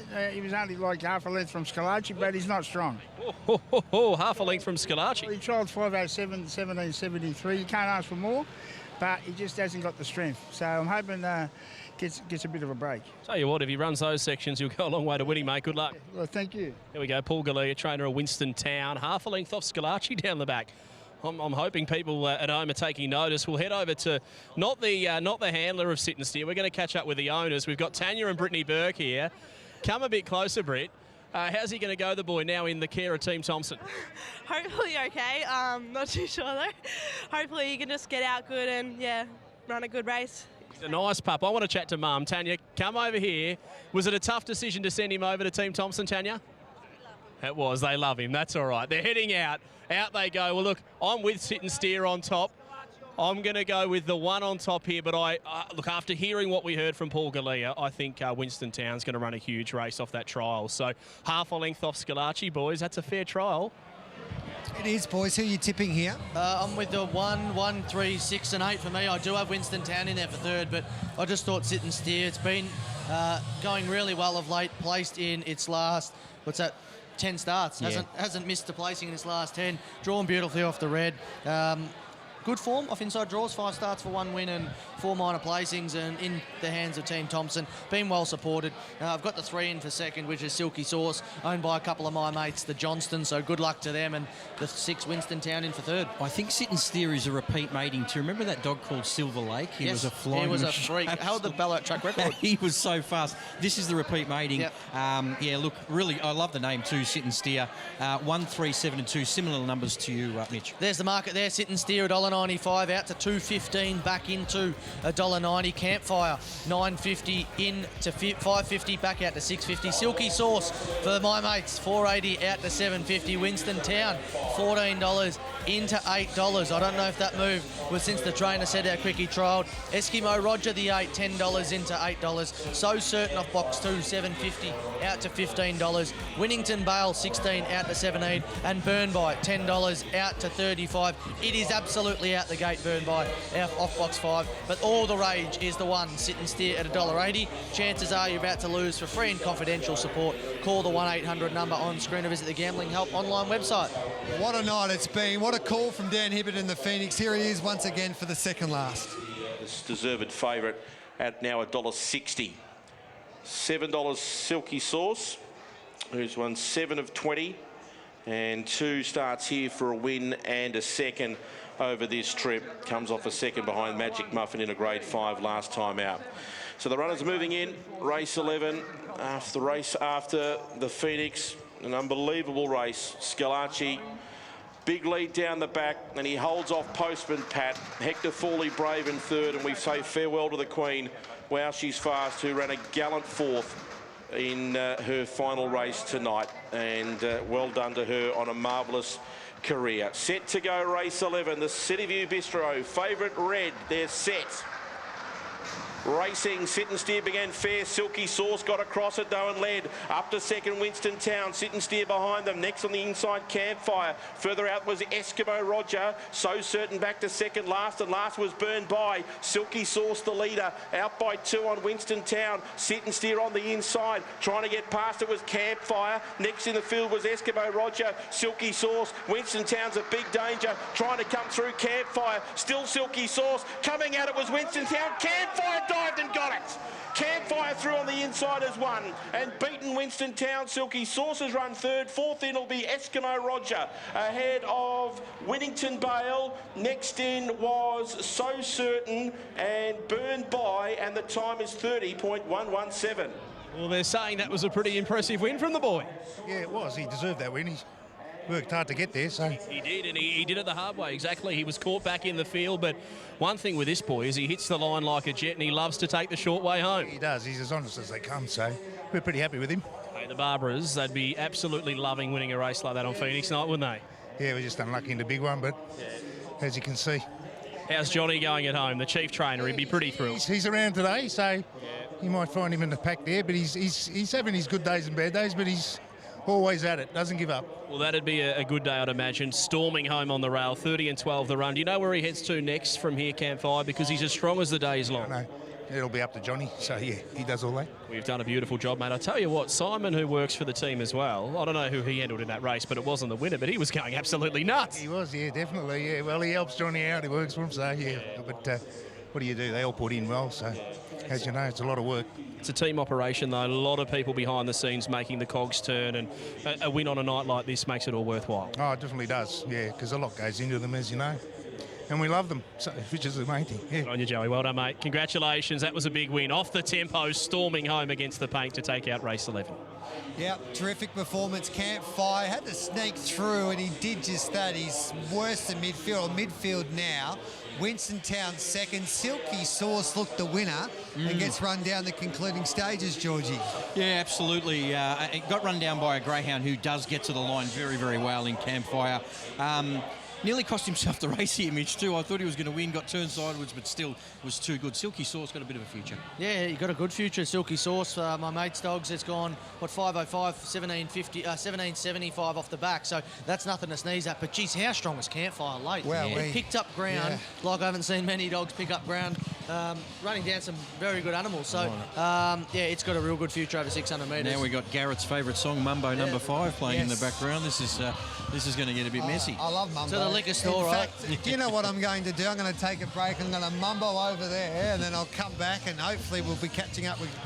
who are we going to catch up with next? Hopefully we'll catch up with... Talgi, mate. Talgi's coming to see us. Is he? Hopefully he brings Scalacci. And it's going to be a great interview with Talgi. He's a sensational human being, and he'll be joining us after winning the Phoenix tonight, the world's richest greyhound race. We'll be back with plenty more straight after this.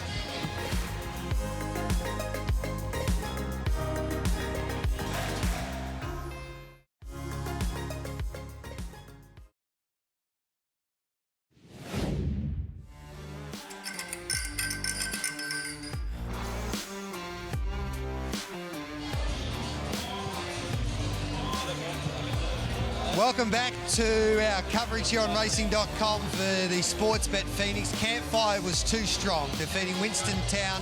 Silky Sauce was back in third. Eskimo Roger was fourth. But this night will be remembered forever for one of the great stories that racing has ever seen. Doesn't matter what code you follow. Jihad Talgi, the pizza owner with two dogs in his kennel, has just won the world's richest greyhound race with his pride and joy, named after one of his favourite horses in Scalacci. And Talgi joins us now. Hello, boys. Hello, mate. Hey, congratulations, brother. Appreciate it, mate. Mate, we were all crying because, like, you've been such a wonderful ambassador for the sport of greyhound racing. You've conducted more interviews than Taylor Swift this week. They're calling me the Prime Minister. Yeah, I would call you the President. Can you describe that feeling? I know the interview with James, you're overwhelmed, and it was terrific to watch it on TV. Just the immediate impact of what this has done to you. But now you've been able to have a chat to your family, and that moment with your dog, especially Scalacci, what did you say to him? I just told him I loved him. Yeah. You know, I really did. We love this dog more than anything, Gareth. Yeah. You know, like, a lot of people have doubted this dog coming into this race. A lot of people have said Ladbrokes are gone early. Look. Did you doubt him? No way, no way. Look, in the Top Gun here, he hit his head on the lids, and that's the way he races. He jumps and he leads and breaks them up. And the last two starts, it's just been a confidence thing. You put him in the box and he comes back at you. Yeah. So we've done a lot of box work in the last week and a half, and today's, you know. I want you to talk us through the race. You're about to roll the tape. Take it away. Well, I was sitting behind the box and I'm sort of looking over the box to see where he was, and I couldn't really see him. Then I seen he was in the middle of dogs, and then I looked up at the screen and seen he was in front, and my emotions just took over. Yeah. And I'm pretty calm behind the boxes. I don't normally say much, but when I seen he was in front, I thought, go you good thing. I couldn't believe it. I really couldn't believe it. Talgi, I was here with you on Monday when the dog trialled. He went 5.15. I seen you looking at the boxes, and he sort of hopped out, didn't he? You said that. But he just did everything right today. He just went back to the Scalacci we had known up until the Melbourne Cup heats, where he just wasn't beginning all that well. He just nailed it today. Like I said, I've got to give it a lot of credit to Graham Jose. He's helped me out a lot in the last 2 weeks. You know, I went to Graham and I said, listen, the dog's lost confidence. He's not jumping. I really need a hand. And he's got a straight track there, and we've done a lot of box work there, chasing the drag lure, coming out of the boxes, and it's paid dividends, mate. I love Graham Joyce forever now because he's helped me win this race, you know. So did you have to do anything different? So were you concerned after what you saw here on Monday, and did you do anything different in that 4 or 5 days, or did you say to him, as you put him in the box, hey, mate, just get back to your best, brother? Well, when I was here on Monday, I put him in and I went to the side of the boxes just to see how he would come out. And he didn't push back on me like he normally did, you know, after the hit in his head. And when I seen him skip out, I thought, oh, that's no good. But we didn't do any more box work since Monday, did nothing. Yeah. So I just let him go, and then just hoping that today, because they can come here and trial, and dogs can go ordinary trialling and come out race day and absolutely nail the start and run time, you know, so... And Talji, what does it mean also, associated with the Ladbrokes Racing Club, there's people up there who have won a share in some sort of prize money, thanks to Ladbrokes, all because of you and all because of your dog. I mean, it must be an amazing feeling. Oh, it's a great feeling. I was up there before, and I've been up there all night, and people are coming up saying, mate, if you guys win tonight, we get $5,000 bonus bets. And that's just sensational. I'm over the moon that he could win for them. Yeah. He's won it for us, my family, my friends, all of my friends that are here today. Mate, James Vandermarch has been a great supporter. Jason Adams has been a great supporter. Yeah. Yourself. It's just a great thrill to win it for everybody that has invested in this dog. And as a pup, from a pup, mate, I knew there was something special about this dog. Yeah. Mate, you don't knock back $100,000 3 times if the dog's no good. No. You know? Go on. Oh, sorry. We spoke about so many different scenarios that can happen in the race. Probably the first surprise was Hector Fawley actually jumped to the front. If you've seen the replay, held out a few of them, and then he was behind you down the back, got into a little bit of trouble. Were you watching him, or were you watching your dog spear out in front? When I seen I was in front, I'll be honest, I actually looked to see where Hector Fawley was, and he was third, and I thought, oh no, he's going to get me. Yeah. But he just kicked, and then there was a bit of trouble. The 3 fell, I think. Yeah. I just seen the replay. It was the first time I've seen it. Yeah. But, yeah, mate, and we've seen your man cave on TV. How is that going to be over the next couple of weeks? Well, I've already stated that obviously Christmas is coming, so the party will be after Christmas, and I reckon it'll go for about 3 days. Is the pizza shop open tomorrow, Talji? It is, yeah. We should all go there and have a beer and celebrate. Uncle Drew.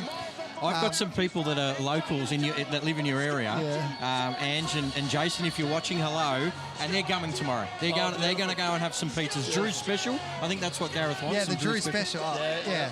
So how did you get into the sport again? Because you only got 2 dogs. So. Yeah. Look, we've bred a lot of dogs over the years. Yeah. And I've been mates with Glenn Rounds for 35 years, and we played footy together, and he was training dogs, and then we were betting on dogs at the tab and that, so I went up to Glenn and said, look, I want to buy a pup. And he said, no worries, he just had a litter, just the best, Brooklyn Dole.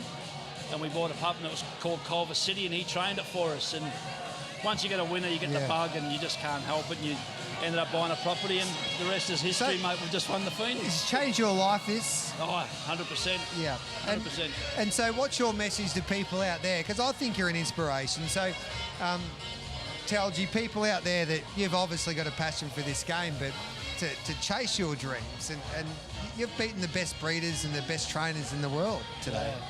Yeah. Look, when you buy a dog, don't think you're going to be a millionaire. Just buy it for fun. Yeah. And if it happens, it happens.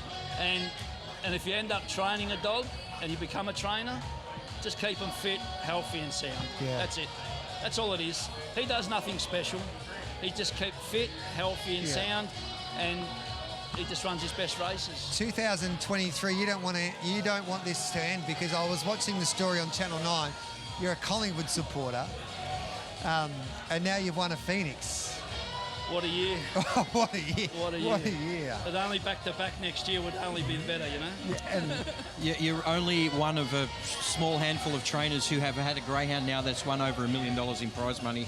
This sport has been amazing. We were speaking about it before. So many upsets in the Dream Chasers, as in no favourites have won the real big races. And Scalacci did it again tonight. We're not seeing him lead down the back, mate. I thought of us being here on Monday when you've seen him trial and all the hard work that you do to get into it. It must have been. Monday, Monday's trial was not a bad trial considering the weather, as you know. Yeah. From the winning post to the back mark, he went 12.56. He flew, That's humming. didn't he? Yeah. That's humming. And he showed that tonight. Yeah. It's his last section. If he's 4-5 in front, he hangs on. Yeah. But it's his last section that tires him out. But his first two sections are unbelievable. So they really are. there was a great picture of yourself, Scalacci, and Damien Oliver, and it's been one hell of a night of racing. So many fairy tales that have unfolded. So Ollie, he had so much success on Scalacci, one of your favourite horses that you named Scalacci after, of course. What was it like meeting Ollie? And you backed him tonight as well. I did, yeah. Yeah. I only really had the one bet, and that was the last race, you know. And, mate, he was a great bloke. He come to my place, and all he wanted to know is, you know, what Scalacci do, how is he, like, what's his temperament like, and how fast is he? And I showed him a couple of replays, and he couldn't believe it. And he said, mate, I'll be watching his progress from now on, you know. Yeah. Hey, take it away if you want to thank anyone, mate. Sorry, mate? Take it away if you want to thank anyone. Oh, yeah. Look, like I said before, I really want to thank Graham Joyce. My mum's at home, you know. We lost Dad 12 years ago, and I wish she was here today, you know, to see this, but not meant to be, but my mum's at home. I love Mum to death, and all my family, my wife, my kids, all the hard work, all the friends that have supported us over the years and you know, been loyal to me, and all the phone calls that I've had during the week, you know, it's just been unbelievable. You know, like, I'll be honest with you, mate, a lot of people doubted the dog. I didn't have no doubt that if he could jump, he could win. Yeah. And, yeah, You proved it and he's wrong. done it. He's Yeah. done it, mate, you know, and just over the moon. It's been the theme of the Phoenix. Most of the people wrote off, well, she's fast last year, that she couldn't do it. And Scalacci was the dog that everyone probably thought, well, he's just not jumping at the moment.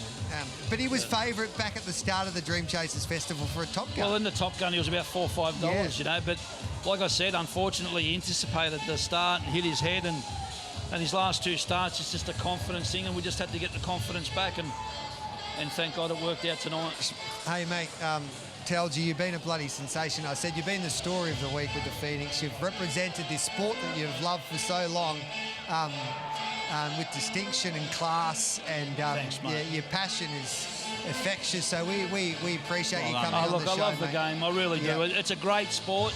Yeah. You know, there's ups and downs with injuries and stuff like that, but the sport's a fantastic sport, and I'll be in it for life. And a masterful training performance to turn this dog around after missing the kick. And surely he deserves an Uncle Drew's tomorrow night. Does he get a pizza for the first time? No pizza. You'll get a couple of ice cream cones on the way home. Straight to Macca's, mate. Oh, all right, then. Hey, Telgi, well done, mate. Beautiful, boys. Go on. Thank you. Well I really done. appreciate it. Congratulations, mate. Thanks, You're a Gareth. You're star. champion, Well done, mate. Well if you're in done. the area, boys, drop in free pizzas. Oh, all right. Brilliant. Hey, I'll be there tomorrow.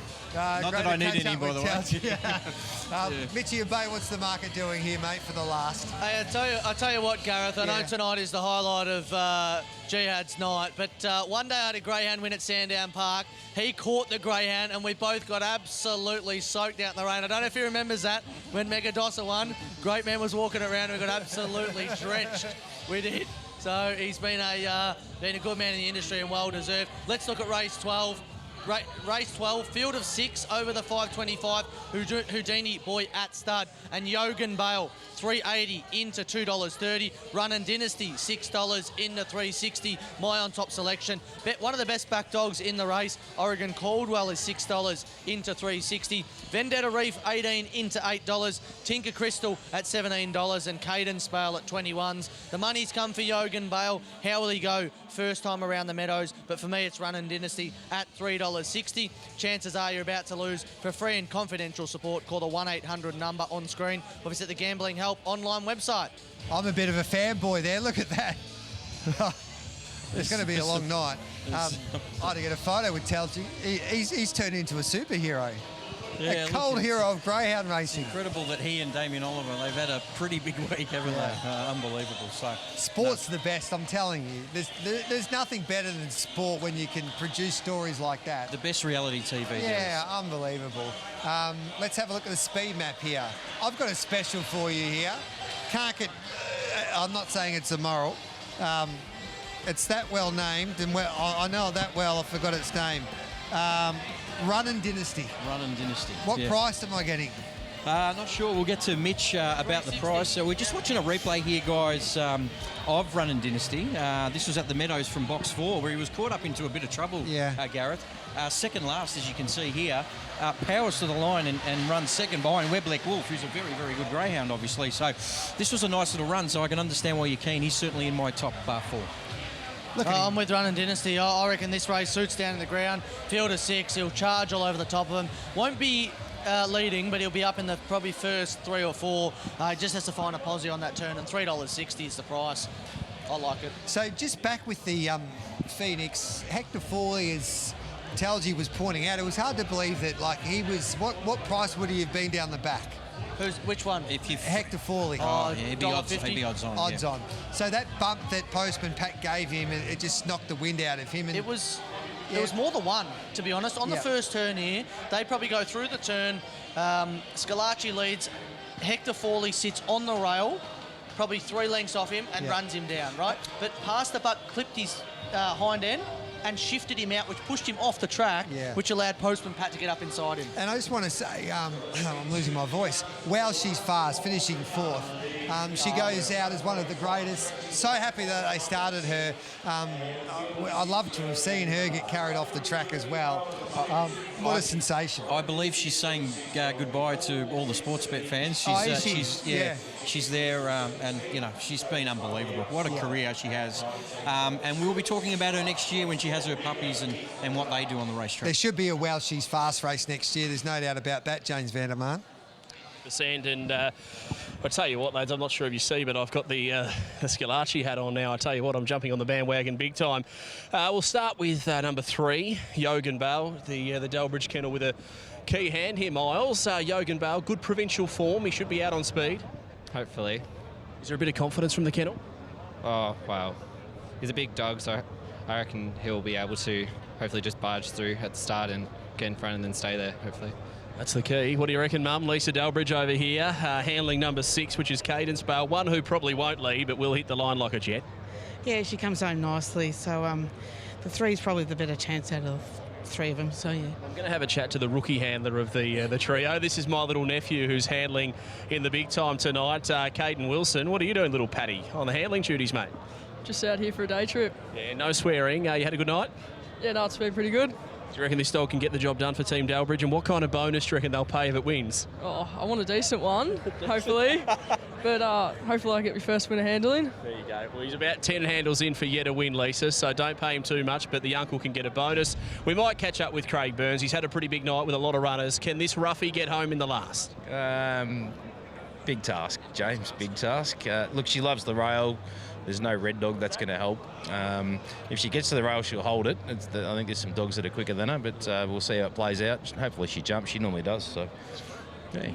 You would have watched the Phoenix, mate. What did you make of that race? Scalacci for Gio Talgi. It was a phenomenal race. Yeah, probably owe Talgi an apology. I didn't think he had any chance in that race at all. I think there was just too much speed early. Dog jumped, got out in front, lit it up the back, and getting out early in races wins them, as I know, unfortunately. So. Good luck, mate, in the last with Tinker Crystal. Well, look, my numbers here, I'm going Running Dynasty on top, number 4. There's a bit of a push from the kennel that she is going to go well. 4 on top ahead of 7, 3 and 8. But I've got the Scalacci hat on. Tell you what, I'll be heading upstairs for a couple of cold ones after the last 2, boys. Don't you worry about that. Yes, and I don't know if they have any vegetarian food left for you, James. Tips here? My numbers are 7 to beat, 4, 3 and 2. I think if Oregon Caldwell could get across, he'll be hard to beat. I'm with the 4 here, Running Dynasty. I'm a big fan of the dog. Think it's got a big motor. Yeah, my numbers were 4, 3, 7 and 8, and I think the price is still juicy. What did the quaddie pay? That'd be interesting. So we had 2 favourites basically, and then 2 rough results in the middle part, and 685. 685. I reckon that's poor. That's pox, considering a $20 pop in there. Yeah, I thought it'd pay a little bit more than that. There you go.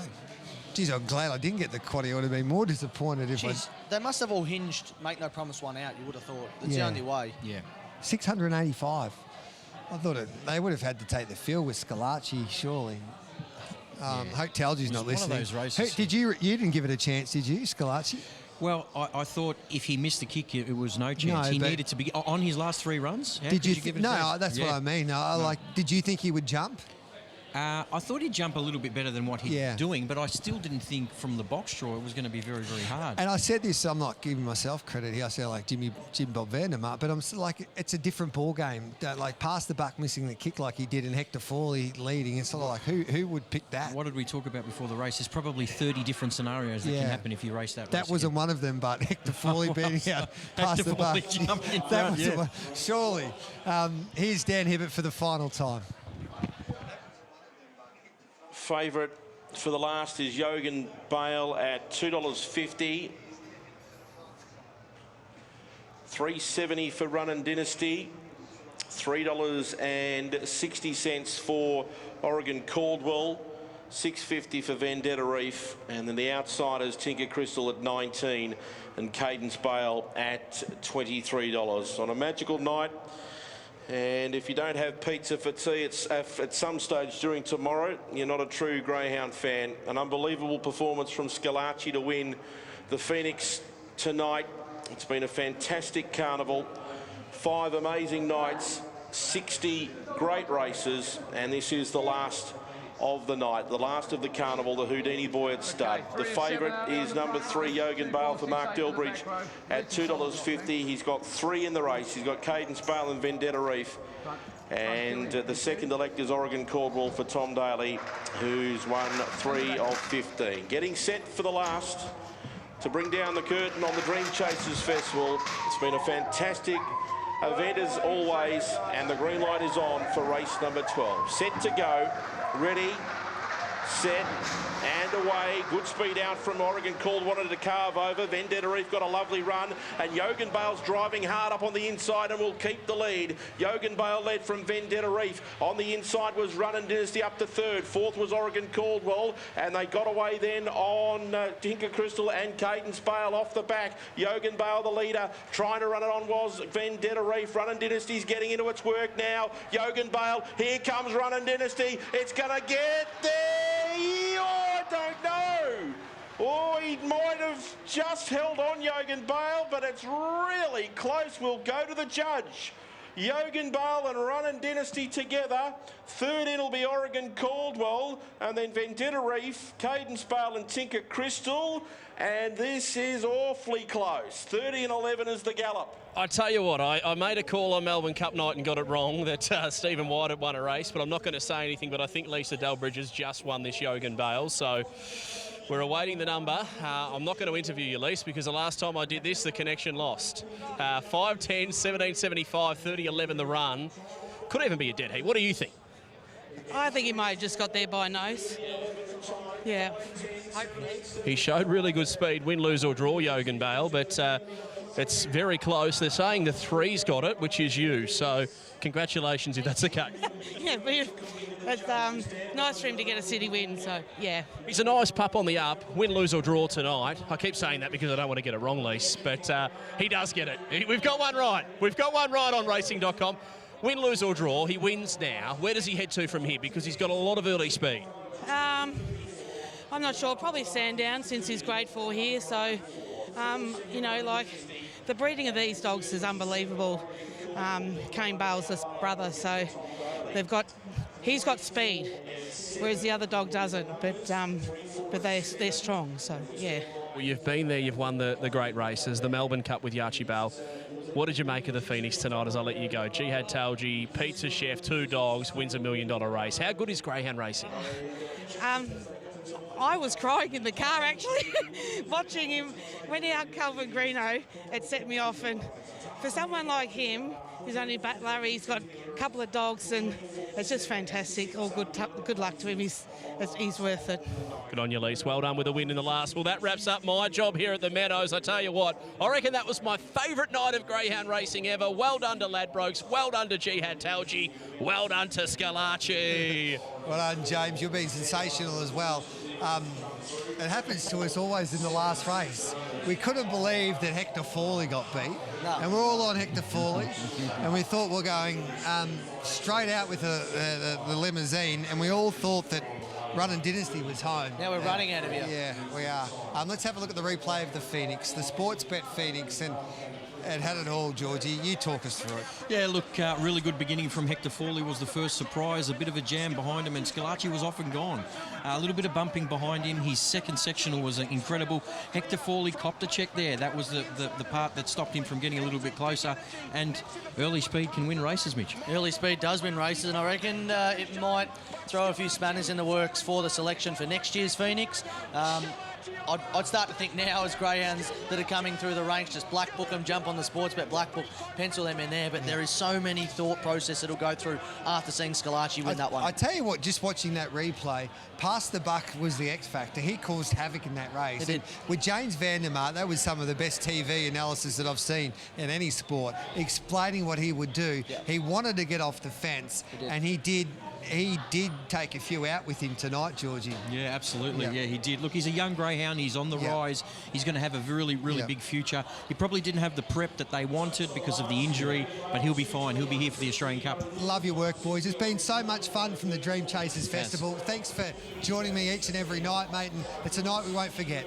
I loved it, absolutely loved it. Thank you. Thanks, boys. It's been fantastic. It was a night that belonged to Jihad Talji and the Ladbrokes team with a wonderful greyhound, Scalacci. Thanks for your company. Have a wonderful night and enjoy your pizza tomorrow.